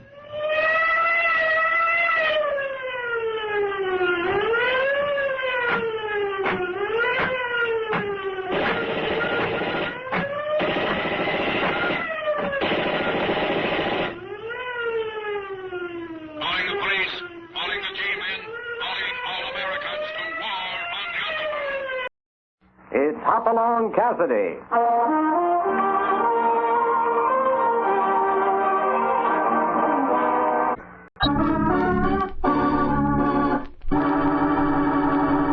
And now, let's hear the solution from Police Lieutenant Sullivan.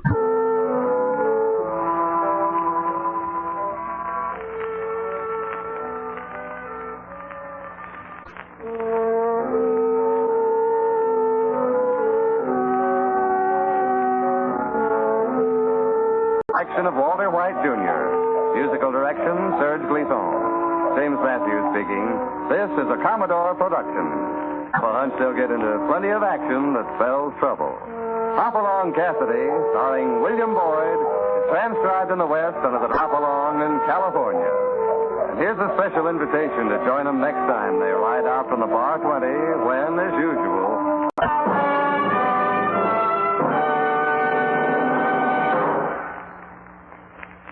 Goodbye for now from Team.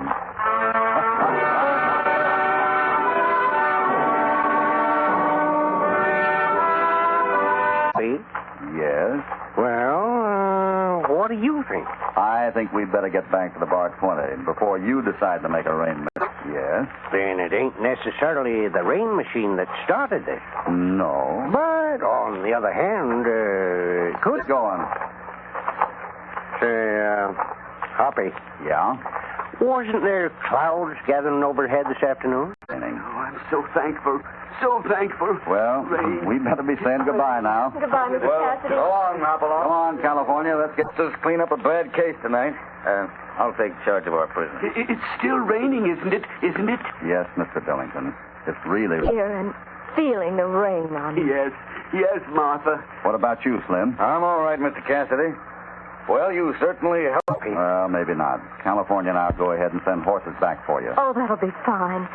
Meanwhile, I think Father will enjoy just staying right here. I've done it. My machine works. Do you hear me? I can make it rain. Can we help you down the trail, Miss Billington? Well, I don't think they better try to walk. All right, Father. Feel all right. Well, I'm the happiest man in the world. Can't you hear what these men are saying? It's starting to rain. I've done it. Father, are you hurt badly? Rain? Did somebody say rain? Oh, Jiminy. It is starting to sprinkle. I can hear the drops hitting my head. You feel hurt? He's just dazed, I think. I can't tell in the dark. Well, don't light no more matches around here. This whole mountain must be gunpowder. Why, it's starting to rain. Hoppy! Hoppy! Is that you, California? Yeah, that's me. I mean, this is me. Mr. Billington is here.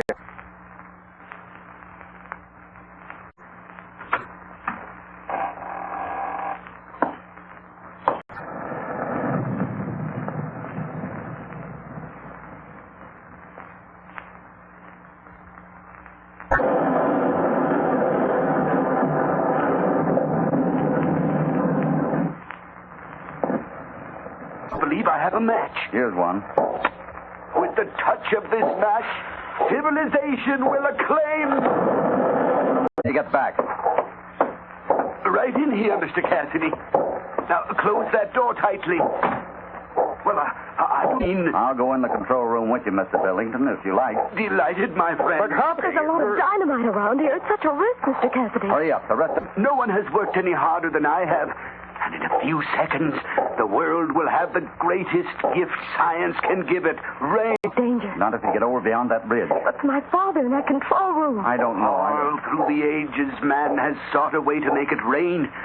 I must get to the control room quickly. When the giant wheel reaches the top, the great moment will be at hand. Mr. Cassidy, isn't there great... The colleague has just informed me that everything is in readiness. But what do you mean? The machinery is already in motion, Martha. There's no choice but to go through. Martha, did you come up to see the climax to all my years of work? Tonight I will see success. My esteem... Who's coming down that ladder? Father!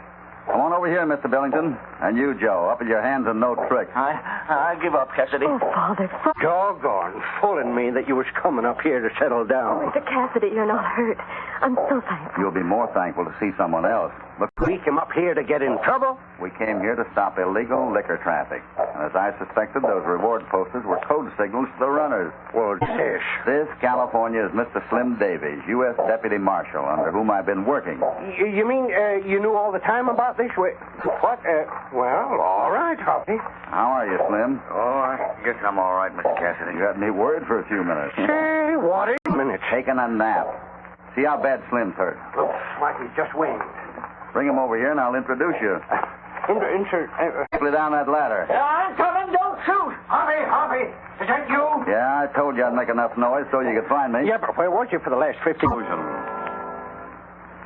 You up there on that tower. I got you covered. I give up. Don't shoot. I'll keep a beat on you till you get Mr. Billington. I High up on Eagle Nest Mountain, the Rainmaker's giant machinery ticks closer to that uncertain moment of explosion.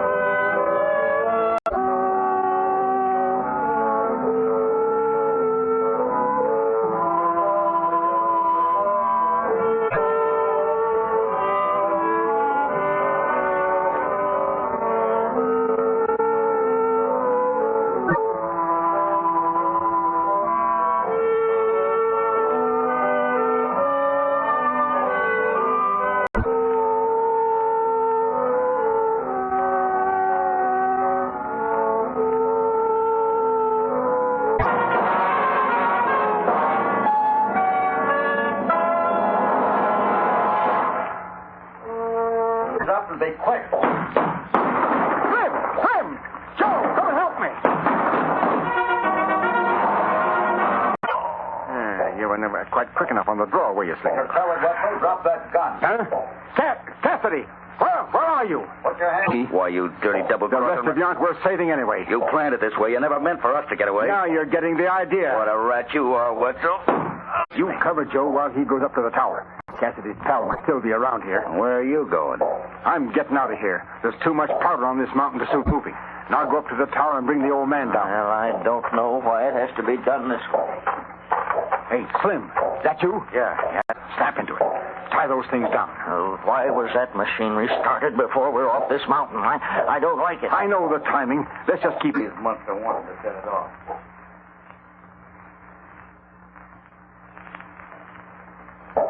All right, Joe. Charge? That'll go too. Well, all right, but hurry.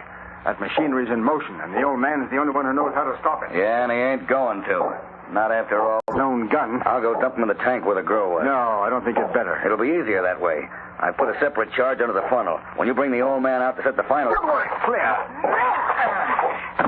There. I bet it's the first time Cassidy's ever been slugged over the head with it. We know when we're beaten. Keep your hands high and no trick. He comes out into the open. Drop on him. Okay. I'm coming out, Cassidy. We give up. All clear. All right, boys. I'm ready to set a match for this. Wait a minute, Cassidy. Slim, climb out of the window and get onto that big overhanging branch of the tree. And then when... Was that unlocked? I didn't have a chance, Wetzel. You wouldn't set that off, Cassidy. Not with Martha in the tank. California. Yeah, Humpy, where are you? You got the girl out of the... Wetzel, I'll touch a match to this keg of powder. Take another look, Cassidy. Sugar won't explode. This sugar will. I rolled this keg over to the powder house. Oh. Head behind that rock. That's just his head. If I know anything about the way Cassidy operates, he's somewhere else. Well, the way that guy out there can... We ain't fighting ordinary people. Right we are. That's Cassidy. There he is now. All right, I got up.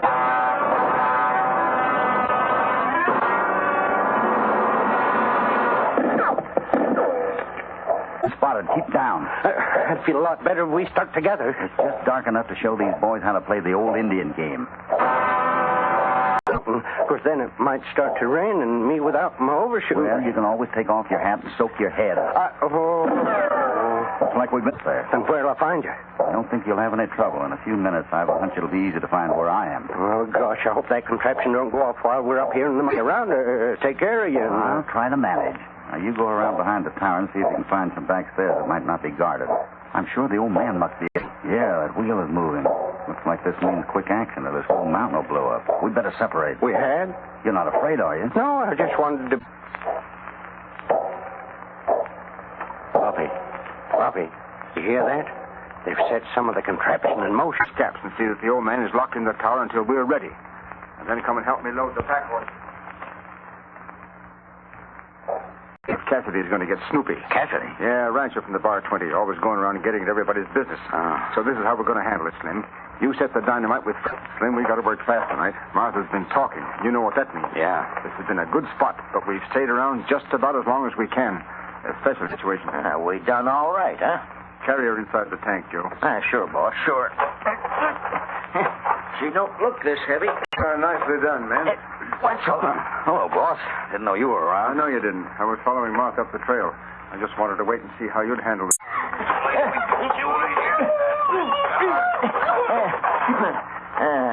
There. I guess that's done. Let's wait for her right here. I can handle her. Quiet now. Well, don't make no difference, though. Wetzel says to shoot. He said to shoot to scare her. He ain't never said to kill her. Maybe you're right. Well, I can draw a bead on them as they come over this rise. Hey, look. Look through here. Isn't it a woman? Uh-huh. That must be the old man's... The rustle from behind the tower. Okay, let's go over and take a look. Hey, wait a minute. There's somebody coming up this front trail. That must be what we heard. Yeah.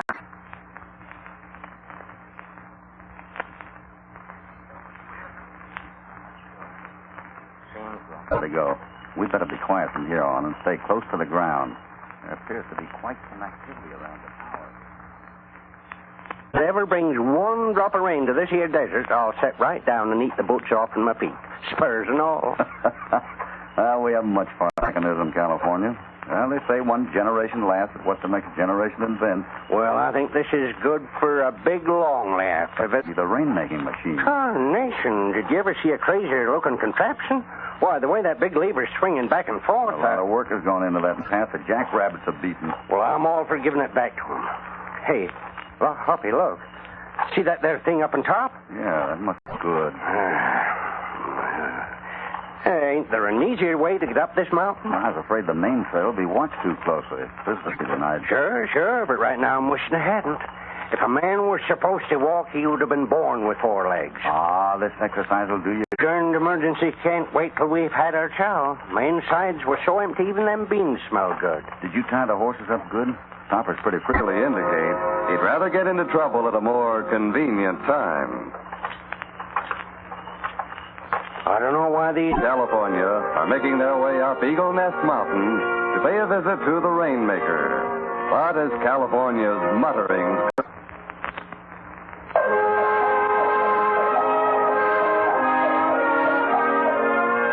Hop along and...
Eagle Nest Mountain, here is a word from your announcer.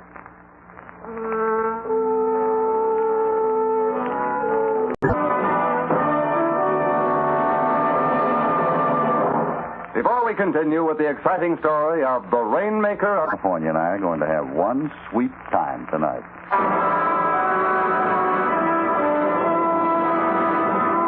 Sugar.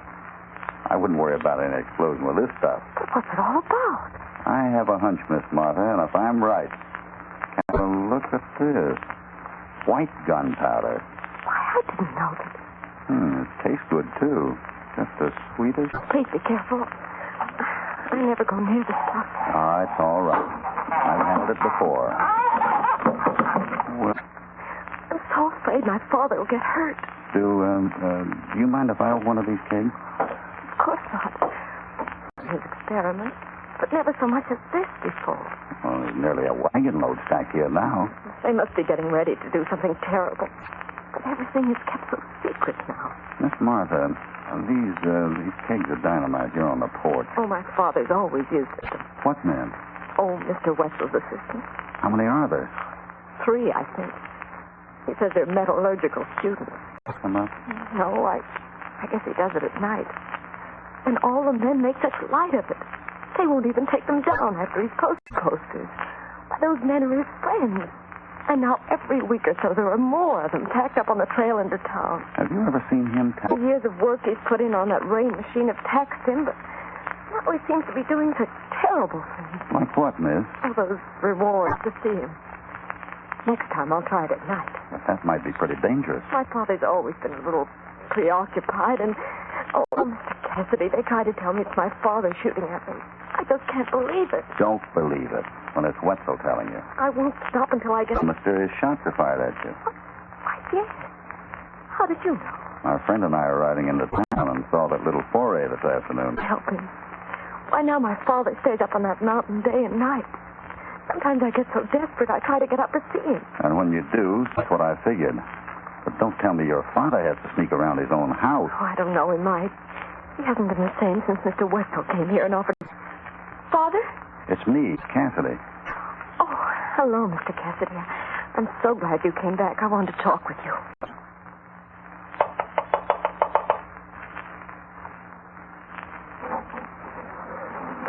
Who is it?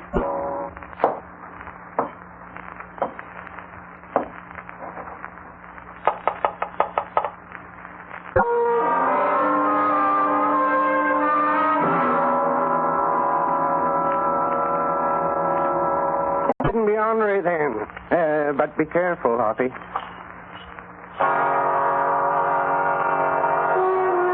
First, they can hear you a mile. I never take off my spurs unless I'm going to take off my boots. And I'm not going to take off my boots. All right, go ahead, me, Tessie, from a cup of plain coffee. I'll be back the time it's ready. If I don't get blown back. Yeah, Hoppy, better take off your spurs. And be sure to put a little water in the coffee. I like coffee you can pour. You insinuating I ain't a good cook? You just can't tell a cup a day. Yeah, the little horse and... Say, what'll it be tonight, Hoppy? Pork and beans or beans and pork? Let's have both. I was afraid you might be settling down. Well, let's see. I know the little man, and he's shooting her off the mountain. I wouldn't judge him from Wetzel's story. This adds up to trouble, California. But I don't know quite what kind. Back to the sheriff's house and try to get word to Miss Martha. You know, I don't like that setup. Can't blame you. That Wetzel ain't exactly friendly, and that poor gal with her father. Hoppy, do you want me to stake the horses out or cook up some grub? Both. While you do the chores, I'm going to slip...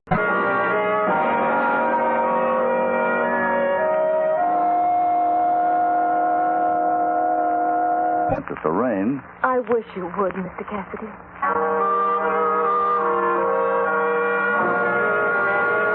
Persistent nosing around Eagle Nest Mountain.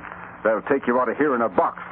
But I like it around here. Think I might start a little ranch once it's done. But you'd better be careful smoking that pipe that's sticking out of your pocket. Might blow your head off and make some people awfully happy. I warn you, Cassidy, if you... They contain dynamite for the experiment.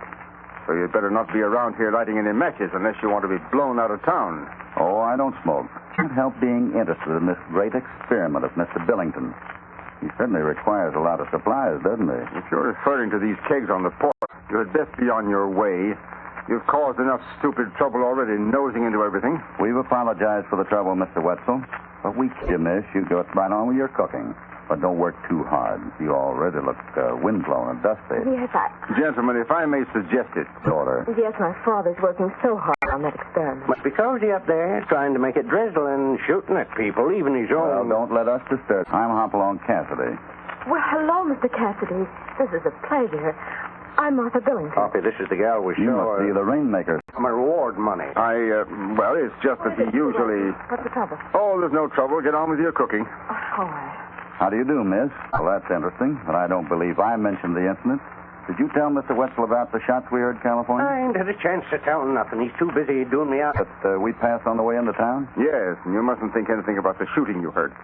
The old man always tries to frighten people away when they come too close. Well, road down? Yes, the rain-making machine is on the top of Eagle Nest Mountain. Rain in the desert? Is that the one with the sharp peak? And I'm Wetzel. I came here to work with Mr. Billington on his scientific experiment. I just rode down for supplies. And now, if you'll excuse me... But just keep this bum out of my place. I'll put ant poison in his next cup of java. Incidentally, my name is Cassidy. You hide? Turn the men loose, California. Our apologies, gentlemen. My friend here was taken in, as you can understand. Sure. Oh, of course not. He posts those reward signs constantly. And all the people with intelligence know enough to just smile at them. I ought to take my $600 out around here, and the citizens just elected Mr. Billington honorary sheriff in view of his great efforts to bring rain to this desert. And he ain't even a real sheriff? Alone in the first place. But then reward post. I've explained to your stupid friend 3 times that it's all a mistake. You see, we have no need of any real law. Turn your prisoners loose immediately. It's about time. Well, if this ain't the dog... what the man says, California. Hoppy. I told you to leave. Grown quite eccentric. He can grow whatever he wants, as long as he gives me the reward. Oh, I've argued with you long enough, lout. Lout? This gun in my hand says you'd better... He hasn't been home here in 2 months. What kind of screwy... The sheriff has been working so consistently and constantly with his rain-making machine that he's... I'm hanging on to them until I see the sheriff. Then, if you ain't him... Now, this is ridiculous. You're liable to have a long wait for the sheriff. Will I slug 'em good, Sheriff? Untie those men immediately and stop calling me sheriff. My name is Wetzel. Let those buzzards fly the coop, which you offers a reward for. What? Tell this man to turn us loose, Mr. Wetzel. I'd like a chance to settle Ain't this I with him. caned you 2 down enough yet? Or got a classy pair of books to remember it by. Yes? Howdy, Sheriff. I'm California Carson. I got a dangerous bunch of outlaws here. Stop chomping around like that. I've seen wild horses better behave. I tell you, we ain't gonna forget this. No, me neither.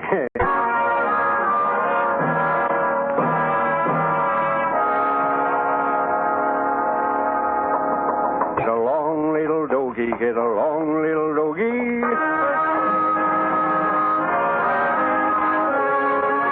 Drive you up there just like a bunch of doggies. Oh, boy, if the folks back there in town could only see me now. Oh, get this over with. Walk. Who said anything about us walking? You do the walking. Get going. I'm getting on my horse. And I'm moving Paddy towards the sheriff's house. Huh? This is the easiest money I ever made. Well, let's get to walking and get... Don't pay no attention to them. That's all a gag. I'm laughing, all right. Mostly at the thought of that $600. You'll be sorry for this, Biggie. Get money. I seen your ugly mugs tacked up to a tree just out of town. Oh, those posters. Why, you leather-headed fool. There's so much temptation. Get your mitts in the air, you two. What do you mean by that? Get 'em up quick, I said. Well, now, if it's money... It's money, all right. Reward. Oh, spaghetti, I guess. Did he call you Griff? Well, sure. Griff Jessup? That's right.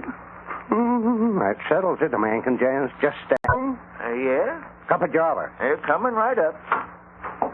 Well, hello, Bud. Well, howdy, Griff. What'll it be? And don't do anything. But, Hoppy, no, wait a minute. Gosh darn it. Spoiling my easy money.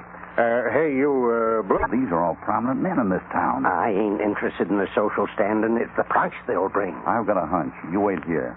I'll be back in a few minutes. Why? Is that so? This is going to be handy-dandy. Get 'em all in 5 minutes. It'll bring us about, let me see, But California's something funny about all this. Mr. Bloom, did you ever hear of a fellow named Griff Jessup? Of course. He runs the Buckhorn Bar across the street. Blue Jackson? Why, sure. He owns that barber shop over there. You get him, Hoppy, and I'll go after the hair clipper. Don't be so fast, California. You tell him to throw his hands up quick, Hoppy. Shh, not so fast. Been in this town long, Mr. Bloom? Almost 10 years. Get him, Hoppy, quick. Howdy. Hello. Mr. Bloom? That's right. What can I do for... Hoppy. That's the lump that was worth $100, remember? Here's our first reward money. Well, let's have a look. Lonesome. Here's an eating house. Bud Bloom's place. How about a cup of coffee? Did you say Bud Bloom? Well, that's what it says over the door. You've ridden into Eagle Nest and find there's not much of a town to welcome them. The Eagle Nest sure looks like a good place to feed. Now back to Hopalong Cassidy and the story of the rainmaker of Eagle Nest Mountain. Hoppy in California.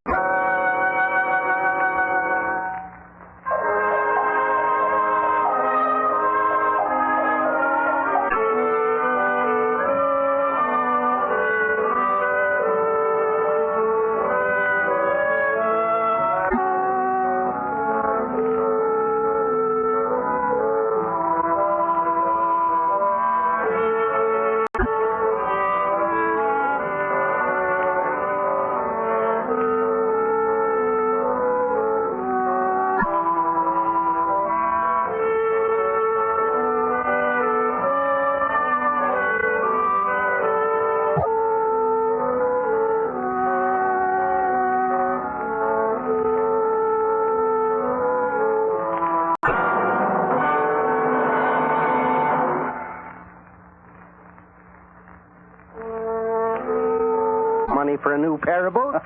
Well, come on, then.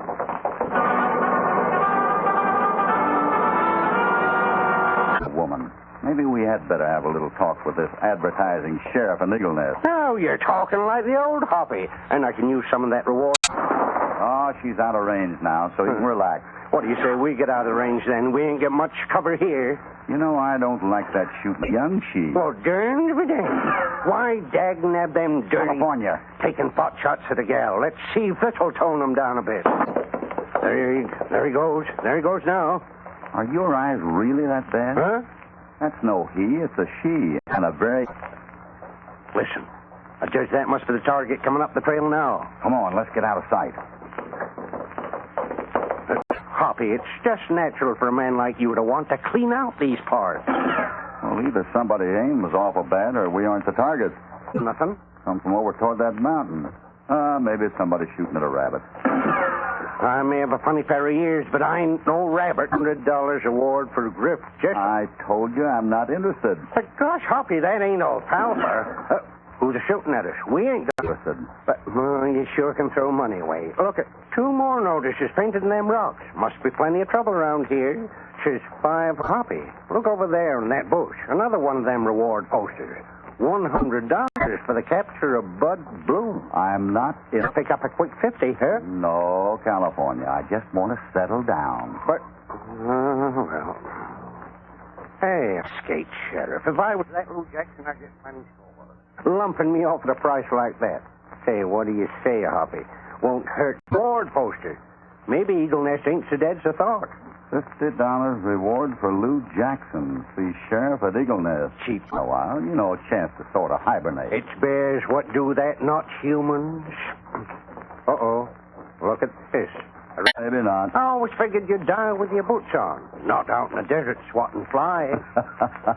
Oh, man needs some peace and quiet. One punch Eagle Nest is it. I bet it don't even show on the map. Of all the local ideas I ever heard, this is it. Hoppy, maybe you ain't the man I thought you were. No. Down in a spot like Eagle Nest sure surprises me. California, I always said I'd find a quiet place and kind of retire, didn't I? I got up. Hoppy, I never...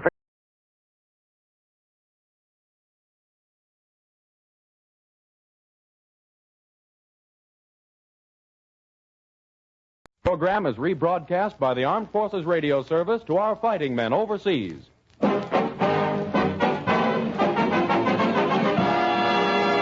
Goodyear presents The Roy Rogers Show. The greatest name in rubber, Goodyear, invites you to meet America's greatest Western star, Roy Rogers.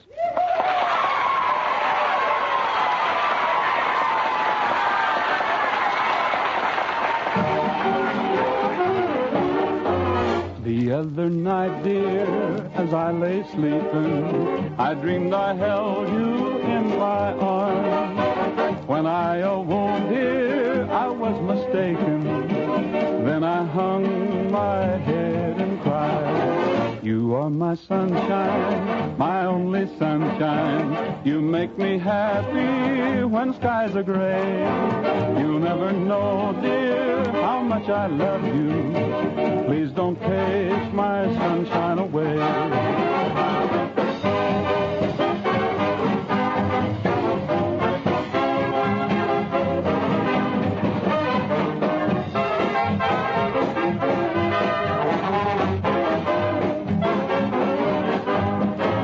You are my sunshine, my only sunshine. You make me happy when skies are gray.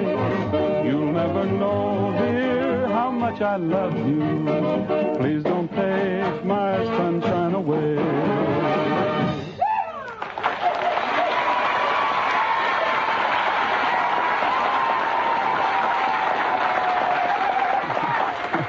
Well, howdy, folks, and welcome to the old ranch house again. This is your Goodyear host, Roy Rogers, with some mighty fine help from little Pat Friday, Bob Nolan and the Sons of the Pioneers, and Perry Botkin and the Ranch Orchestra. A little later, we're going to bring you a real story of the old days in Texas. And, of course, there'll be plenty of music, so unbuckle your spurs, pull up a big easy chair, and help yourself to a little bit of Western happiness. That's a swell idea, Roy. I got my spurs off, I got a big easy chair. Now, come on with some of that happiness. Now, that sounds like Perry Botkin. Say, Perry, that invitation was meant for all of our guests. You're supposed to be working. I get awful tired of working all the time. I want to own a ranch and just sit around and keep my guests happy. That's a nice idea. Maybe I can sort of help you find a good ranch, Perry. Oh, I got one all picked out. 20 acres of beautiful rolling hillside. Well, gee, that's fine. When can we go see it? Just as soon as it stops rolling. Now, wait a minute, Perry. I don't know whether you could run a ranch like that or not. Do you think you could live on just 20 acres? Now, just a minute. I'm not that big. No, I mean, you have to raise enough stuff to live on, you know. What are you going to do when winter comes? Oh, that's easy. I got a big pile of acorns in a hollow tree. Say, Perry, I think you better forget about the ranch for a while and get your orchestra ready to play, huh? All right, but I'm not going to play Don't Fence Me In. What was that, Perry? Oh, hello, Pat. Perry doesn't want to play Don't Fence Me In. Well, I think it's a lovely song. One of Cole Porter's best. Sure, but we played it last week. Now, wait a minute. This is kind of silly. Nobody said we were going to play it again this week, Perry. I know, but I'm just warning you. Well, what about a brand new Cole Porter song that we've never done on the air, Perry? You mean you didn't retire after you wrote Don't Fence Me In?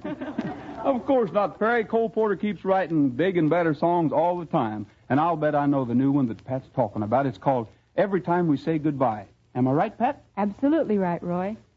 Well, shucks. Perry, will you play that one? Now, well, Pat'll sing it.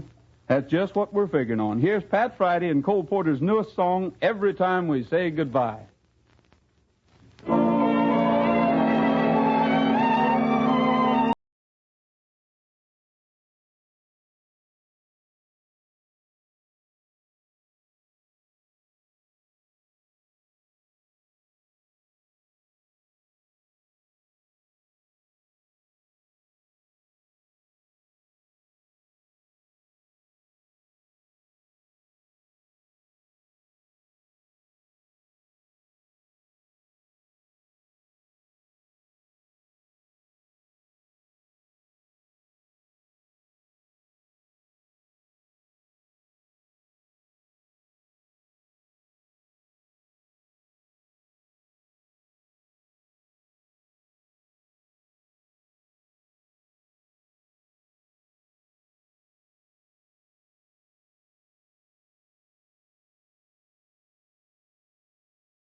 Every time we say goodbye,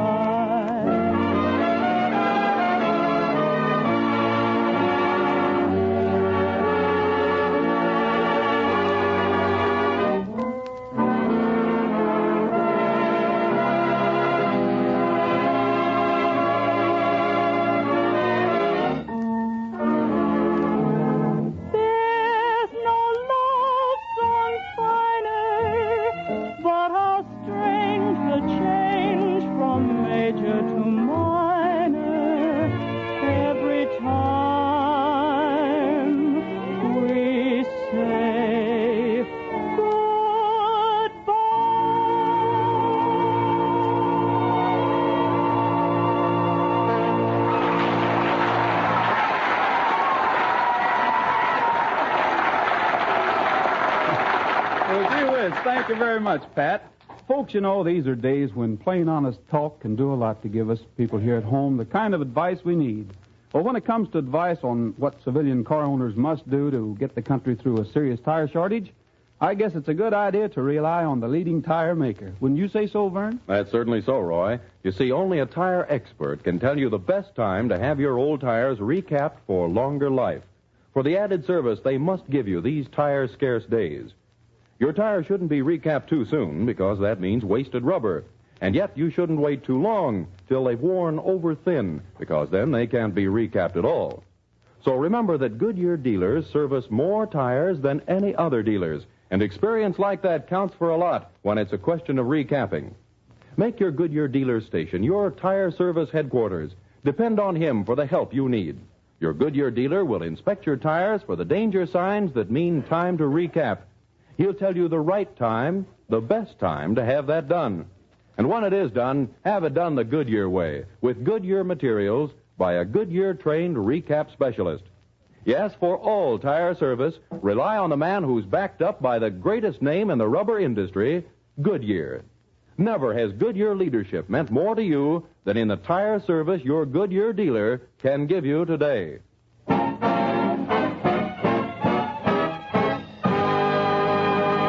You know, I guess everybody gets a big kick out of life when it's payday, but I'll bet nobody in the world has any more fun with less money than a cowboy.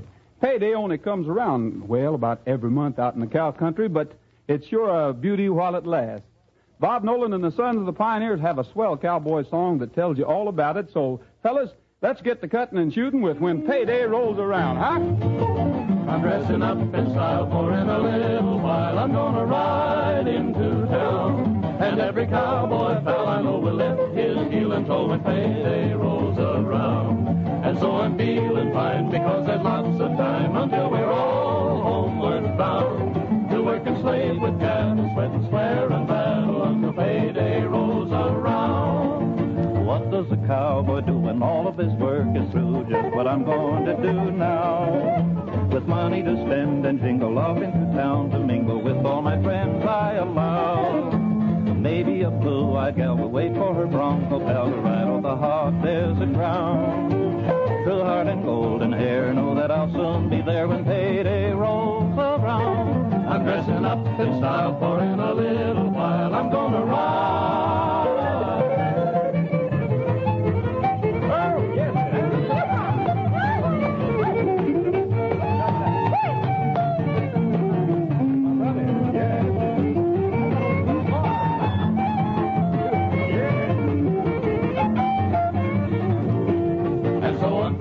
Fine, because there's lots of time until we're all homeward bound. To work and slave with cattle, sweat and swear and battle until payday rolls around.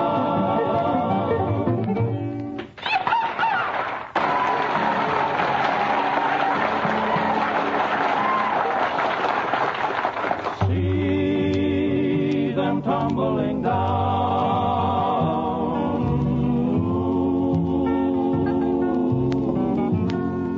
Listen, the music of the West, the music that each week introduces your Goodyear host, Roy Rogers, in another story of the Sunset Country. Roy? Well, Vern, tonight our story is going to be a little bit different. Out here, the West is mighty proud of the men who rode down the long trails ahead of us. Men like Davy Crockett, Fremont, Pat Garrett, Sam Houston. These men and a lot of others gave us the West that we love today. Tonight, we want to tell the story of one of those men who rode through the wild country down along the border, Tom Barnes. He wasn't a famous man like the rest of them, but he was a Texas Ranger, and that's saying a lot. Vern, I'd kind of like to play the part of Tom Barnes, so will you sort of set the stage?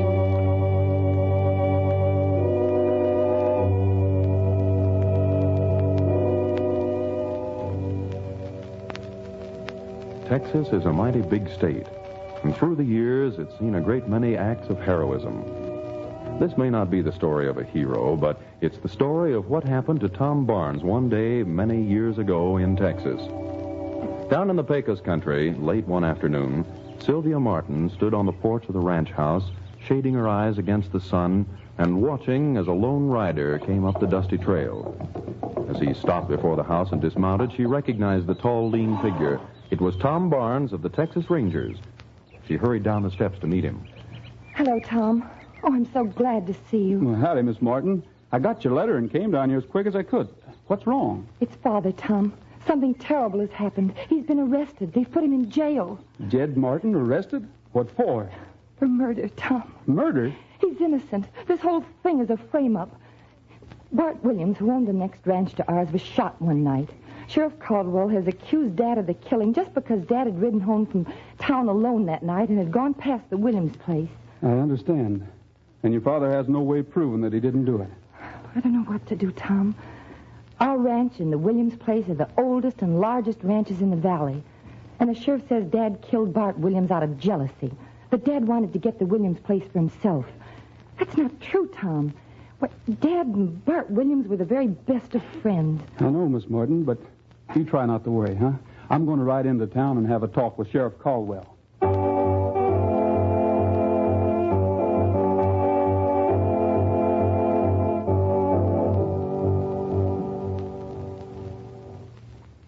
Tom Barnes of the Texas Rangers, huh? What's on your mind, Barnes? Sylvia Martin tells me you're holding her father for the killing of Bart Williams. That's right. The law's the law. Jed Martin shot Williams, and he's going to swing for it. You're dealing out your justice pretty sudden, aren't you, Caldwell? How about giving him a trial? A case like this don't need a trial. I'm sheriff here, and when a man's guilty, I give him what's coming to him. And quick. I can see that. You know, Sheriff, the Rangers have been keeping their eye on this county down here for quite a while. What do you mean, Barnes? I mean that I have a few ideas of my own. Some pretty strange things have been happening around here lately. I don't like the way you say that, Ranger. Take my advice, young fella, and get out of here. A lot of folks in this town don't care much for Rangers. Funny thing, Caldwell, when Bob Davis was killed by his horse a while back, his widow sold their ranch. Larry Matson drowned in the river, and his sister sold their ranch. There have been a couple of other cases like that, too. It's sort of a coincidence that Davis's and Matson's and other ranches were all bought up by the same syndicate. What are you driving at, Barnes?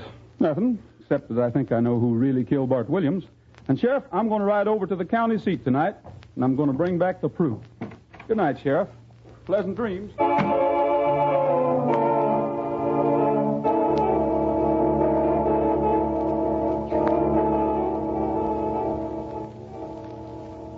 Shortly after sundown, Tom Barnes rode through town and headed along the trail toward the county seat. As his horse jogged along the trail, Tom sat alert in the saddle, watching the skyline of the hills. He was waiting for something which he believed and which he was hoping would happen. And then it happened. From the hillside came spurts of flame and rifle shots. Without a second's hesitation, Tom Barnes wheeled his horse around and headed back toward town. And next morning, he called on Sheriff Caldwell. What do you want, Barnes?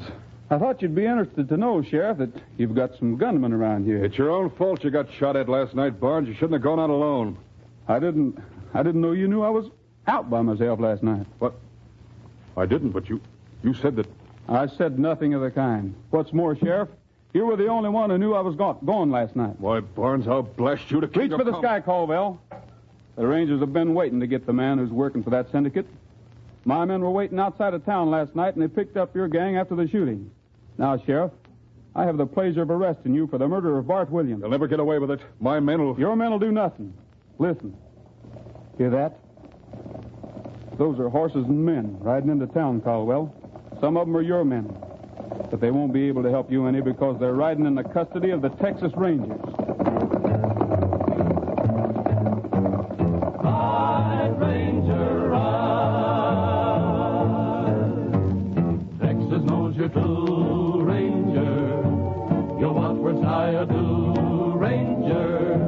There's courage in the beat of your faithful Mustang's beat. Ride, Ranger, ride. Ride, Ranger, ride. From Red River to the sea, you have written history. Ride, Ranger, ride. You're a loyal Texas son, and she needs you, everyone. Ride, Ranger, ride. Ride, Ranger, ride. You have conquered every foe since 100 years ago. Ride, Ranger, ride. For all Rangers who are gone, you are pledged to carry on. Ride, Ranger, ride. Ride, Ranger,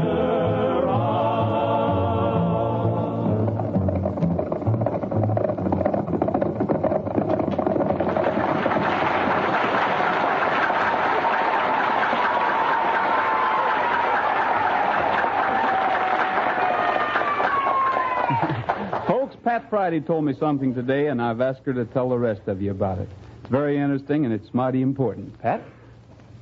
Well, folks, a friend of mine, a registered nurse, joined the Army Nurse Corps a few months ago.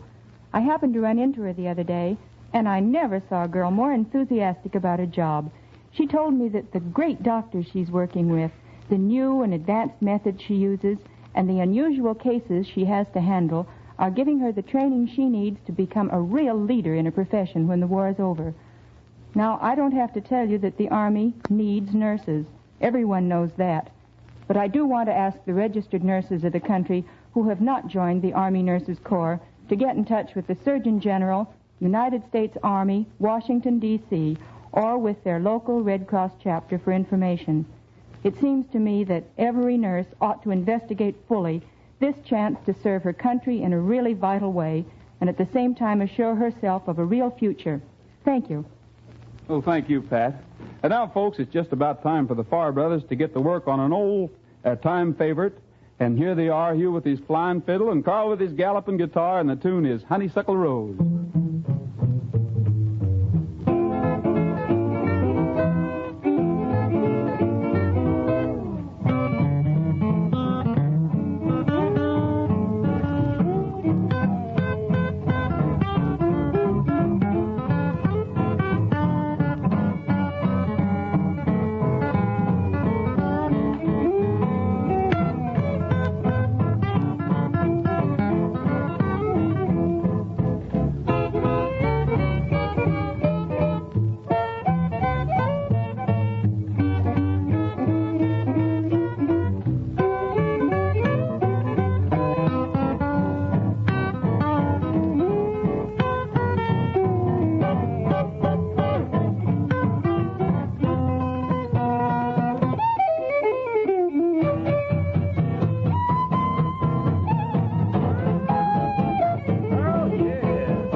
The Farr brothers really tied that one up with all 10 strings. I wish I could play guitar, Roy. Well, I wouldn't worry if I were you, Pat.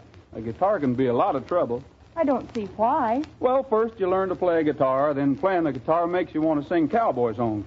What's wrong with that? Well, nothing, but when you're a cowboy singer, well, you've got to buy a 10-gallon hat, expensive boots, and a lot of fancy clothes. Well, that does run into money. Sure, and then folks always come out and say that you're not a real cowboy. Then you have to go buy a horse to prove it. First thing you know, you've got a fortune tied up just because you wanted to play a guitar. But, Roy, you sing and play a guitar and wear fancy clothes, and you seem to get along all right. Oh, sure, but with me it's different. Different? Why? Well, you see, Trigger makes enough to support both of us. Well, Trigger's a smart horse, Roy, but he still can't sing. You'll have to take care of that, and it's just about time you did. All right, Pat. I'll see what I can do about it.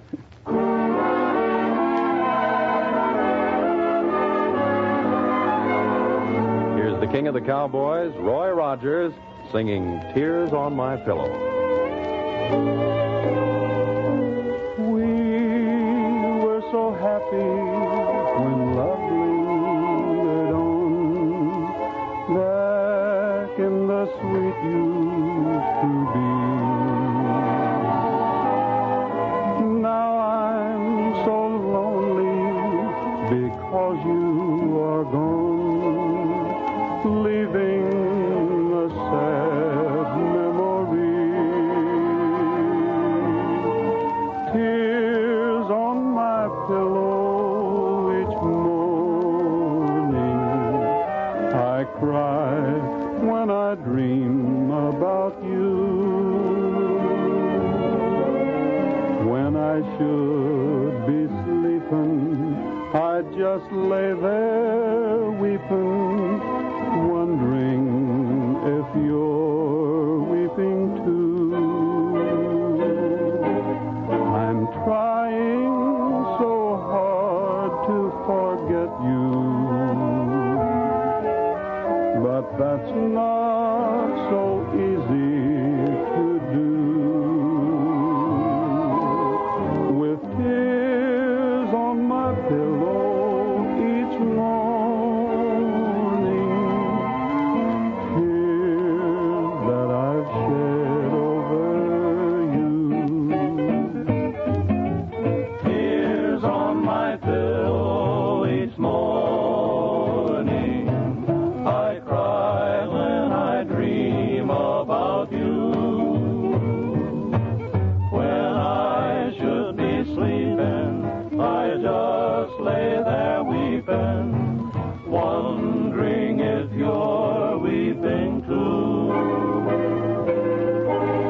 when you're taking your family out for a ride in your automobile, well, you play safe, don't you? You know you've got a mighty precious cargo along, so you don't try to pass other cars on a hill or take any unnecessary chances. But if you have a blowout or sudden tire failure, something that can send your car lurching all over the road, how can you play safe then? You can't.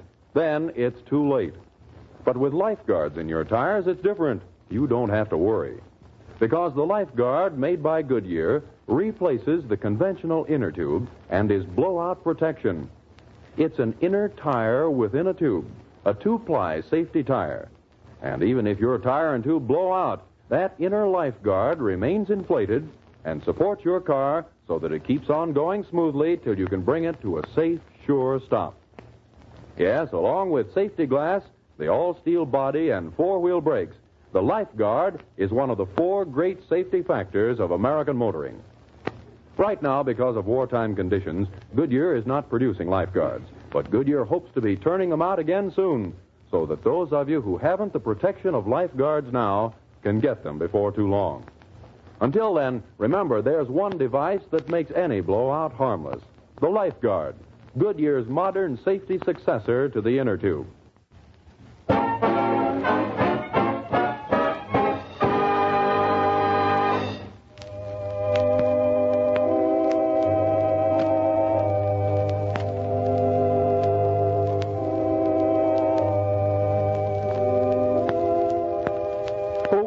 Somebody once said the West is like a sweetheart. You may lose her, but you'll never forget her. He sure knew what he was talking about. I don't know what it is that we love about the West. I can't rope it and fence it in words for you, but maybe it's a combination of the country and the people. Maybe it's the way of living that we think it's a little bit better than any other way. I suppose Badger Clark, our great Western poet, got about as close to it as anyone in one of the poems in his book, Sun and Saddle Leather. Anyhow, what he put down in his cowboy prayer is sure worth saying again. Oh, Lord, I've never lived where churches grow. I love creation better as it stood the day you finished it so long ago and looked upon your work and called it good. Just let me live my life as I've begun and give me work that's open to the sky. Make me a partner of the wind and sun, and I won't ask a life that's soft and high. Make me as big and open as the plains, as honest as the horse between my knees, clean as the wind that blows behind the rains, and free as the hawk that circles down the breeze. Just keep an eye on all that's done and said. Just write me sometimes when I turn aside, and guide me along the dim trail ahead that stretches upward toward the great divide. Last night as I lay on the prairie and gazed at the stars in the sky, I wondered if ever a cowboy would drift to that sweet by and by.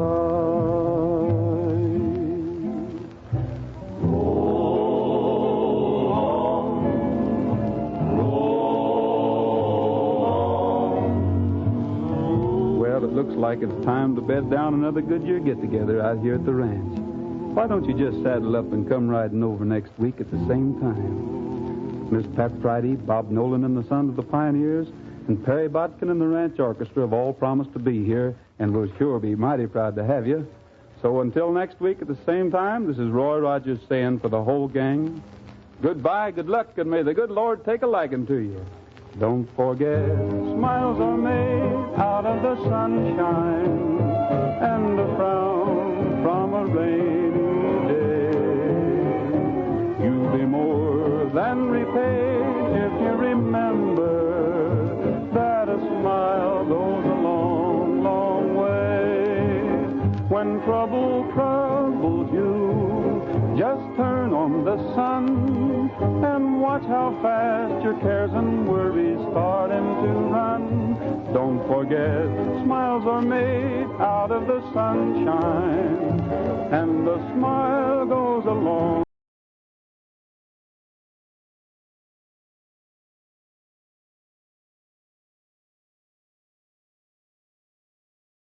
Exciting news for a vibrant, lost, captivating, mouth-watering cuisine and hidden gems of this incredible country. From bustling cities to tranquil beaches, our videos capture the essence of Brazil's beauty. Experience the warmth of its people, the rhythm of its music, and the thrill of exploration. Click on the link in the description to find out more. I would like to extend my sincere gratitude to Old Time Radio Research Group for their remarkable efforts in preserving and archiving the captivating world of old-time radio programs. Their invaluable contribution allows us to step back in time and experience the magic of radio history firsthand. Their link is in the description below.